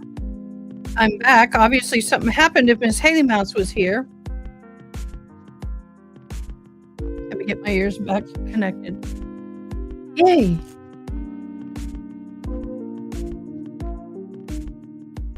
Oh, I thought I pushed the music.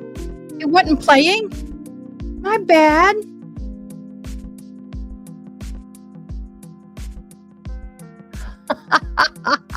That's cute. Oh, you have 3 bingos. Congratulations, Erin, the bingo queen. Oh, I have never made that. I need to learn how.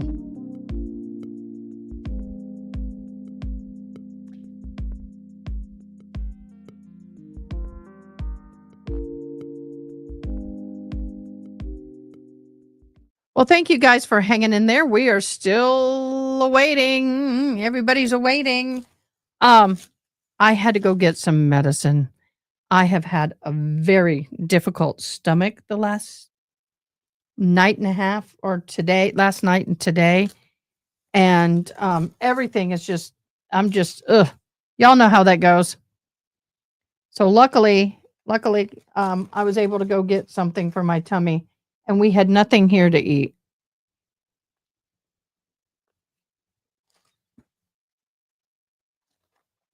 So I got something gentle for my tummy.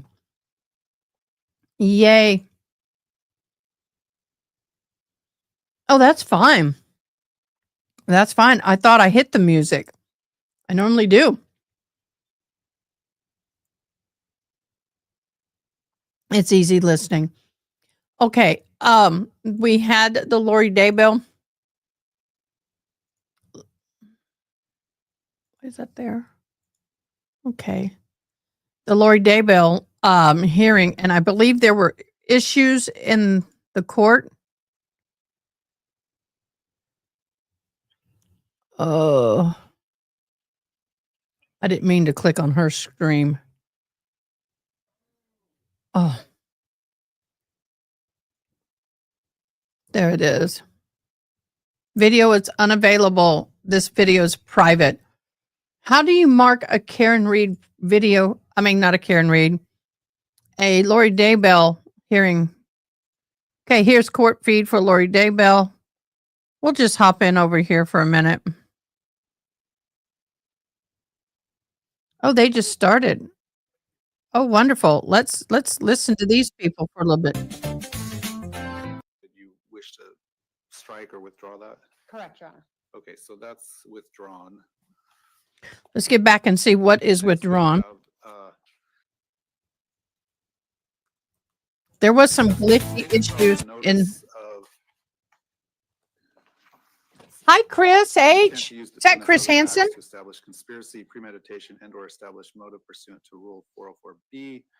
In your pretrial statement, you indicated you wish to strike or withdraw that. Correct, Your Honor. Okay, so that's withdrawn. That's a friend of mine. I'm being facetious.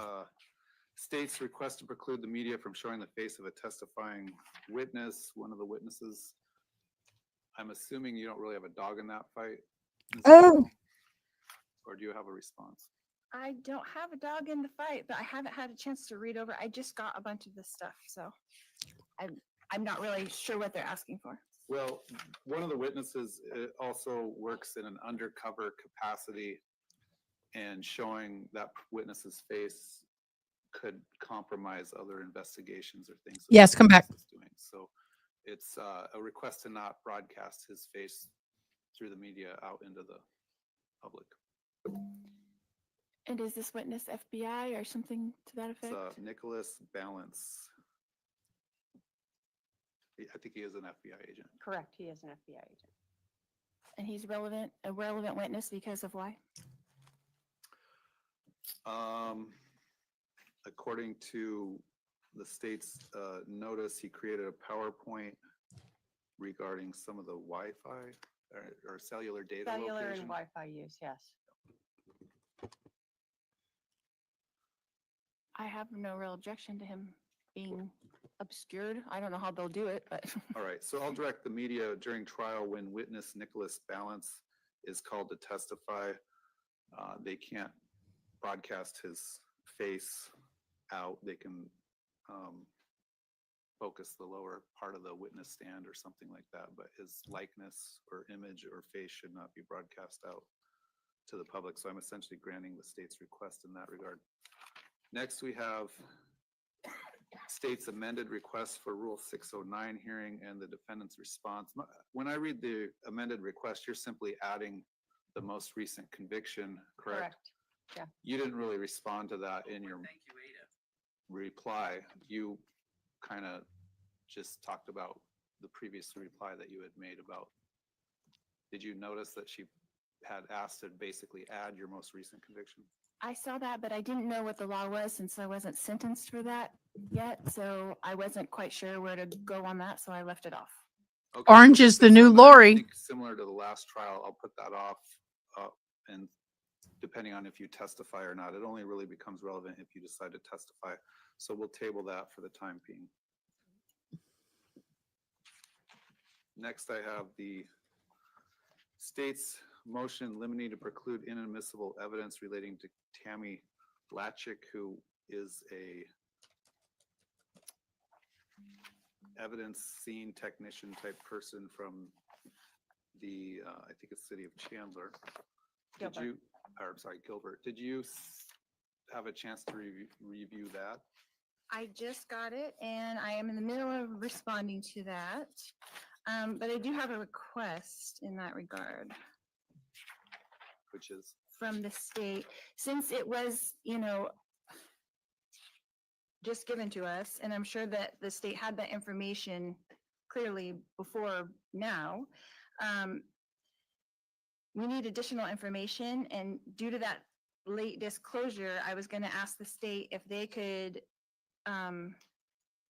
disclose to us the employment records of Tammy and the emails regarding this incident and any recordings or body cam videos, so that we don't have to have my investigator try to do an investigation so quickly. If they have that information, if it could be turned over to the defense so that we don't have to try to gather that information so quickly. Well, I don't think you're necessarily entitled to all those things if it's deemed that incident is irrelevant to her testimony. So I think the threshold issue is if you want to file a response where you think that is relevant, something that you can get into, an incident that happened 4 years later, I guess when can you file your response? Without any further information, I don't know, when is that response? She's got a necessary? different assistant attorney. It was filed May 3rd, so technically it's already past due.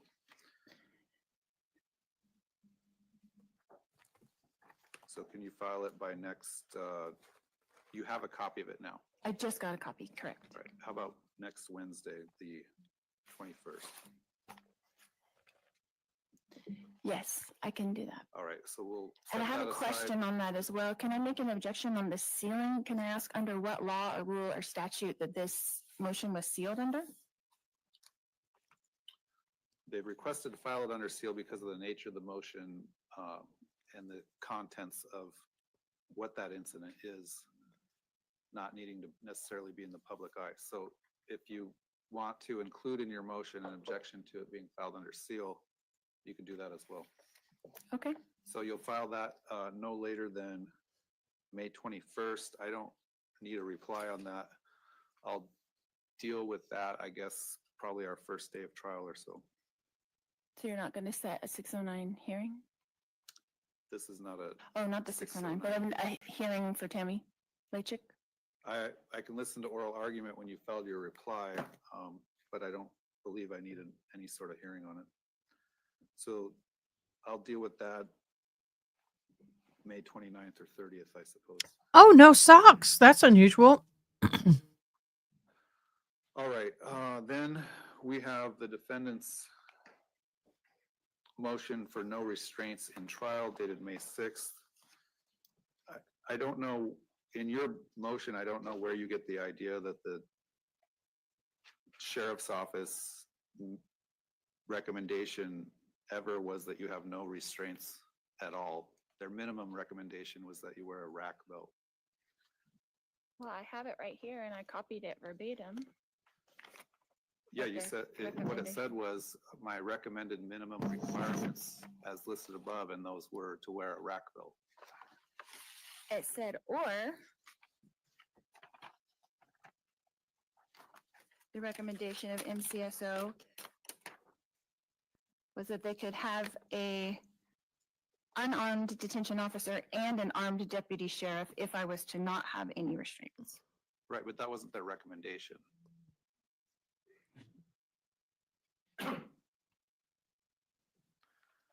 I've received the defendant's motion. I've received non-party Maricopa County Sheriff Jerry Sheridan's response. On the MCSO security justifications, my understanding is was his recommendation. Your Honor, Joseph Vigil for the Sheriff's Office, if you have any questions. Oh, okay. Well, I'll deny the motion from the defendant. The same conditions will be set that we had in the first trial, that being you You wear the think? black belt, no leg brace. There was one incident during the trial where you asked to take a break because a strap was hanging down behind your jacket. We did that. We rectified the situation. There's been no indication whatsoever that the jury noticed the rack belt or anything like that. So I think those conditions are appropriate and will remain for the second trial. Your Honor, the jury was not polled to see if they noticed anything either. Was that correct? Right. There was no request for that. All right. So next we have defendant's motion to consult with advisory council and team during trial dated May 6th. I don't know. I guess what exactly are you requesting? Are you requesting that during the lunch recesses you be housed somewhere where you can meet with your team? Correct. Okay. And I know that it's a DO situation, and I know that our DO has his other obligations to do. So I didn't know if another officer could if something could be arranged so that I would have time with my team during those breaks and during lunchtime. We did accommodate that during breaks and recesses during the trial to the extent that it doesn't delay the jury getting into the courtroom and resuming the trial when we need to, like when we take the 15-minute afternoon recess. That will continue. You'll have an opportunity to meet with them briefly. Over the lunch hour, I think is the real question. I did receive a response this morning from the sheriff's office, which indicates they don't really have an objection to that. Is that correct? That's correct, Your Honor. There is an area on the fourth floor in the South Court Tower where she can be taken to meet with her advisory council, and they'll work that out. All right. I don't have a problem with that. So if you need to meet with them when we break for lunch, just indicate to the DO that's what you need to do. There may be a day where you don't need to meet with them, but I'll essentially grant. Ms. Kay, I don't assume you have an issue with them. I have no All position right, on it. so I'll grant the defendant's motion on that she can meet during the lunch hour. Again, the only restriction on that is that we're not going to delay bringing in the jury at 1:30. We'll expect everyone back in the courtroom to start on time. All right, let's talk about the trial schedule and the screening. I received in the state's pretrial statement. Have you seen that? I just did, yes. Your Honor, may I be Yes, excused? go ahead. Thank you. The state's pretrial statement indicate there was some witness scheduling issues. If we get the jury sat on the 30th and impaneled on the 30th, the last Friday in May, and we have our opening statements and begin testimony and evidence Monday, June 2nd, you indicated that the state indicated you would run out of witnesses either Wednesday or sometime Thursday. Correct. That are available that week, yes. Right, and then so we'll definitely go dark on Friday the 6th. I had initially indicated we would be in trial on that day, but if we can't have any witnesses here, we'll be dark on that day, and we'll indicate that for screening purposes for the jurors. I think we'll still indicate that we'll be in trial on the 5th, and we'll have to play that by ear. Maybe we will be dark, maybe we won't. But as far as when you resume on the 9th, you said you thought you would have 3 witnesses left at that point? Correct. Do you have an anticipation? Are those witnesses that would each take a whole day, or? I think it's possible I could finish that day. So ultimately what I'm getting at is trying to drill down the schedule and screening for the jury. Do we not need to screen them for the week of the 23rd? Obviously, I just received the defendant's 15.2 that lists two different expert witnesses. I did request that they actually comply with Rule 15.2 and give me any information about any of these experts. They've also listed other witnesses. So because of that, I would still screen them for the other week. Well, maybe we should address that. Is there still no report from Lonnie Dworkin that the state's received? I have received nothing. Do you have some sort of expert report you were disclosing? We will, Your Honor, yes. When? Well, when is that going to be? Because it's way past due. So the state did receive the affidavit from Lonnie explaining the things, which is why they turned over late discovery in the middle of trial. Get off So the we do mic. have that. Holy crap. He's working on a few things for us as well now, and She's I will like get with him as soon as mouthing. possible and get that report to you as soon as possible. All right, well, it's depending on what's in that report, it is likely to be precluded at this point, but I'll keep an open mind on that, and I guess we'll wait and see. Let's talk about, for the purposes of scheduling. Your Honor, and just there's one other person that I'm Googled. I'm going to ask her about the other Okay. witnesses. I received your supplemental witness list, I think yesterday. You have, in addition to Mr. Dworkin, you have Weaver, Barkman, again, Detective Moffett, Jeffrey White, Melanie Gibb, and Zulema Pastanas. Zulema Pastanas. Okay. God, she's right on that microphone.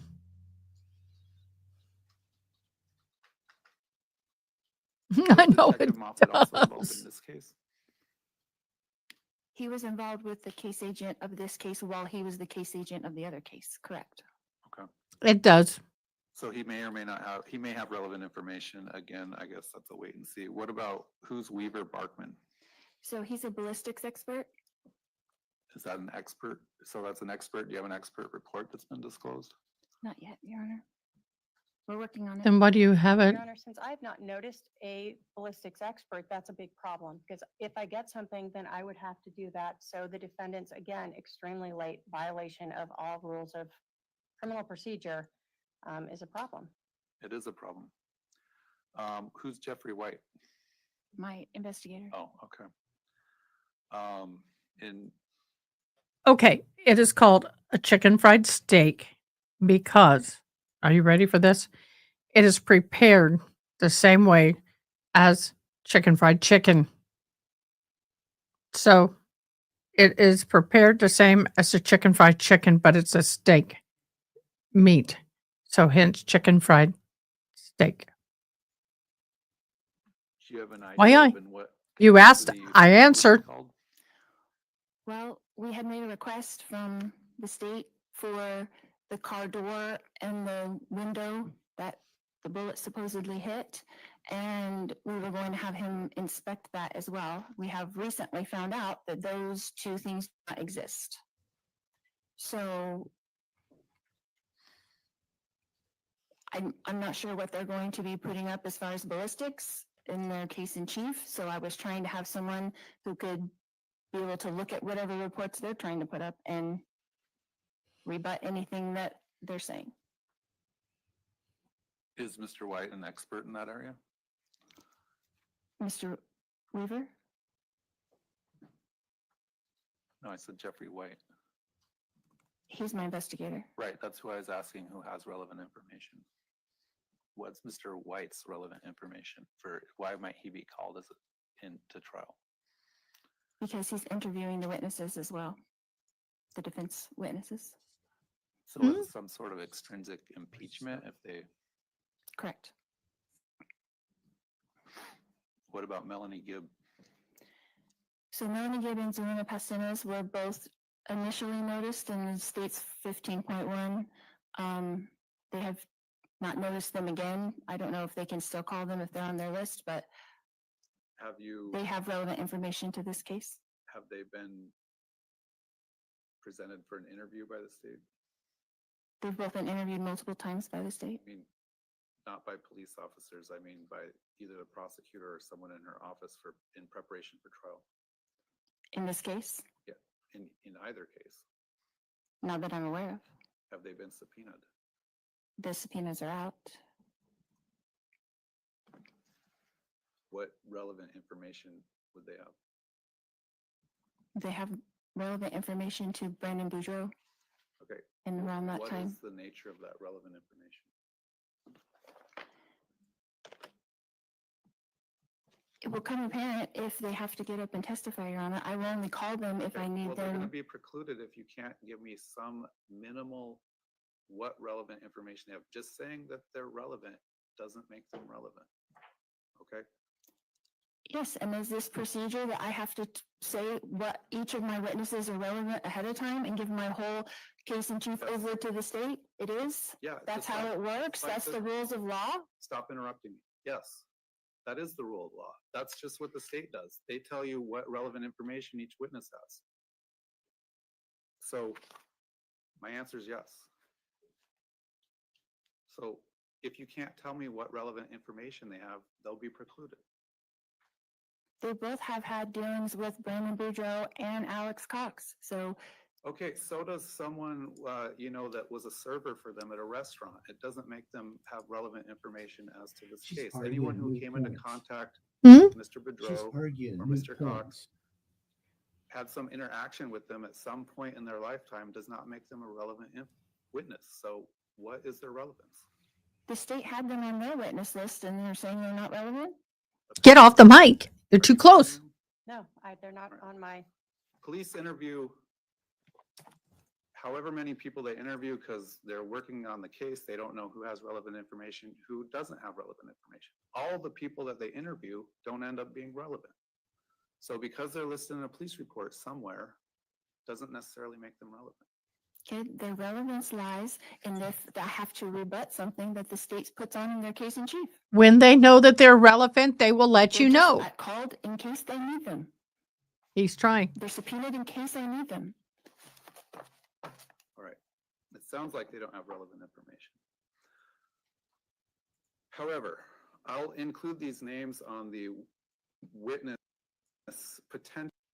Okay, we got Karen Reed.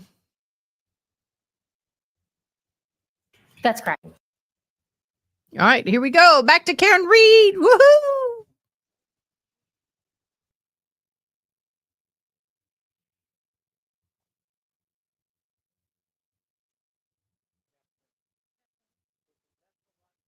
That's no microphone on their and end. attempting to introduce the taillight housing. Do you remember that? Yes, And you mentioned there were a number of items in that bag. that's correct. And during that break, did we have a chance to look inside the bag, Yes, accompanied by counsel for the defense? yes.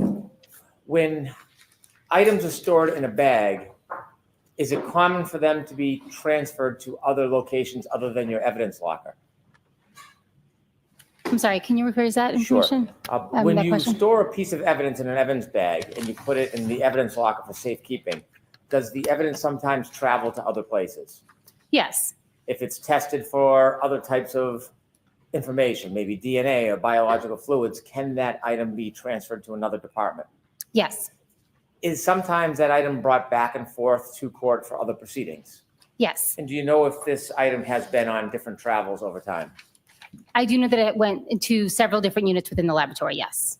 When you opened up the bag and you said the housing was in that bag, the other items that were in the bag, do you know when they were put in there? No, I do not. Do they appear to be pieces that are consistent with the taillight housing? I can't testify to whether or not they're consistent. Do you, when you saw the pieces, do you know whether or not any of the pieces broke off that taillight housing? I do not know.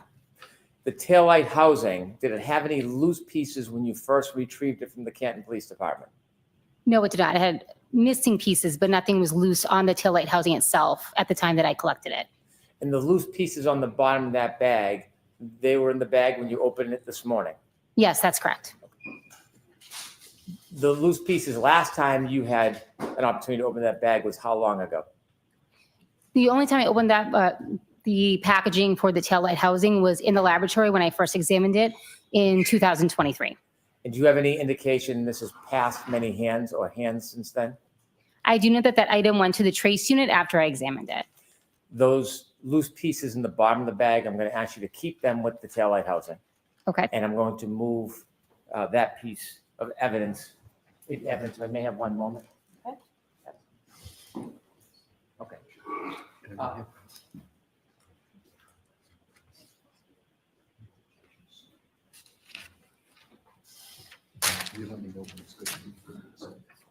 One last question. When a bag is opened by somebody who's examining it, if there are small loose pieces accompanying the item, is it ever packaged in separate baggies or containers?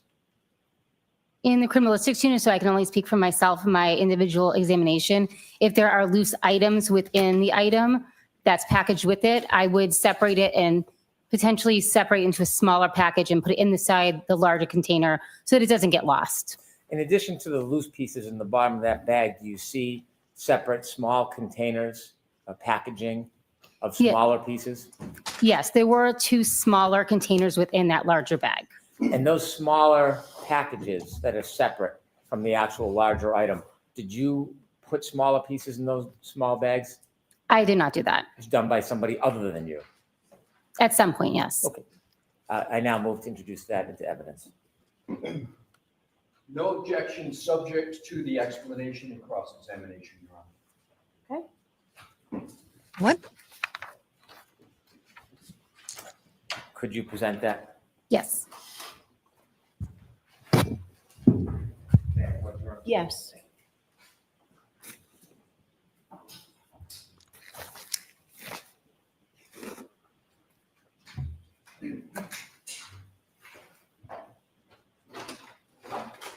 So I didn't even display it, I mean, just provide marks. The whole bag. Yes.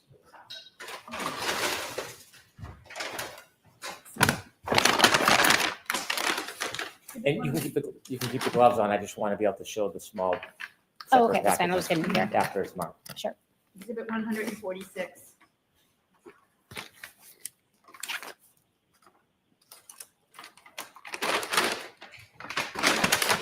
You've already showed us the housing. Can you show us some of the small pieces in the bottom of the bag and also the small separate packaging that you did not package?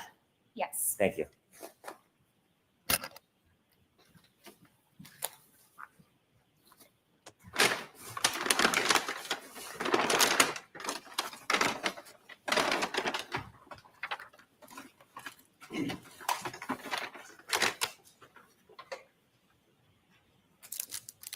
Could you explain what those are?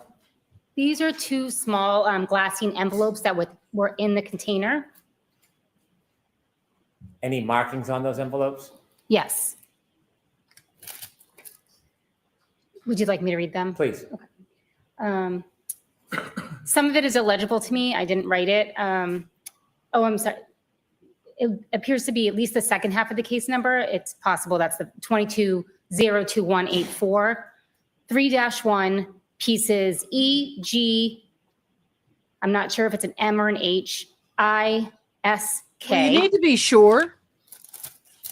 You need to be This sure. also has a case number 22-02184. 3-1 assorted small pieces. Thank you. And was there any pieces that weren't packaged other than the housing in that bag? Yes. And could you show us, please?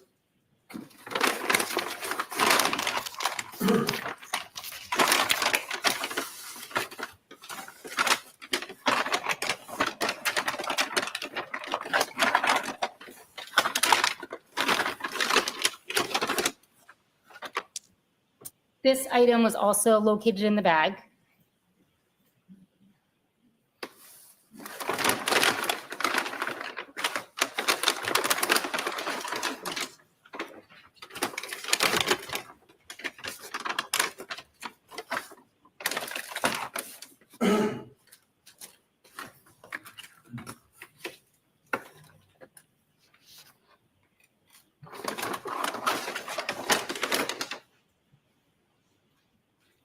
And these 2 items were also located in the bag.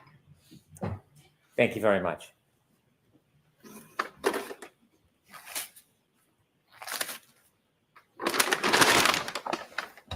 May I approach? Yes. I'll take that.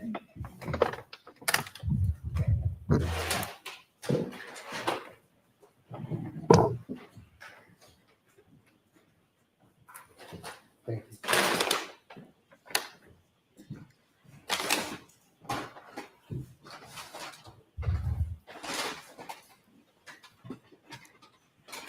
When you brought the taillight housing back to the lab, did you take it out of the bag and do anything with it?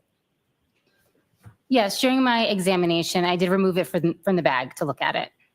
When you, after you looked at it or during your observations, did you take any samples from it? Yes, I did. Explain to us what you did. I took a polyester swab.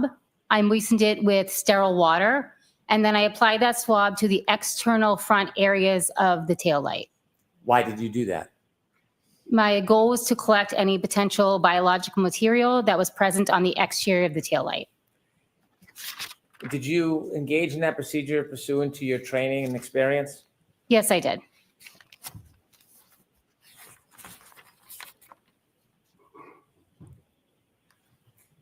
If we could have former P-187 back on the screen, which is now an exhibit.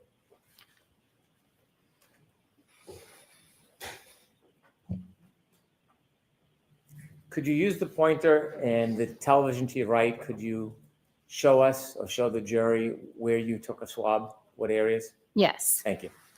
So I took my collection from this upper right-hand corner, the red apparent plastic, as well from this area down here, another piece of red plastic, and then these clear apparent plastic here on the front of the taillight housing. Basically, any areas that would have been exposed when the taillight was intact. Why do you take the swab and go to multiple different parts of an item? The goal of this collection was just to determine if there's any biological material in that area. And there's no forensic relevance really to if it came from the upper right or the lower left. I took that collection as a whole. And in addition, there was a very small surface area to begin with. When you took the swab, did you run it along the breaks in the red part? Like the edges here? Yes, the edges. It's possible, yes, that I collected from those edges. Do you have a memory of what part you actually swabbed? I remember swabbing the external areas of the taillight, those that would have been on the outside prior to any damage being done. Okay. Thank you. You can take that down, please. After you engage in the procedure of taking a swab, what do you do to preserve that swab? That swab is air dried. It's then repackaged in a small glassine envelope. A portion of the swab is also put in a clear plastic tube, which is sent forward to the DNA unit. Did you do that? Yes, I did. Why do you go through that type of procedure? Why do you take that many steps? I'm sorry, may I correct my answer from Please. the last question? Please. My apologies. So in this particular instance, the entire swab was cut up and put into plastic tubes for further testing. Why did you do it that way? This item was quantity limited. The swab itself was quantity limited, meaning that they'd have to use up the whole swab in order to run DNA analysis. Did you do DNA analysis on the swab? No, I did not. Why not? I don't work in the DNA unit, so that is the job of a different analyst. At some point, did you take that item that had been preserved and put it into evidence? Yes, I did.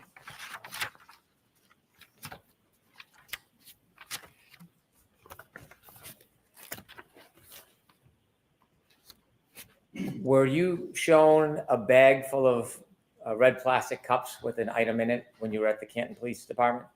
Yes, I was. Could we have Exhibit 56, please?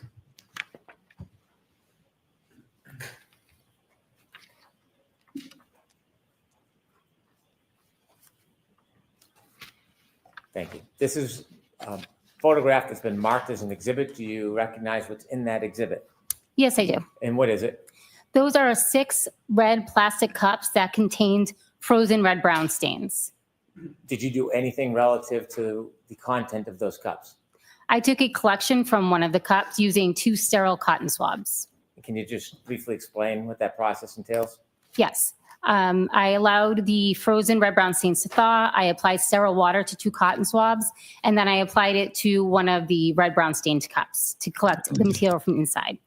How do you preserve and maintain the integrity of whatever sample you collect? That sample is then entered into a glassine envelope, a large aluminum envelope. It is then sealed with my initials and date. It is given an independent item number and stored within the proper unit within the lab. Take that down. Thank you. But the At some problem point, did you is look at that clothing? blood and everything's already tainted. Yes, I did. Where did you look at clothing? I examined the clothing from this case at the Massachusetts State Police Crime Laboratory. Was the items brought to the crime laboratory? Yes, they were. Did you have a chance to unpackage them? Yes, I did.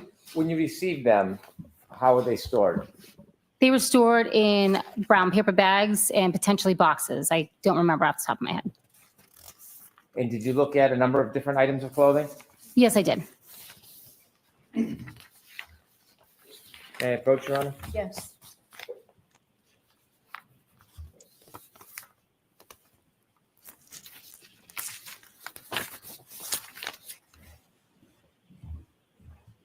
I'm going to show you a series of 4 photographs. I'm going to ask you about each one of them individually. You recognize the first photograph? Yes, I do. What is it? This is a photograph I took of a gray sweatshirt. Is that photograph accurately depict the sweatshirt as it appeared to you when you looked at it? Yes, it does. You look at the second photograph, please. Do you recognize what's in that photograph? Yes, I do. What is it? This is an additional photograph of the front of the gray sweatshirt where I had put some markings on the sweatshirt. Why did you put markings on the sweatshirt? These markings specifically are noting areas of damage. Third photograph, please. Do you recognize what's in that photograph? Yes, I do. And what's in that photograph? This is a close-up photo of the area of damage that I denoted as 1. And a fourth photograph, please. Do you recognize that photograph? Yes, I do. What is it?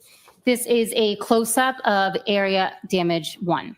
Is that a fair and accurate depiction of what you saw that day when you examined this particular item? Yes. All right, move these 4 photographs into evidence. I could just see them quickly.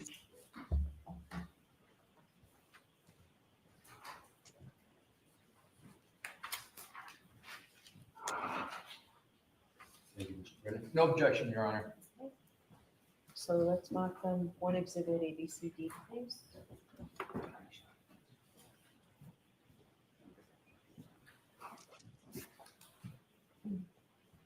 Exhibit 147, A, B, C, and D. Thank you.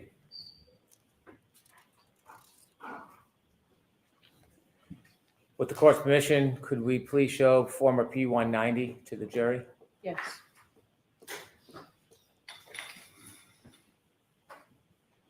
Is that one of the photographs you just recognized? Yes, it is. And could you explain to us what you see? This is the exterior front of the gray sweatshirt. There is linear damage between the top and bottom of the sweatshirt, as well as linear damage across each sleeve of the sweatshirt. Do you see the cut down the front of that sweatshirt? Yes. Did you distinguish that cut as any different than the damage on the arm? I did not do any damage analysis on that particular area of damage. Why not? Typically in these type of events, you'll see those types of damage associated with clothing being removed from emergency medical technicians, so they're not forensically relevant.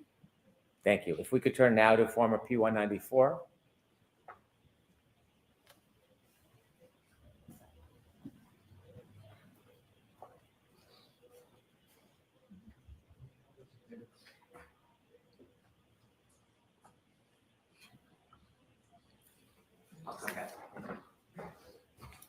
Is this the same sweatshirt? Yes, it is. And there's a little bit difference, is markings or tabs on it? Yes, that's correct. What are you doing there? I put tabs on each of the areas of damage on the sleeve and 2 on the chest that I was going to examine further. When you put the tabs on, do you write a report or mark it in any way to memorialize it in case the tabs fall off? Yes, in this case, they were marked tabs 1 through 9. Those are not permanent on the sweatshirt. They're actually just pieces of filter paper that I use to mark it. Could we, Ms. Gilman, zoom in on that right arm, please? Thank you, sir. Thank you very much. What is written on those tabs? Each tab has a number on it that corresponds with an area of damage that I examined. And when you write a report, when you memorialize it, is that to keep an accounting of each? Yes, that's correct. If we could turn now to form of P196, which is 147C. What does that depict, ma'am?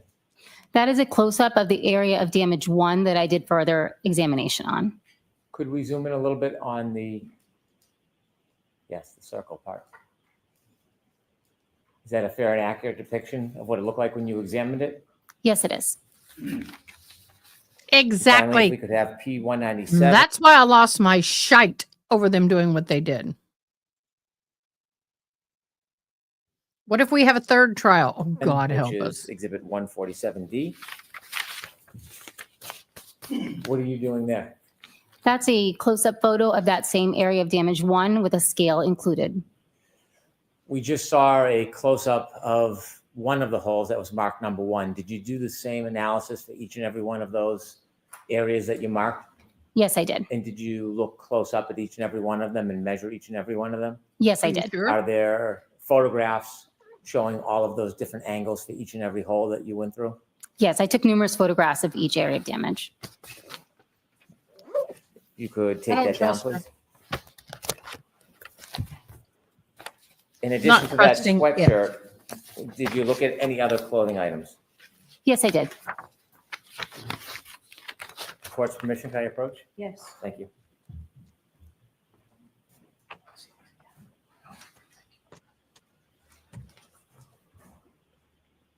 I'm showing you 2 photographs. If you could look at the first one, do you recognize what's in that photograph? Yes, I do. What is it? This is item 7-17. It's an orange t-shirt. Is it fair?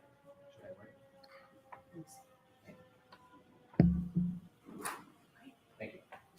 Is that a fair and accurate depiction of the t-shirt when you examined it? Yes, it is. And the second photograph, please, could you take a look? Yes. Do you recognize what's in that? Yes, I do. And what is it? This is the other side of the orange t-shirt. Is that a fair and accurate depiction of the t-shirt when you examined it? Yes, it is. All right, remove these 2 photographs of evidence, please. No objection, Your Honor.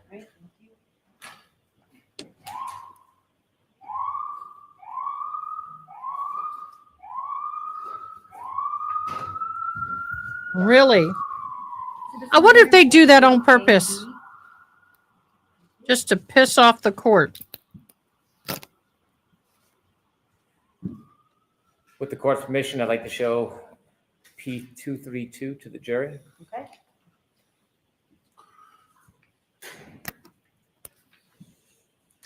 Could you tell us what you see?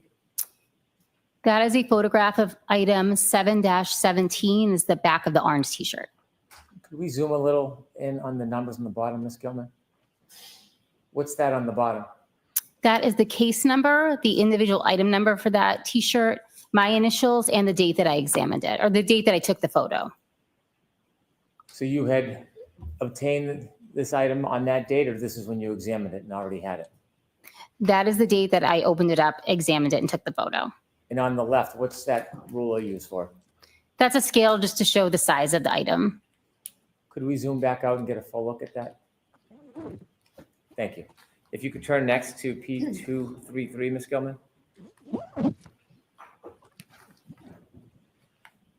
What is that a photograph of?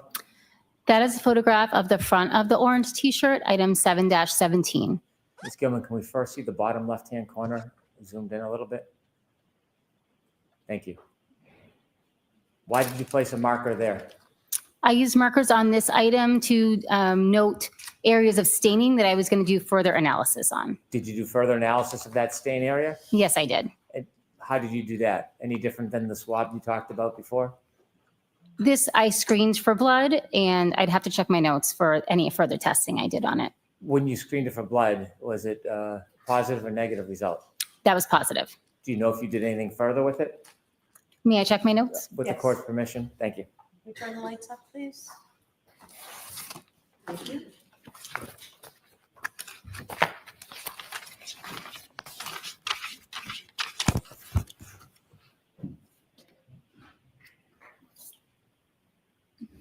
Please. Yes, I also performed a confirmatory test for blood on that stain. So what's the difference between a preliminary and a confirmatory test? A screening test, other types of materials may cause a positive reaction. For the confirmatory test, it is confirmatory for blood, as well as it indicates human blood, although you might get a positive reaction from primate blood or ferret blood. Could we now turn to the top right and zoom in if you would? We see 3 tabs there. What are you looking for in those areas? Those are 3 additional red-brown stains that I performed further testing on. And do you have the results of that testing? So I performed a screening test on each of those tests, and each of those screening tests was positive. I performed a confirmatory test on stains A and C, which were also positive. I did not perform that test on stain B due to its small size. If you could zoom out just a little bit, please. Similar to the sweatshirt, there's long cuts through the front of that t-shirt. Is your analysis and opinion any different than the similar cuts that you saw on the sweatshirt? Yes, I did not perform any additional analysis on those area of damage due to the fact that they're most likely attributed to the emergency medical technicians or medical personnel removing that item of clothing. Thank you. You could take that down, please, Ms. Gilman. And for the final piece of clothing, did you have a chance to look at pants? I did look at a pair of jeans, yes. May I approach, Your Honor? Yes.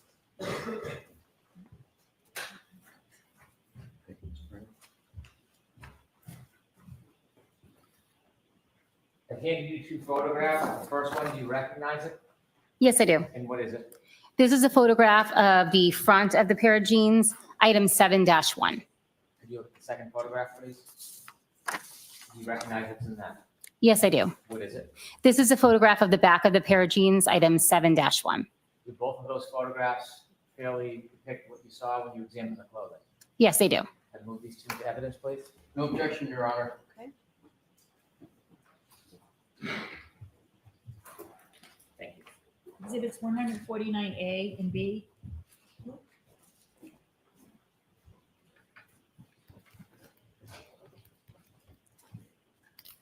With the court's permission, I'd show P242, which is 149A, to the jury. Okay.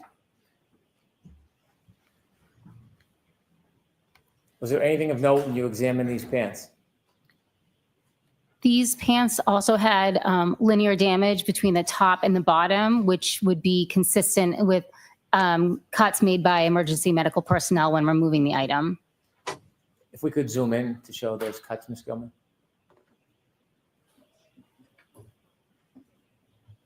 And could we scroll down, please?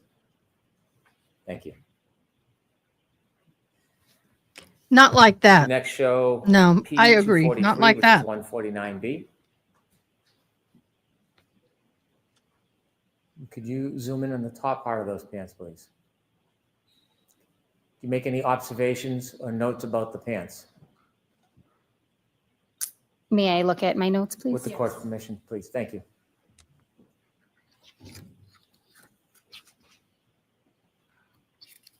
I'm surprised he didn't say absolutely yes, please do. I noted numerous red-brown stains on the clothing, as well as dirt and debris on the clothing.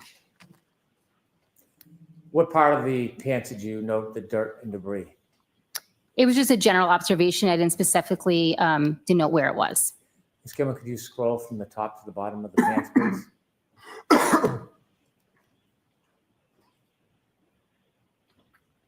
Thank you. You can take that down, please.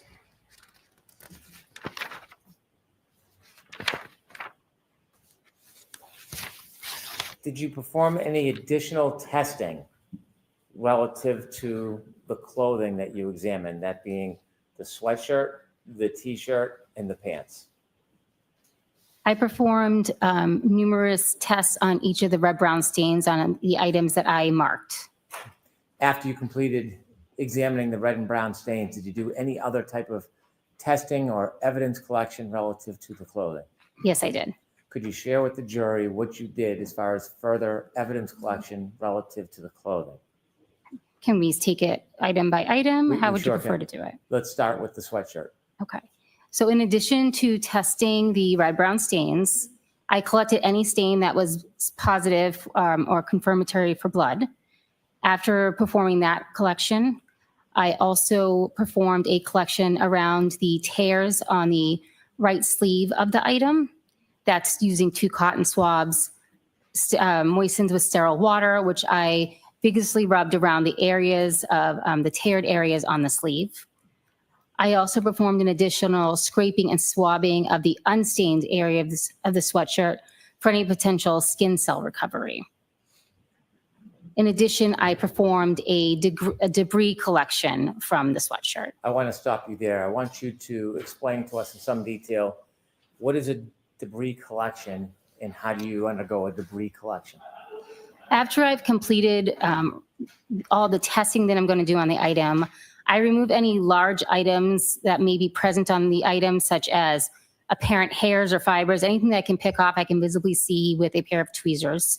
Once that is done, I will do I did a general debris collection where I took a large metal spatula shaped object and scraped the clothing, or in this particular case, the sweatshirt. And any debris that came off the sweatshirt was put into a glassine fold and preserved. Before you tried to scrape off any debris that was on the sweatshirt, could you, to your own eye, see any debris in the sweatshirt? May I check my notes? Yes.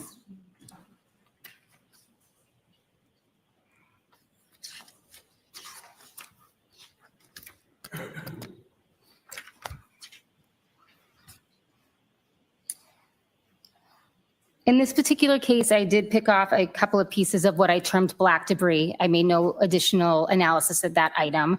I packaged that separately, and then the scrapings themselves, I did not make any observations of anything contained in those scrapings.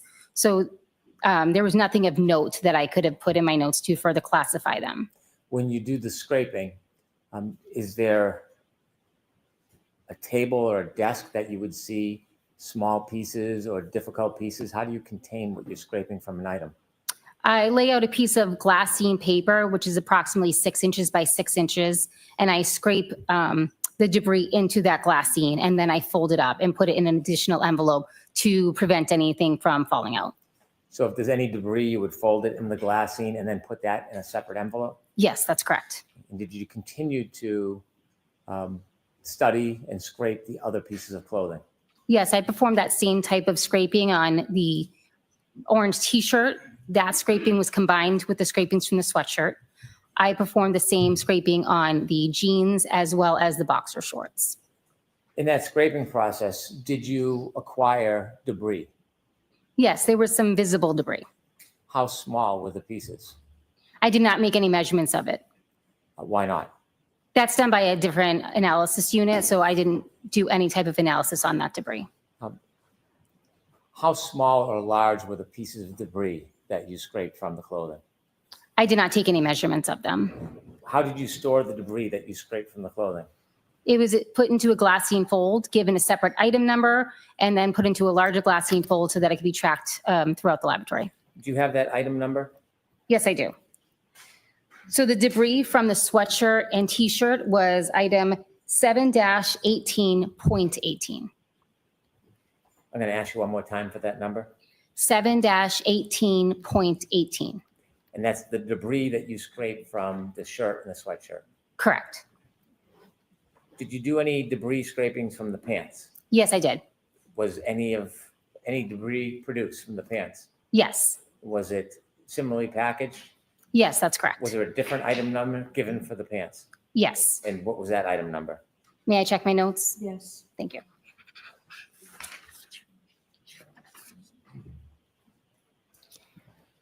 That item number, the debris from the jeans, was 7-1.8.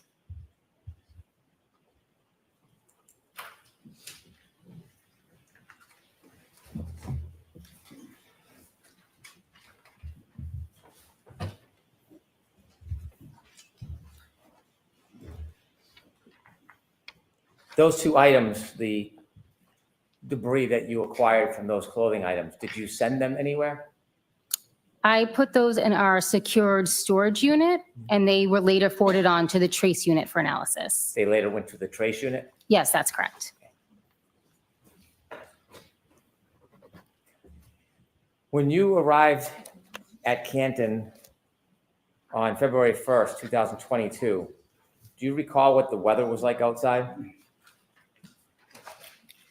I don't recall. I just know that it was winter. You said when you first get to a scene, you have a conversation about the investigators' information to help your assessment. And I don't want you to discuss what that conversation may have been, but did you have a similar conversation? Yes, I did. When you're looking at an item that's been stored, like in this case, a car, does the weather conditions, ice, cold, snow, ever preserve or maintain evidence on an item longer than it otherwise would stay? I'm sorry, can you ask that one more time, please? Does ice or snow or the weather ever maintain evidence longer than otherwise would stay? For example, I don't have any data or information to that. have you ever had an opportunity to view videos of the Lexus when it was first stored and the condition of snow and ice on it and the thawing process of that? I don't believe that's the part of the video I saw, no. You saw a video after the snow had already melted? I don't know if the snow had melted. When I saw the vehicle, it did not have snow on it. Okay. So she can't say the snow Thank was you. I melted have no or further questions. removed. Okay. It just did not have snow on it. That's a good answer. Smart answer.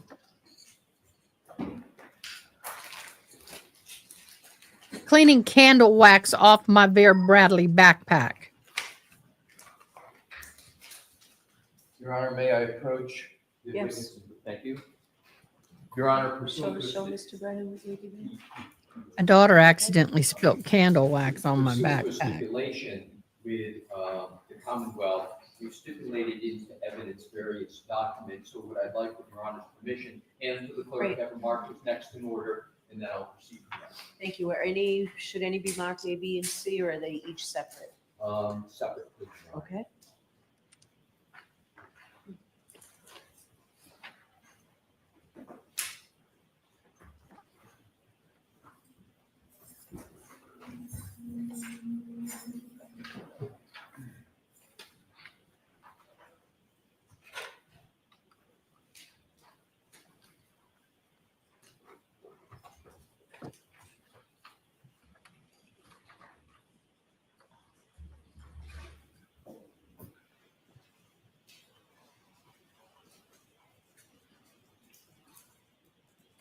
That works.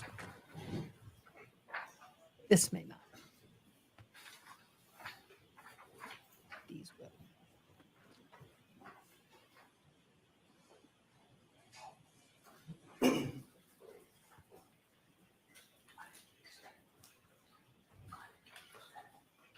Exhibits 150 through 153. And Your Honor, there's one more exhibit that we have pursuant to stipulation to offer me that evidence. Get on the microphone. You can do it.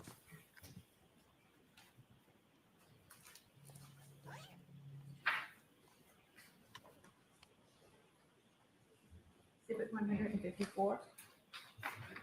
And Your Honor, if I could just show Mr. Wolf this to make this more efficient for the last one. Thank you, Your Honor.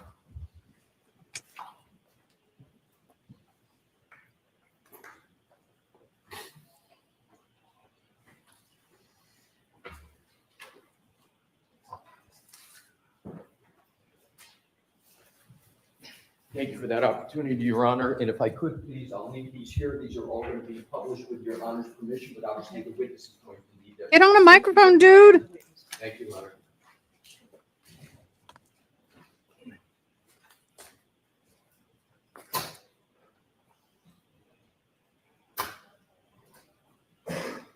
And Leslie, may I approach for the witness? Thank you. You may leave this. Sure, thank you.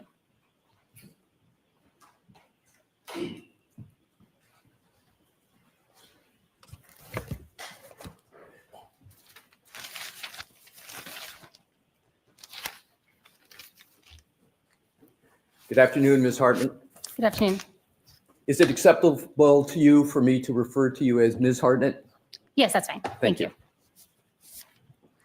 You were dispatched to the Sally Port at the Canton Police Department on February 1st, 2022 by former Massachusetts State Trooper Michael Proctor. I can correct? see that. Yes, that's correct. You understood at that time that Michael Proctor was the lead detective, the person who was in control of the investigation. Yes, that's what I was informed of when I arrived.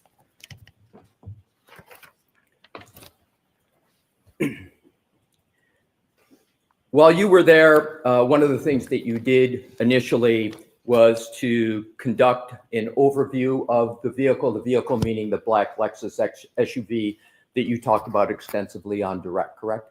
Yes, that's correct. That was important to you, given the limited information that you had at the time about what was contended to be a potential motor vehicle pedestrian incident, correct? That is something that I would do in any type of exam where I'm looking at a vehicle. I look at the overall vehicle. So you were looking for anything possible that would rise to the level of investigative concern regarding that vehicle, correct? Yes, that's correct. And you're familiar with the parlance investigative concern, right? Yes, that's correct. And that's why you noted various items, for example, scratches on the vehicle. Yes. You didn't draw any conclusions as to where those scratches came from, though, did you? No, I did not. The dent that you noted and photographed that you discussed on your direct examination, you likewise made no conclusion as to the source or cause of that dent, correct? That's correct. And you did therefore not make any or draw any conclusions as to whether that dent was caused by any motor vehicle or pedestrian accident, correct? Correct. You're a forensic scientist too for the Massachusetts State Police Department, as I understand it? Yes. With regard to the taillight that you spoke about rather extensively on your direct examination, you likewise were not able to, and you make no conclusions as to the cause of that broken taillight, correct? That's correct. And you draw, therefore, no conclusions with regard to whether that taillight became in the condition that was discussed on direct examination pursuant to any alleged motor vehicle pedestrian incident, correct? Correct. The dent, the scratches, the broken taillight on the Lexus, to your knowledge, as you sit here today, could have existed before February 1st, 2022, when you went to Sallyport, correct? Yes, that's correct. And to your knowledge, the dent, the scratches, the broken taillight could have existed before January 29th of 2022, correct? Yes, that's correct. You also looked for, as you stated, tissue, blood, biological material, and things of that nature on the vehicle, correct? Yes, I did. In that inspection of the vehicle, you didn't see any visible stains or tissue on the vehicle, did you? No, I did not. You were told, Ms. Hartnett, that there were wounds on the right arm of Mr. O'Keefe, correct? Yes, that's correct. And at the time you went to the Sallyport on February 1st of 2022, you were not shown a photograph by anybody of the wounds on the right arm of Mr. O'Keefe, were you? No, I was not. However, you've seen since then a photograph of the right arm of Mr. O'Keefe and the wounds on that right arm, correct? Yes, I have. With Your Honor's permission, if I could publish Exhibit 1 in evidence? Okay. Thank you. Mr. Wolf?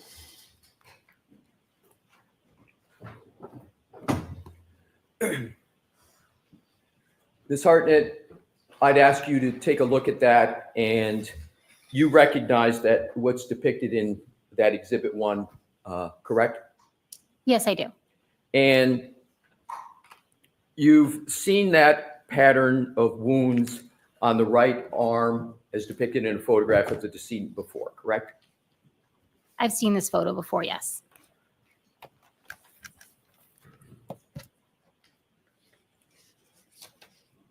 You cannot state whether the wounds on the right arm as depicted in Exhibit 1 are from a motor vehicle, can you? That would be on the scope of my expertise. I don't make any conclusions on injuries on a person. So the answer is you cannot and do not make any conclusions with regard to the source of the wounds on the right arm as Mr. O'Keefe as depicted in that Exhibit 1, correct? That's correct. And you're also not able to state whether you observed anything on the vehicle. Mr. Alessi, can we put are you done with this? I'm not yet, Okay. Your Honor, but I will let the court know. It'll be shortly. Thank you. And you cannot state that you observed anything on the SUV that would cause the wounds on the right arm of Mr. O'Keefe as depicted in Exhibit 1, correct? That is not a type of analysis I would perform. So the answer to that question is no, you cannot state that you observed anything on the vehicle that would cause those wounds to the right arm of Mr. O'Keefe? Sustain.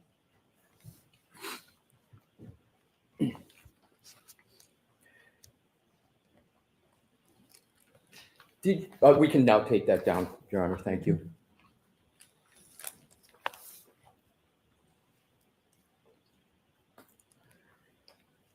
Did you look toward the top of the lift gate of the Lexus vehicle when you were at the Sallyport Kent Police Department on February 1st of 2022? Are you referring to the exterior or the interior? Exterior. I don't recall specifically looking at that area. I did an overall examination of the vehicle, with exception to the actual roof of the vehicle. So I don't remember specifically looking at that area. So as you sit here today, there is nothing notable with regard to that area of the vehicle, correct? I had nothing in my notes regarding that area, no. And as you sit here today, there's nothing you're recalling that is notable about the tap part around the lift gate of the back of the SUV, correct? That's correct. Did anyone ask you to examine that area? Not that area specifically, no. Do you understand what I will refer to as the undercarriage of the vehicle? Yes. And what, just for the jury's better understanding, what are you referring to when you refer to the undercarriage of the vehicle? I know it may be common sense, but just to be clear. What I understand the undercarriage to be, where if I was laying underneath the car, what I would be looking at, it include the muffler, various pipes, but that's the extent of my knowledge of vehicles. So if we're talking about the back of the vehicle, and if we go sort of top to bottom, top where we were talking about the lift gate going all the way down and then go to the bumper and then go under the bumper and where it curls under the bumper, then what's the bumper and underneath and more a little toward the front, is that what you're referring to as the undercarriage? Yes, just the general area underneath the vehicle, extending from under the bumper to the front of the vehicle. Right, so the undercarriage is not merely from the back, but it's underneath all the way toward the front of the vehicle, correct? Yes, that's and you correct. refer to all, I'm sorry, I didn't mean to cut you off. So all that area you refer to as the undercarriage. Yes.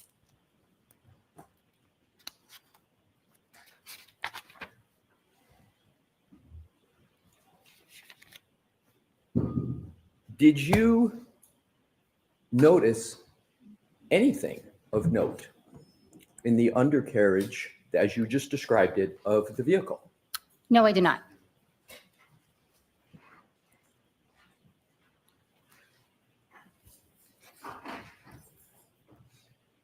And as regards sampling that you discussed on your direct examination, did you take any samples of that undercarriage area of the vehicle?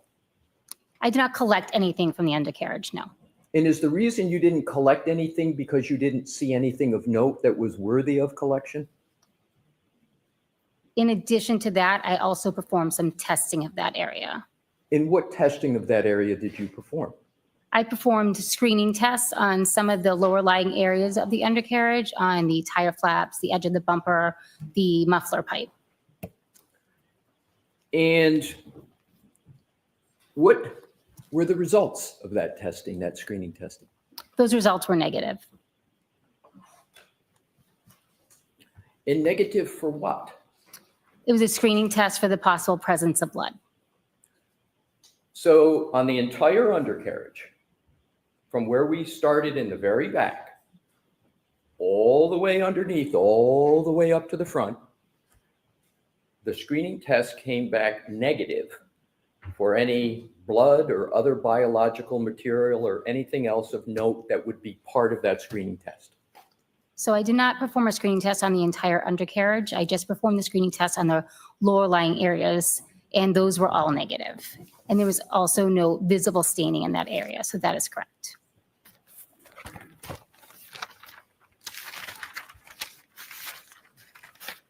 What I'd like to do now is to talk about sort of overall what we just discussed. So you discussed certain damage to the vehicle. You had no way on February 1st, and you have no way today of knowing whether any or all of that damage was pre-existing before January 29th of 2022, correct? That's correct. So it's possible that all the damage that you've discussed could have existed before January 29th of 2022. Yes, that's possible. Are you aware of the odometer reading of the Lexus when it was in the Sallyport garage? No, I'm not. If we showed you a document in evidence that would have that on the mileage on the odometer, might that refresh your recollection as to what the mileage was? That's not something I made a note of or even observed on the day that I was looking at the vehicle. Okay, so you were there with Trooper Clark on February 1st, correct? Yes, that's correct. Are you aware of whether Trooper Clark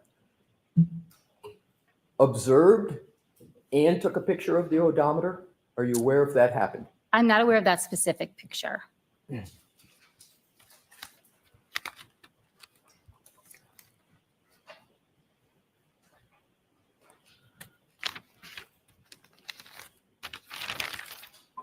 The mileage on the vehicle was of no interest to you in your inspection as a forensic scientist too? So my role as a forensic scientist too is to look for potential biological fluids and trace materials on an item. The mileage would not be something that I have ever made note of in any of my examinations of the vehicle. So but you do analyze damage, correct? I perform damage analysis on textiles and softer materials, not on vehicles. But you performed the damage analysis on this vehicle, correct? No, that's not correct. So you observed damage on this vehicle, correct? Yes. But although you observed damage for your role, your position is that the mileage is of not of interest regarding your role. If I got that correct? Correct. Thank you.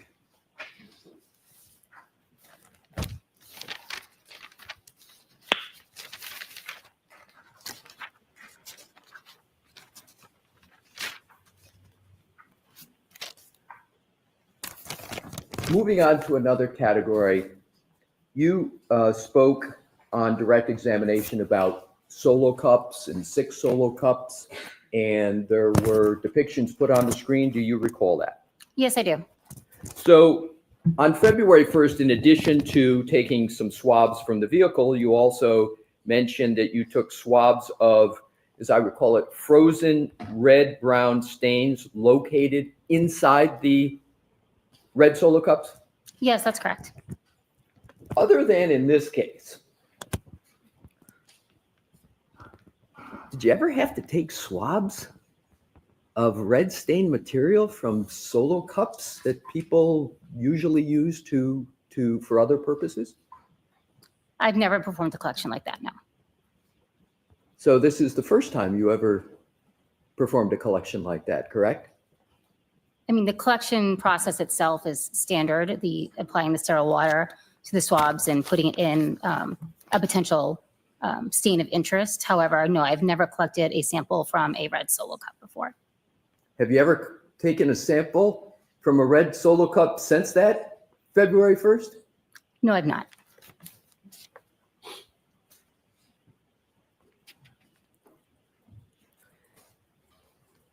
How many swabs did you take with regard to the red solo cups? I took 2 swabs.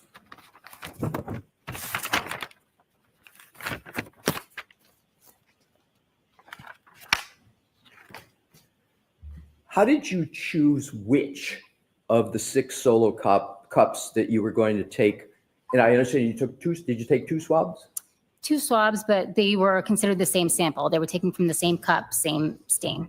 That was what I wanted to get at, is you took 2 swabs, but they were from the same solo cup. Multiple contributors, correct? In some instances, that is correct. What's a multiple contributor? A multiple contributor, I believe the term more used in the DNA unit. However, having many contributors to a particular stain just mean there may be multiple sources of that biological material. Do you know which red-brown stains that are contended to be found at the scene relate to which solo cup in the bag that these solo cups were in? The information I had at the time were that these were collected from a single stained area from beneath the victim. But you don't have personal knowledge of that, correct? No, that's correct. I was not present at the scene at 34 Verrier.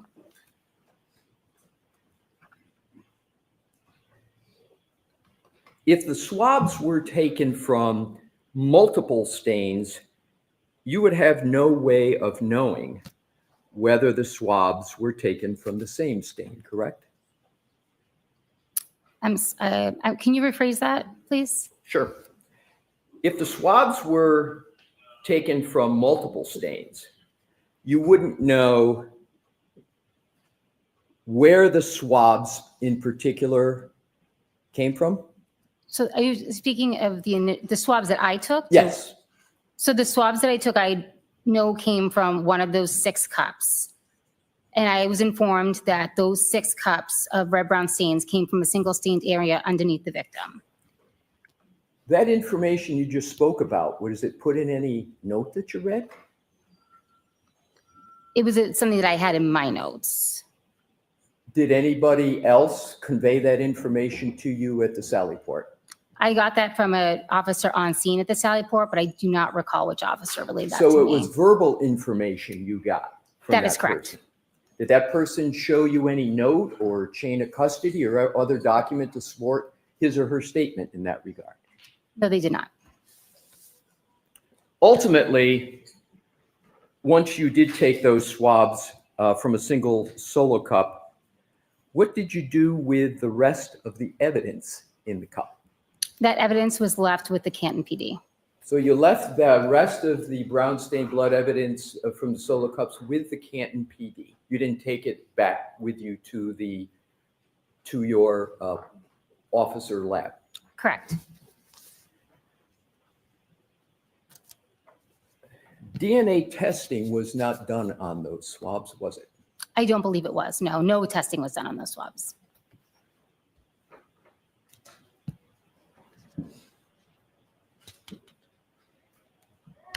So as we all sit here today, there has been no confirmation of whose blood those swabs relate to, correct? At this time, those were not tested for blood at all, so I couldn't confirm that they're blood, and no additional testing was done. That is correct. So therefore, we don't know any person or persons they might relate to. That is correct. And thus, we don't know if there were multiple contributors to those stains. Okay. Oh, Sustained.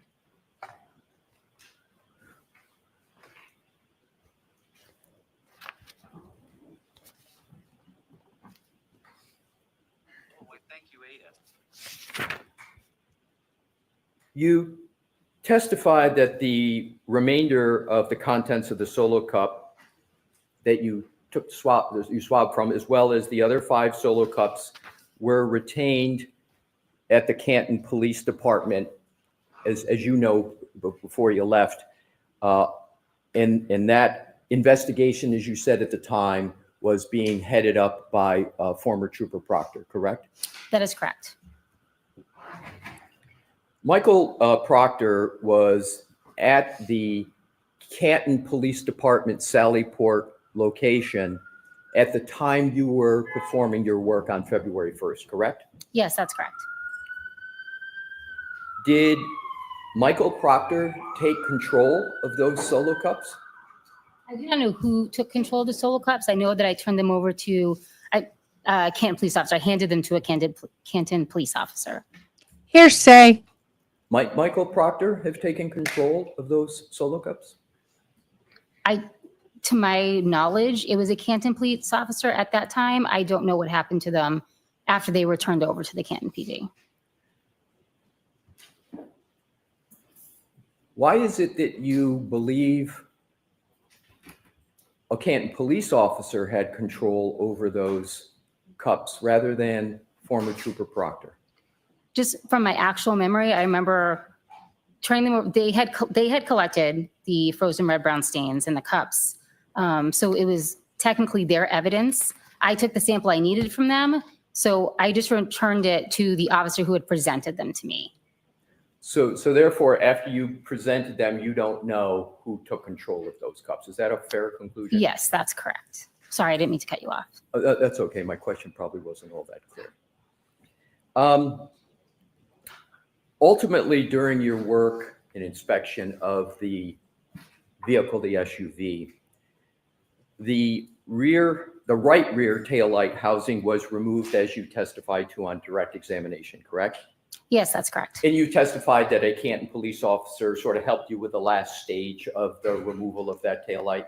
Yes, that's correct. Do you know whether that officer was wearing, do you have a distinct recollection that that officer was wearing any special protective gloves? I only know because I have seen the videos recently that he was wearing gloves. I'm sorry, I didn't hear your answer. I only know that he was wearing gloves because I have recently seen the video. I do not have a firsthand memory of that. You said Okay. you recently saw a video. When was that? Monday, And what was maybe. the I'm What? sorry. Let me correct myself. What day is today? I saw it Thursday. Excuse me. and what was the circumstances under which you were reviewing a video? I had just recently found out there was video, and it's just something I wanted to see in case I was shown it on the stand, so I knew what it consisted of. I hadn't seen it prior to last Thursday. Did you testify to that on your direct and I missed it, or did it not come up? Reviewing a video. I'm sorry. Yes, I believe I was asked if I had seen the video, and yes, I had. Okay, thank you.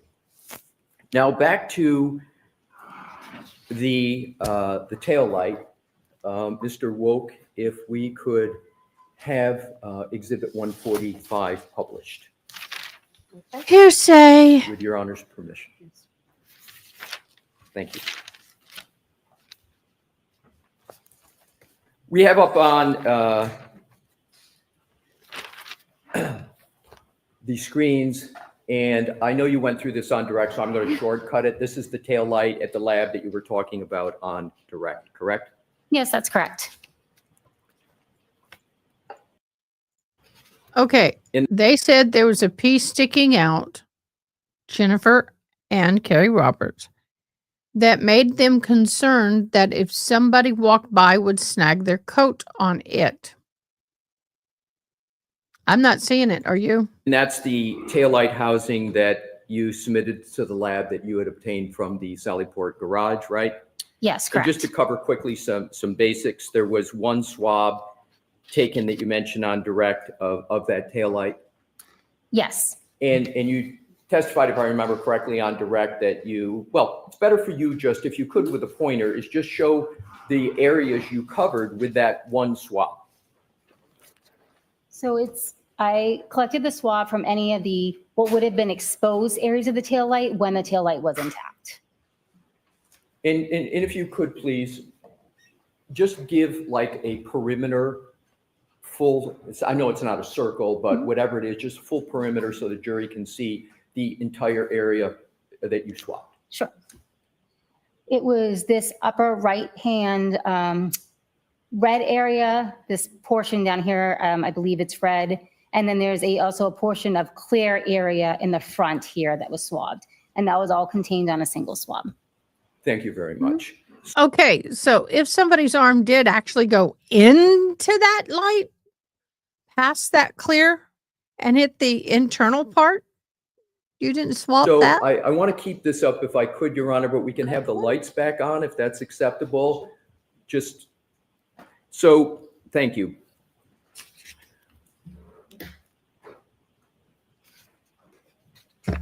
In terms of the swabbing, you did not swab, therefore, any other area of that taillight, correct? Including the area to the left of where you just drew the circle, if you will, around, correct? I would just say it's difficult from this picture to see if there's what would have been exposed when the may I finish? I'm sorry. I don't know specifically on the left from this picture if there's anything that would have been there prior to the damage. If there was an external area, it would have been included in my collection. So I just didn't include any of the internal components of the taillight. So if I'm missing a piece over there that would have been on the exterior, then I apologize. I just can't see it in the picture if it's there. Let's just assume my discussion and my questions. You don't have to assume this. My questions are just with regard to the inside of the taillight, because you've very nicely governed and talked about the outside of the taillight as you described it, where you swab. Now I want to go to the areas that you didn't swab. Okay. Whatever you best can do to describe the areas of the taillight that you did not swab. Okay. And if you could use the laser pointer, if that Sure. helped you. So I did not swab the internal areas of the taillight. So here where the light bulb would have been, or down here where it's gray. And focusing on the more, is it okay to call it the inside part of the taillight? Is that acceptable? Okay. So the inside of the taillight, to be clear, you didn't swab that area. No, I did not.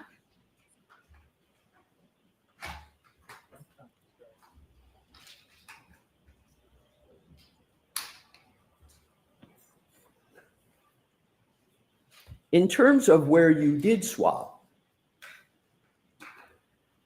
given that you swabbed with one swab the entire area, you are not able to say precisely where any DNA might have come from?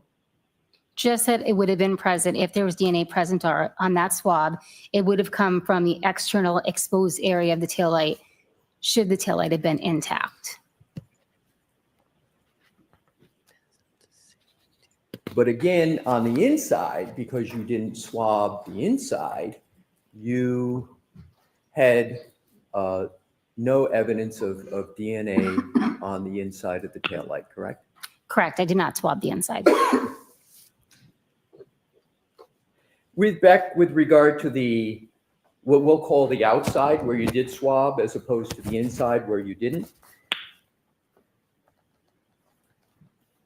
you cannot define whether the DNA was to the upper right, to the outside of the taillight lens or some other place in that area, correct? No, I wouldn't be able to narrow down where on the external portion, external front. I mean, I didn't swab anything in the back that was attached to the vehicle. So anything in the external front, I would not be able to narrow down any further where, if any biological material was present, where it was recovered from, specifically on the external area.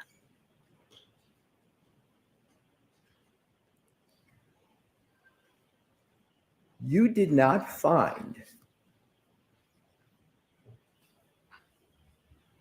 any glass on the inside of the taillight, did you?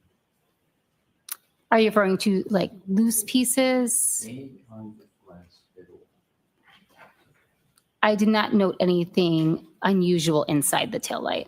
I'm speaking, thank you for that answer. I am speaking specifically about glass.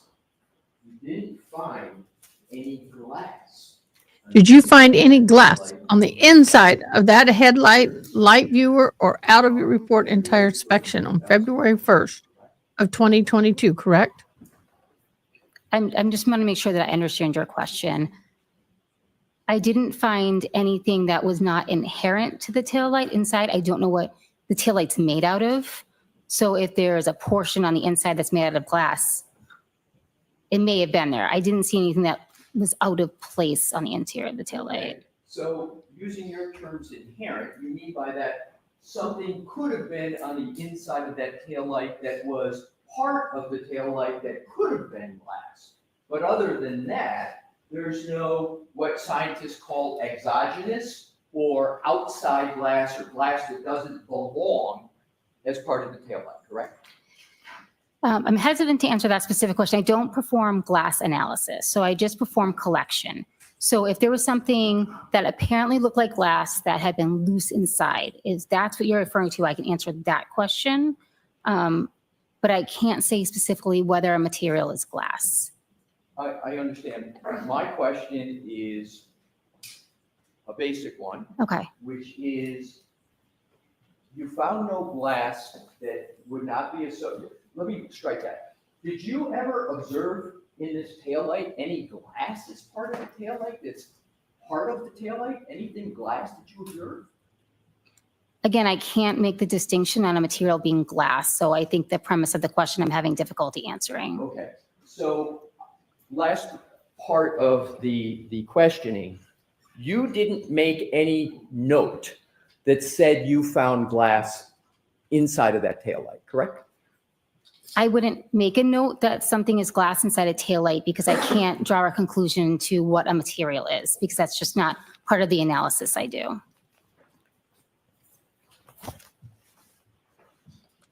And to wrap this part up, and then we can move on from this item, you didn't find any DNA on the inside of that taillight.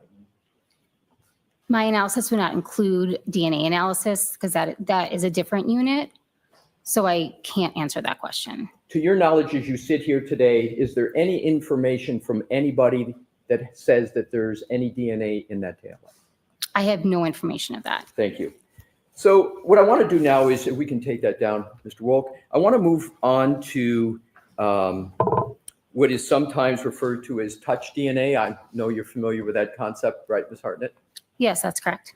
And what is, for the jurors' understanding, what is touch DNA? When skin comes into contact with an item, potentially skin cells can be left behind, which is commonly referred to as touch DNA, when in essence it's these skin cells from the person being transported. Okay, I have a question about touch DNA. With that much snow, water, wind, debris, are you telling me that won't be affected? Not transported, excuse me, transferred to another object or item. So is this a fair example that if I walk by the podium and brush my hand against it like that, I could very well leave touch DNA on that podium for what I just did? Okay. So stand without more of a foundation from this witness. Thank you, Your Honor. So is it possible for me, as I'm sitting here talking, based upon your knowledge, to leave touch DNA on this podium? Same. Thank you, Your Honor. Are you familiar with the process by which a person can leave touch DNA on the surface? Yes, I commonly defer to biological material because that is what my expertise is in. Skin cells can be transferred to an item, and skin cells can potentially provide DNA. So do hands, palms of hands, produce skin cells? Yes, they are made of skin cells, And correct. if a hand is on, for example, a podium, can there be a transfer of skin cells to the podium? Yes, there can be. And therefore, can the hands on a podium that have skin cells transfer DNA? Yes, again, I'm not a DNA expert, but generally that would be the source, would be skin cells. Could be, yes. You also indicated that you collected apparent glass from the rear bumper of the Lexus, correct? Yes, that's correct. And you use the term apparent glass, as I understand forensic science, because at the time you're not really sure what it is, right? So you use the word apparent glass, and you can't take away the apparent until there's a confirmation that it is glass, correct? Yes, that's correct.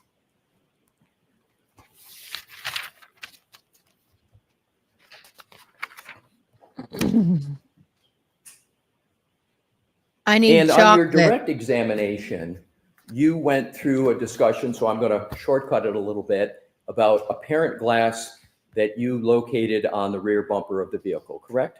Yes, that's correct. Your Honor, with your permission, can we publish Exhibit 141, which is in evidence? Yes. Thank you. Mr. Wolf? Ms. Hartnett, I'm showing you what is Exhibit 141 in evidence. And I know you know this, and I know it's been discussed. Could you just give a brief summary of what is depicted in Exhibit 141? This is a close-up of the right rear area of the bumper where I noted the pieces of apparent glass. And you remember discussing this on your direct examination? Yes. Now, I just want to cover some basics with regard that weren't covered on the direct examination. You're a specially trained person, and that's how you get your forensic scientist 2 title, correct? Yes, it means that I've gone through all of the training within the lab. And all that training and all of those procedures are important and necessary because the collection of evidence is important, correct?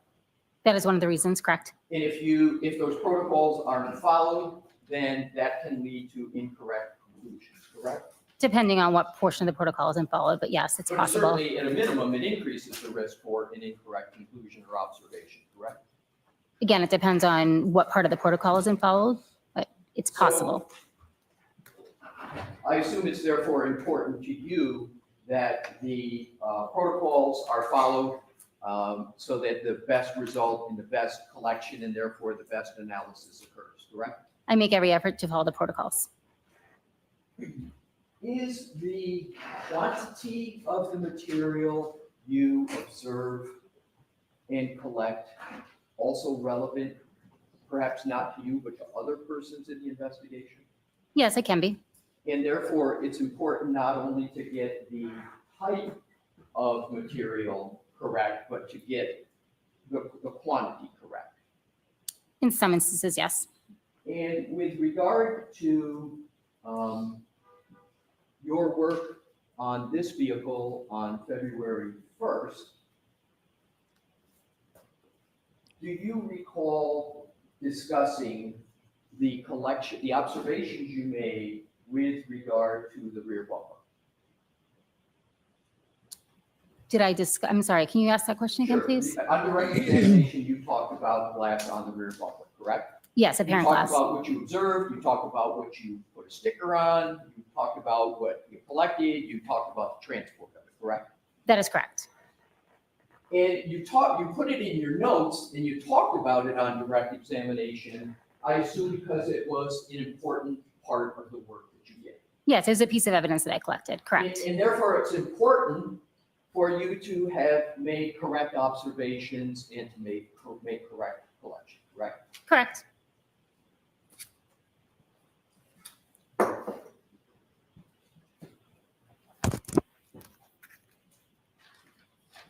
With your honor's permission, if we could publish Exhibit 133. If I could have a moment with Mr. Woke just to do this efficiently, Your Honor? Thank you.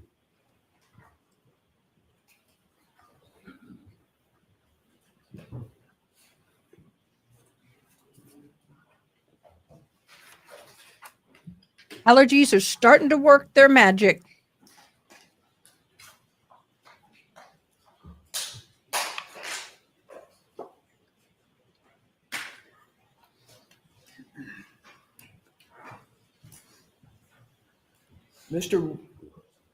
With your honor's permission, if Mr. Woke, you could zoom in on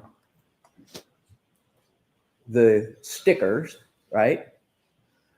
So, Ms. Hartnett, on your direct examination, you stated that there were 2 stickers and that there were therefore glass associated with each sticker, correct? Yes, that's correct. So 2 stickers and glass associated with each sticker, correct? Yes, correct.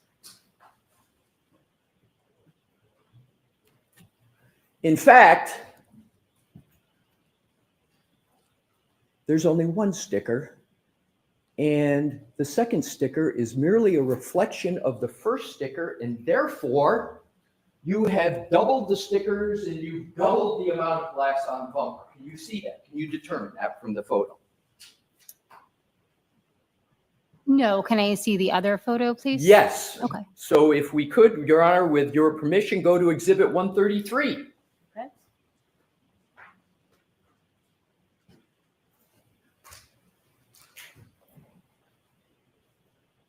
Y'all.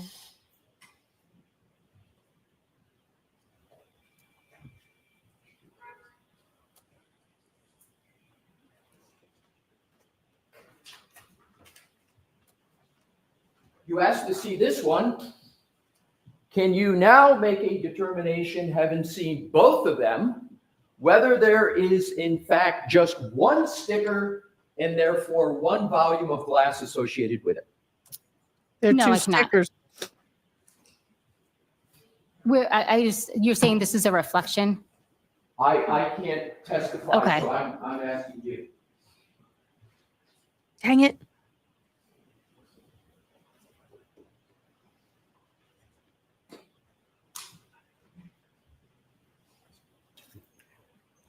With your honor's permission, if we could go back to the other picture, Okay. and if you could zoom in.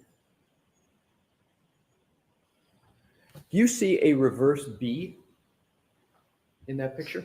I'm sorry, I didn't get that. I'm sorry, a reverse B as in Bob?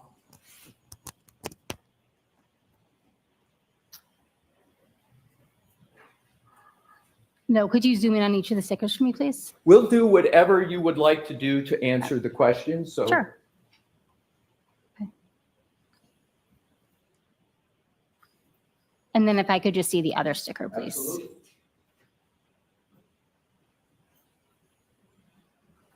That's 1 whole Yes, I believe sticker. that is a reverse B, correct.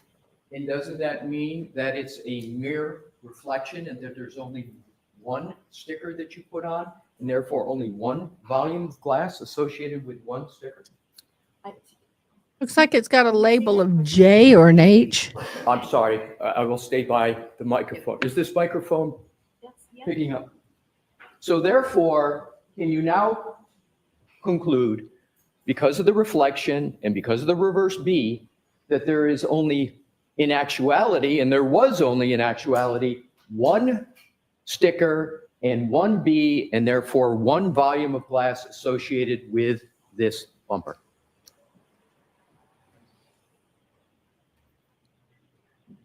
I don't know specifically that it's a reflection. It's not unusual for me to use the same letter on a sticker if I'm going to collect the items of evidence together. So if I had written it, on top or on the bottom of the scale on one of them and on the top of the scale on the other one, that is a possibility. It's difficult for me to tell by this picture. What I can tell you is that all the items of glass or apparent glass that were present on the bumper were collected together. I can't say specifically by looking at this. So I thought each piece of glass, each piece of debris, each piece of evidence, whether you think it came from the same source or not, is supposed to be collected individually and not together. Why am I having a problem with this? Photo, whether I just label two separate areas to make the photo show the pieces better, or if it is a reflection. I can't say. So from what we just went through, you're not able to tell that that is a reflection and therefore a duplication, is that correct? Do you have every any piece, doubt? If there's 80 pieces of glass, you're going to have, maybe they may do the glasses evidence B. They could do B1, B2, B3, B4, B5, B6. They can classify it as possibly all the same and then number it down, but have the same letter for more than one piece of glass is inappropriate. I need to talk to my evidence friend because this doesn't compute. Whether there is a reflection on the photo that is on the screen at this moment. Do you have any doubt?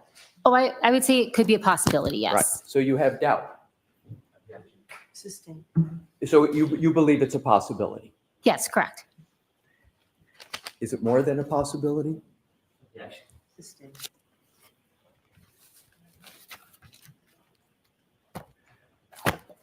You would agree that it's important to have the accurate answer to that question, correct? I think that, yes, obviously understanding. Well, you have Petri dishes, you have beaker tubes, you've got, or whatever they call them, you've got different things that you can collect and put evidence in, but that piece of that container with the evidence goes in an evidence bag. In the end of the day, every piece of evidence needs to be in an evidence bag. And knowing exactly what I'm looking at is important, but it would not change what I would have collected and how I would have labeled it. So with regard to what others might do and conclude from that, it could be important to them, correct? Let's go to these, we can go back to the,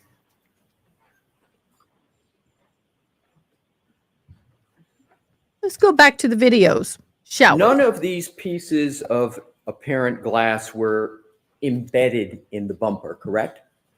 No, they were resting on the bumper. So how with all that driving and with all that snow and all the, think about it. She drove home from 34 Fairview.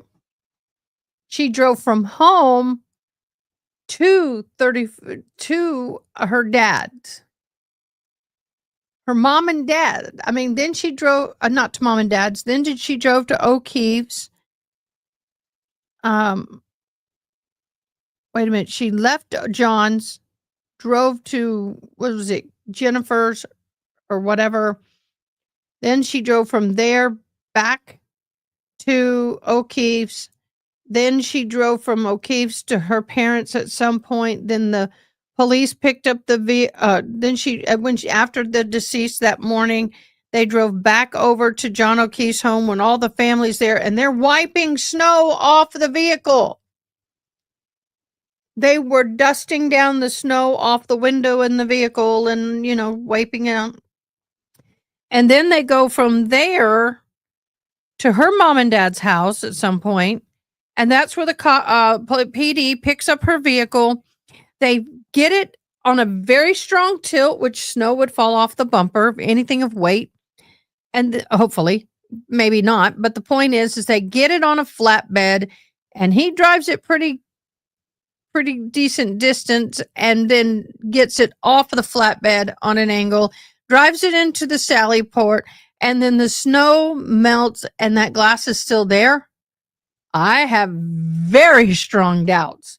If it wasn't embedded and it was just laying on top, come on, if you're gonna plant evidence, get a damn hammer and beat it into the plastic. Because just like the hair precariously laying on top of, just barely touching the vehicle, after all of that movement of the vehicle since 12:30 at night, I'm having problems. So by not being embedded and just resting on the bumper, you therefore blow on it is going to move.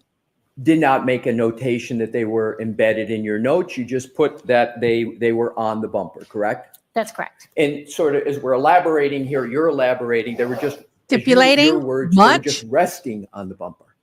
Correct.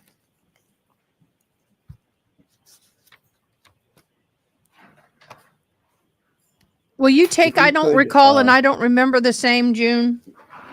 If I may confer with Mr. Wolk on the video, thank you. Do you need the lights on to do it? 10 seconds. I don't recall Brian Higgins overruled harassment, nothing further. Can you repeat that? Case manager and affidavit. Any of those I have missed, let me know and I'll mark them. If we could go to Exhibit 124, Mr. Wolk, and with your honor's permission, if we could publish it.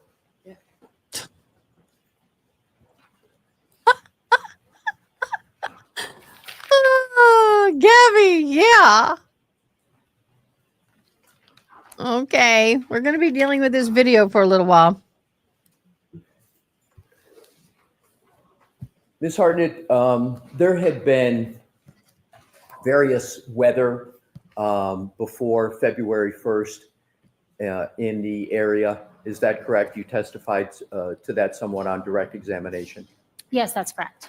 And are you able to discern from what is on the screen now that there is some type of precipitation that is on the back window of the lift gate of the vehicle? Yes. And is that consistent with what you observed when you were in the Sally Port on How February can you see 1st? precipitation on that? That looks like a I reflection. observed the precipitation on the back of the vehicle by the time I arrived. But does this refresh your recollection as to whether there was, in fact, that precipitation on the vehicle at that time? Y'all, Can you I got to be honest. How do I know that's not a reflection? That is the worst video evidence I've ever seen. Look at all this stuff here. You can't tell if that's a reflection or precipitation. You need it clearer. Yes. Do you recall when you were at the Sally Port on February 1st, any precipitation on the rear window of the liftgate of the SUV? No, I do not recall. And does this depiction refresh your recollection on that point? I'll allow that. Does it? No, I don't recall seeing any precipitation on the vehicle, and I don't know when that photo was taken. So that does not refresh my memory of that instance. Is there a date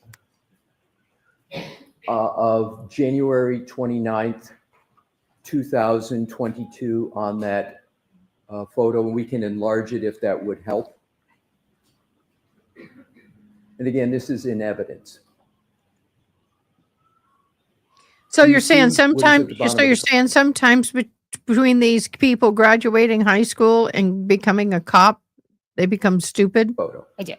Now, if we could play, with your honor's permission, this video. And if we could stop it at certain points, Mr. Wolk, that would be helpful. May we, your honor? Okay. Thank you.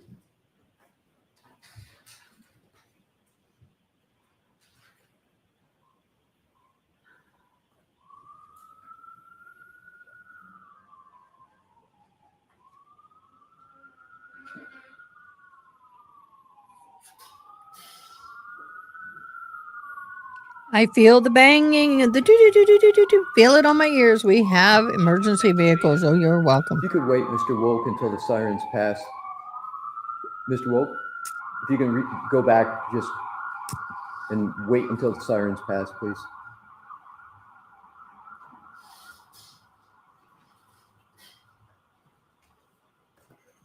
Thank you. I think they passed. Maybe not.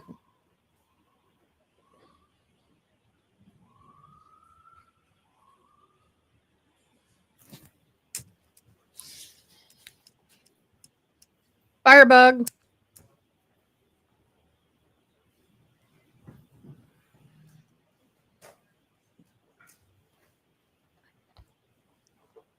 Does stupidity grow after they graduate? Do their brain cells decline? Just saying.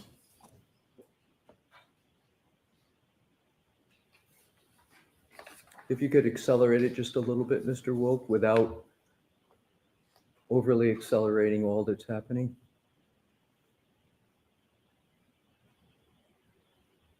What is happening? I see that this is not changing. The lights are changing.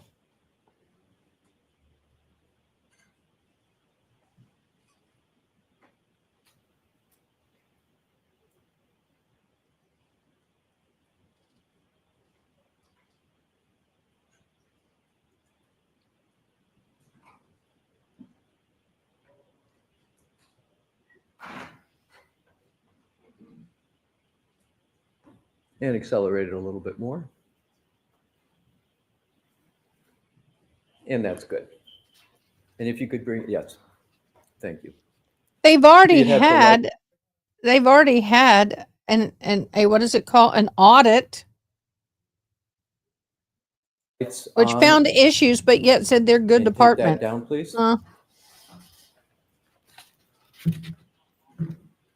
Can you describe what you just saw? Whatever the white material was present on the back of the vehicle was falling off And where was it falling onto? the ground. And did it hit anything before the ground? For example, did it hit the bumper before it hit the ground? I didn't take note of that. That was on January 29th, 2022. You were at the Sally Port on February 1st, 2022, correct? That's correct. 2 days later. So that bumper sat there for 2 days. How do we know something didn't go sprinkle, sprinkle, sprinkle? So Go to the bar and get a glass and break it and go sprinkle, sprinkle, sprinkle? that occurs on January 29. You come to the Sally Port on February 1st, yet there is glass on the bumper on February 1st that you have described it. Oh. Yes, that's correct. Y'all, we need to stop harassing them. We're being bad. Oh, I said harassment. Do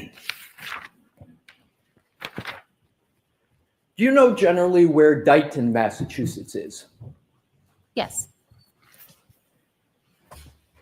How do you know where, and you obviously know where Canton is. Yes. How far away would you say Dighton is from Canton?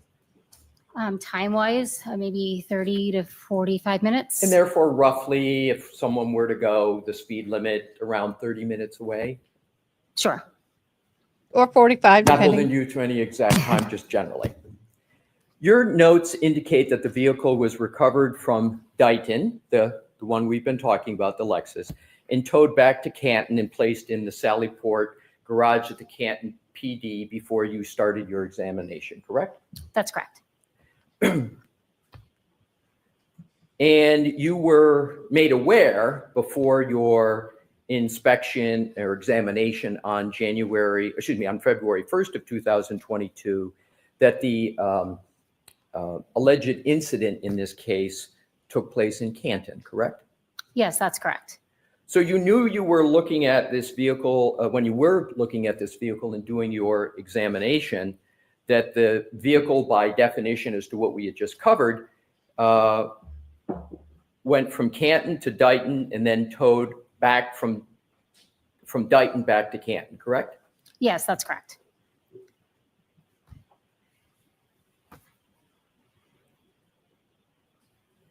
So it ends up back in Canton after that journey, correct? Yes, that's where I examined it, correct. So, as I understand your notes, the glass pieces that were just perched on the bumper would have traveled about 60 miles before you saw them? Is that what you're saying? No. Well, when do you believe the glass appeared on the bumper, if you know? I don't know when the apparent glass appeared on the bumper. So you believe it's possible that the apparent glass appeared on the bumper after January 29, 2022? Sustained. Do you know the weather conditions that were in the area? We talked about it earlier. You talked about it on direct. In the general time of January 29th of 2022. Yes, I do. Do you know when the vehicle took its journey that we talked about, Canton, Dayton, back to Canton? Do you know what day that occurred? No, I do not. Would it have, let's assume it was on January 29th, okay? Yes, okay. For purposes of my questioning. Do you know what the weather was, including wind speed on January 29th? No, I do not. I know general weather conditions. Sorry. You knew generally, but not specifically, correct? Correct. Your Honor, with the court's permission, I'd like to publish Exhibit 60 in evidence. Okay.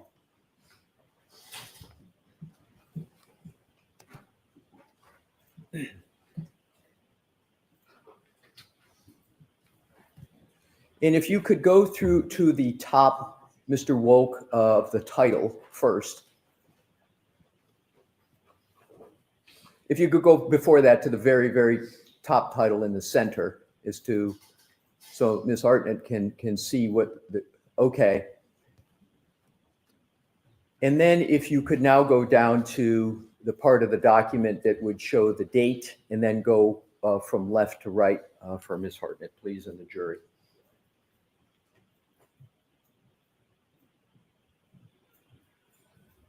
And show which column go up above what the 29 relates to.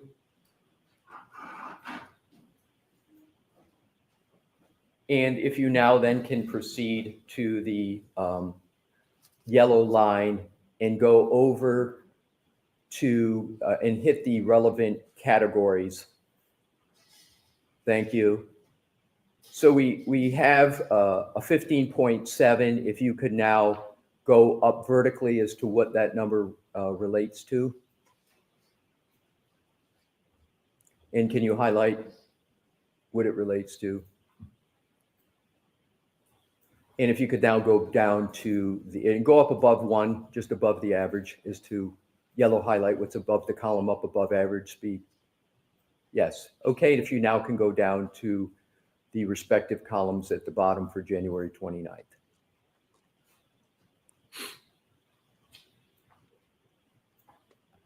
Do you see those two numbers, Ms. Hartnett? Yes. Does that refresh your recollection at all about the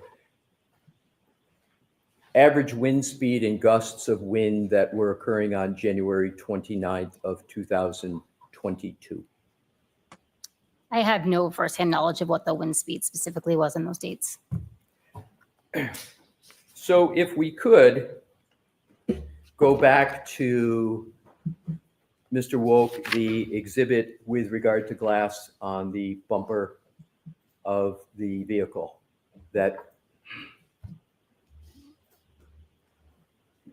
so these are your observations on February 1st. And we talked,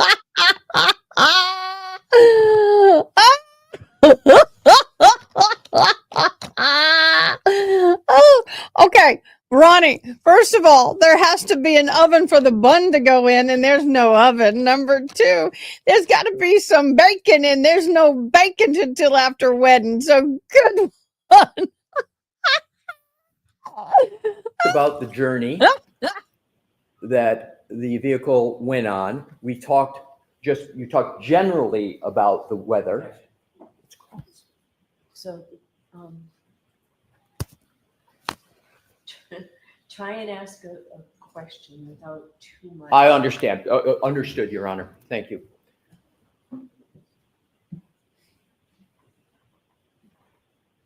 In your experience as a forensic scientist too,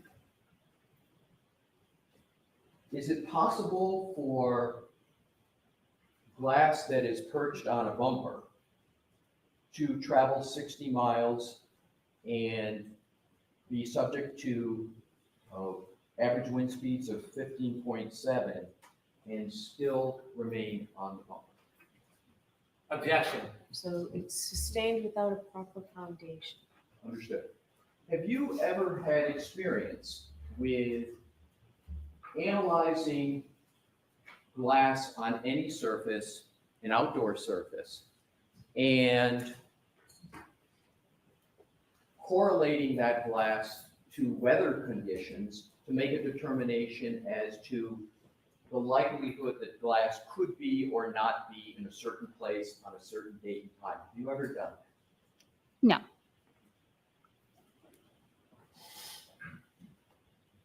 Based upon what you know about this case, just based upon what you know, and from your Ronnie? role as a forensic scientist too only, do you believe that information would be relevant to your role as a forensic scientist too? Sustained.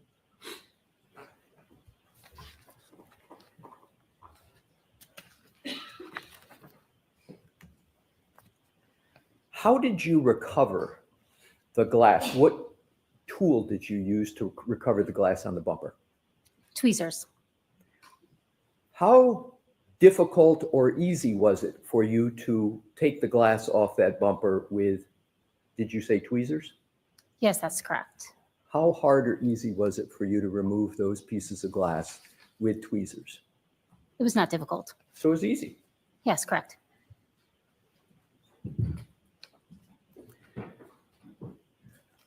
You can take that down, Mr. Wolf. Thank you. Moving on to another category, Ms. Hartnett. You She's like testified so on over direct this. examination that you located an apparent hair on the rear right quarter panel of the vehicle, correct? Yes, that's correct. And again, we say apparent hair for the reasons we've discussed. You didn't know at the time, so you use the word apparent, and you don't take away the apparent until testing confirms it's hair, correct? Correct. So the apparent hair was not sitting on the horizontal bumper, but it was on a vertical portion of the panel. Is that correct? Yes, that's correct. And that's the quarter panel, right? Yes. And that's a smooth surface, right? Yes.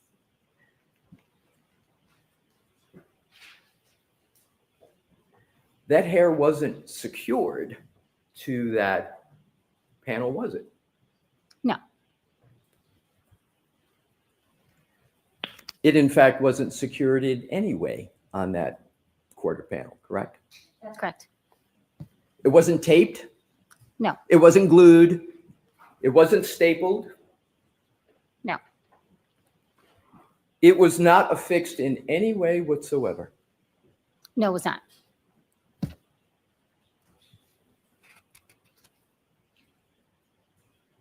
You found this apparent hair at the same time you found the glass pieces on the bumper, correct? In the same general time, yes, that's correct. When you say same general time, it was just one day you were there, correct? Yes. The range of time wasn't that broad, was it, correct? No, it was not correct. What was the range of time between finding one versus the other? I don't know specifically. I was there for approximately 2 hours, so within that time So period. within just 2 hours, you found the pieces of glass and the apparent hair. And within that time, you did your examination, you made your notes, all of that done within just 2 hours. Yes, that's correct.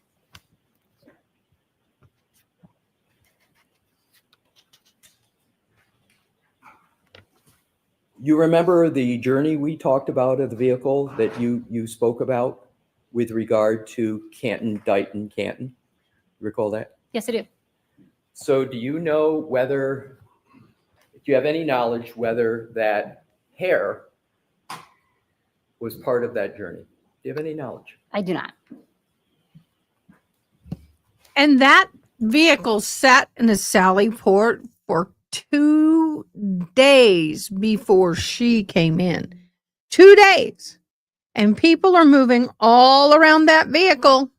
It wasn't like they put a sheet under it and a sheet drove it in, put a sheet over it, taped it up all the way around it, or tarp, and sealed off that vehicle. Now, I think that might have been more of an appropriate thing, is to put a tarp down, drive the vehicle onto the tarp.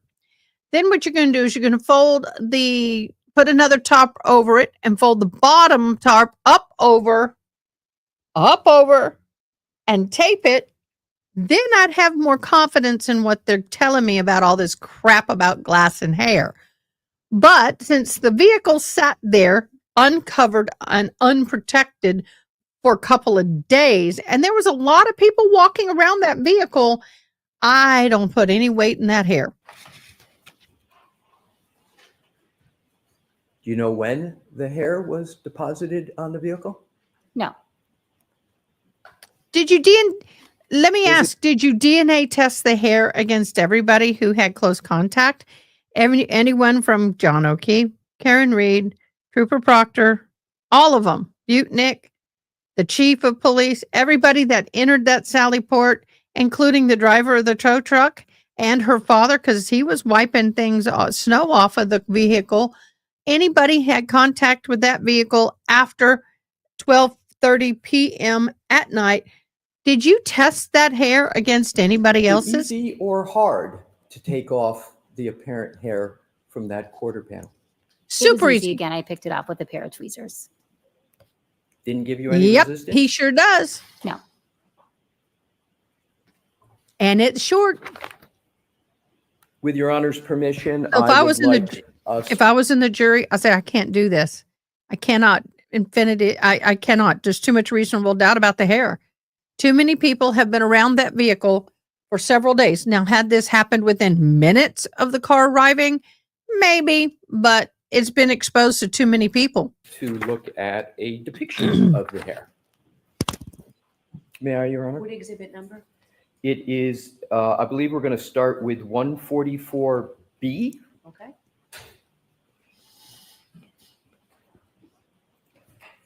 And if you could zoom in, please, Mr. Wolf.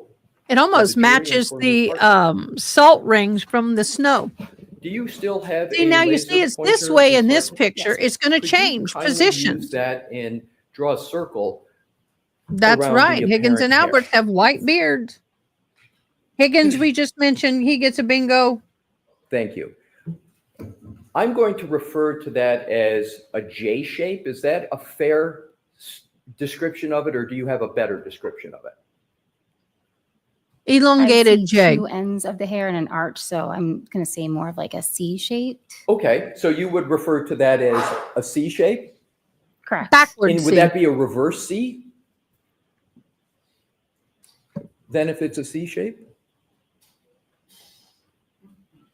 I think we're going to have a sidebar In that coming up. picture, I it's feel it. difficult to tell if the ends are making contact or if they're coming off the vehicle. So I'm not sure. Whatever way you would describe it, a letter or shape, because then what I'm going to do, it's not a trick here, but Yeah. I'm just going to show you another picture of it, of that hair that might be in a different location or different shape. So I want to give a contrast. So whatever term you want to use that's fair to you.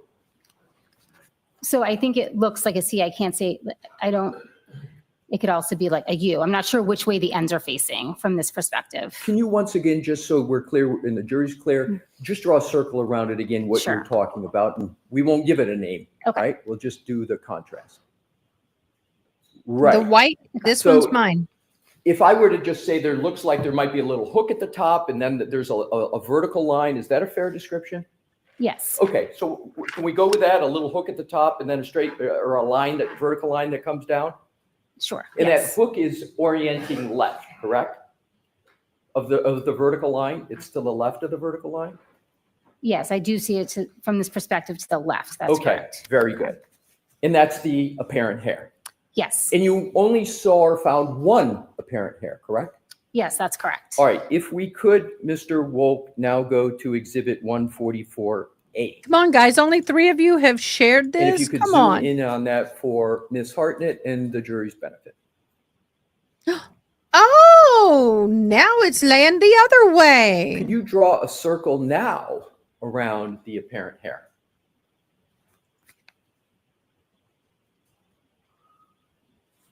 Thank you. And isn't that apparent hair now oriented almost 180 degrees, the opposite? Yep.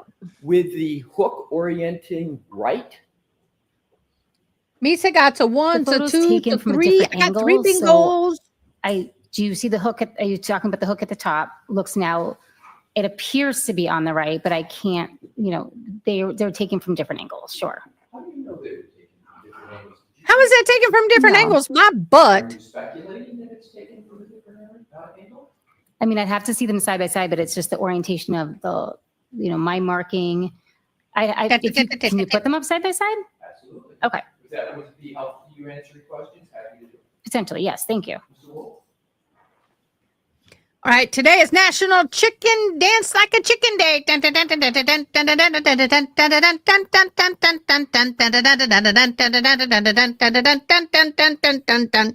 All right, everybody, get up and dance like a chicken. Just saying. Would that be helpful? Get up and wiggle. I mean, even from the overalls, I can tell that they're taken. Let's start with you. Okay. That you would like, and then we can. They're slightly different, but not that much. Yes, just by looking at those, to me, it looks like one is from slightly to the side of the vehicle and one is more directly head on. Right, so one. Guys, as a professional photographer for over 30 years and someone who's Photoshop, I was a part of the beta testers for Adobe Photoshop, so I know my shit. Literally. That hair moved. It ain't an angle issue. Not that big of a difference. Slightly to the side and the other's a little bit more head on, but that's the only difference, correct? It's Yes. still the same from top to bottom. It's still the same from side to side. It's the same orientation, correct? The vehicle didn't move, but the camera angle is different in both pictures. That's what I was saying in the other one. So the camera angle is different. One is the one camera angle appears for who's ever taken the photo to be standing off to the right of the vehicle. The second photo looks like it's more directly head on. The 570 is oriented the same way in both pictures, correct? You see the 570? Yes. Yes. On the left, and you see the 570 on the right, correct? Yes, I do. They're What option? same orientation, right? There is no option B, Gerald. They're in the same location on the vehicle, but I don't think they're at the same orientation. I think one looks. If you could, I want to make sure you finish, but if you could just, my questions are rather narrow. Okay. And then if you need more time to answer them, I'm happy to do that. So let's just ask a question. Yes, thank you, Your Honor. So isn't the 570 in each picture oriented the exact same way? If you could just explain what you mean by oriented, I think that's where I'm confused. They're the same, you can read the 570. You are a CSI agent and you don't know the word oriented or orientation. My gosh, girl, go back to school because you use that word frequently. The orientation is from left to right, right to left, north to south, south to north, east to west, west to east. You know orientation, woman. Are you pulling that crap Are you pulling a Butnick? horizontally. It's the same horizontal plane, correct? It's the same straight across, like one doesn't have the 570 upside down. You can read it from left to right, a 5, a 7, and a 0, correct? Correct. Thank you. Doesn't help, doesn't hurt. Now, if we Doesn't can, move my needle. Mr. Woke, now zoom in and get the largest depiction of each one from a zoom in.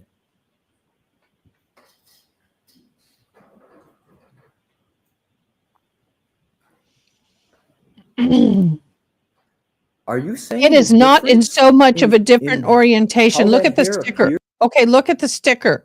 Yes, this is flat. This is slightly curved. That sticker is going to tell you more about the orientation change than anything. If you go from this corner to this corner and that corner to that corner, this is a little wider because it's slightly more angled, but not that much. And north to south, that sticker is pretty consistent. And so is the size. So it looks like that this hair is maybe, laying on this part of it is connected, and the wind of someone walking just had it over. There's no way that this hair, I struggle with this, y'all. Too many people have been Yours around the vehicle. is from a different camera angle? No, I'm not making that conclusion. I'm just saying I can't make I can't make any other conclusion because they're from different angles. No, Jason, I don't feel absolutely that I can not. compare the two. I'm Is it trying to get possible there, but I can't. that the hair moved when someone took a photograph? Can you answer that question? Again, I just can't make that conclusion because I didn't take the photo and the photos look like they're from different angles. In your experience, you've Not that taken big of a samples many times of a parent. Welcome back, Jason. Well, Have I taken samples Yes. such as that? Yes, that's correct. Has it ever happened that when you're taking a sample, the photographer or someone breathes on it and the apparent hair moves? Does that ever happen? Ken? I'll allow that. I've never had firsthand experience with that. So that if somebody breathes on an item of evidence, that would be something Walks I would by know. it? Other than Air and conditioning? is it correct that you're speculating as to what could be causing this difference? Are you speculating? Sustained. I'd like to see Speculation? council Yes, set up a couple speculation on bingo please. card. Although I already said it. Sidebar. No. I can never get it. Sidebar. That's better. I miss her. I wonder where she's. Trying to see here, do not, I'm told with council this is a good place to break. So we're going to break for today. What is it with this Please, lean? there's I some just. cautions. Do not discuss this case with anyone. Do not do any independent research or investigation into the case. If Oh, you yeah, we'll happen do to that. see We'll do some here of Lori or read tomorrow. Anything about the case, please disregard it and let us know. All righty then, guys. We're done with that for today. That was quite interesting. Now, we have another live that we have lined up, and I need to do something real quick. In that live, we are going to be visiting again with the biological daughter of a woman who tried to trade a monkey. Are you listening? She tried to trade a monkey for a foster daughter. And I'm all like, oh, hell no. We won't go. But she did. And I just created the redirect. Okay. So we're going to come over here. We're going to look at our bingo card again. Here we go. Y'all make sure if you've gotten a bingo, make sure you put I bingoed because otherwise it is not going to show up. So I need you to put your bingos. Also, if you shared today, you must share because I do know. Share today and put I shared because I'm getting ready to do the bingos. So let's get over here. We'll do the liked one first. Why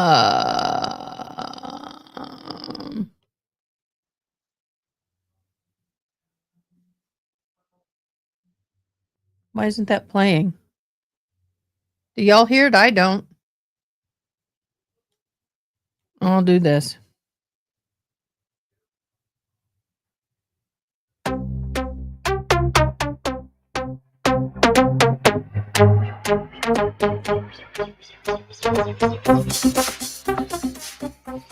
All right, good luck. Gerald, you finally won one. It's been a while, boo. All right, now this is the iChair. There's only 3 of you. Yes, stipulations was mentioned. Yay, Aaron B. Woo-hoo. Okay, now we go to the bingo. Oh, we're going to the other one. So stay here. It'll teleport you. Just hang here, Taiki. It'll teleport you. Aaron, you did it again. Yay! Congratulations. Everybody who watched from Facebook and all the other areas, thank you so much for watching. Thank you so much for being a part of my channel. I greatly appreciate it. Ah, there we go. I got my thing going. All righty. So I am going to go live on the other feed. Yay!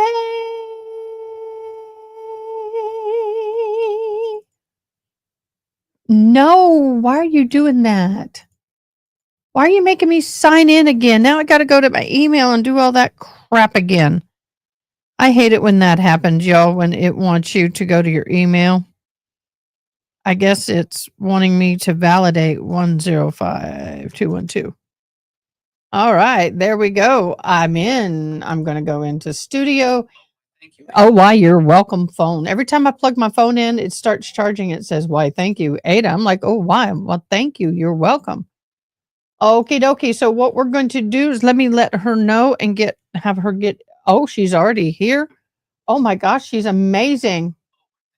Oh, why, you're welcome. All right, we're going live on the other one. Give me a split minute.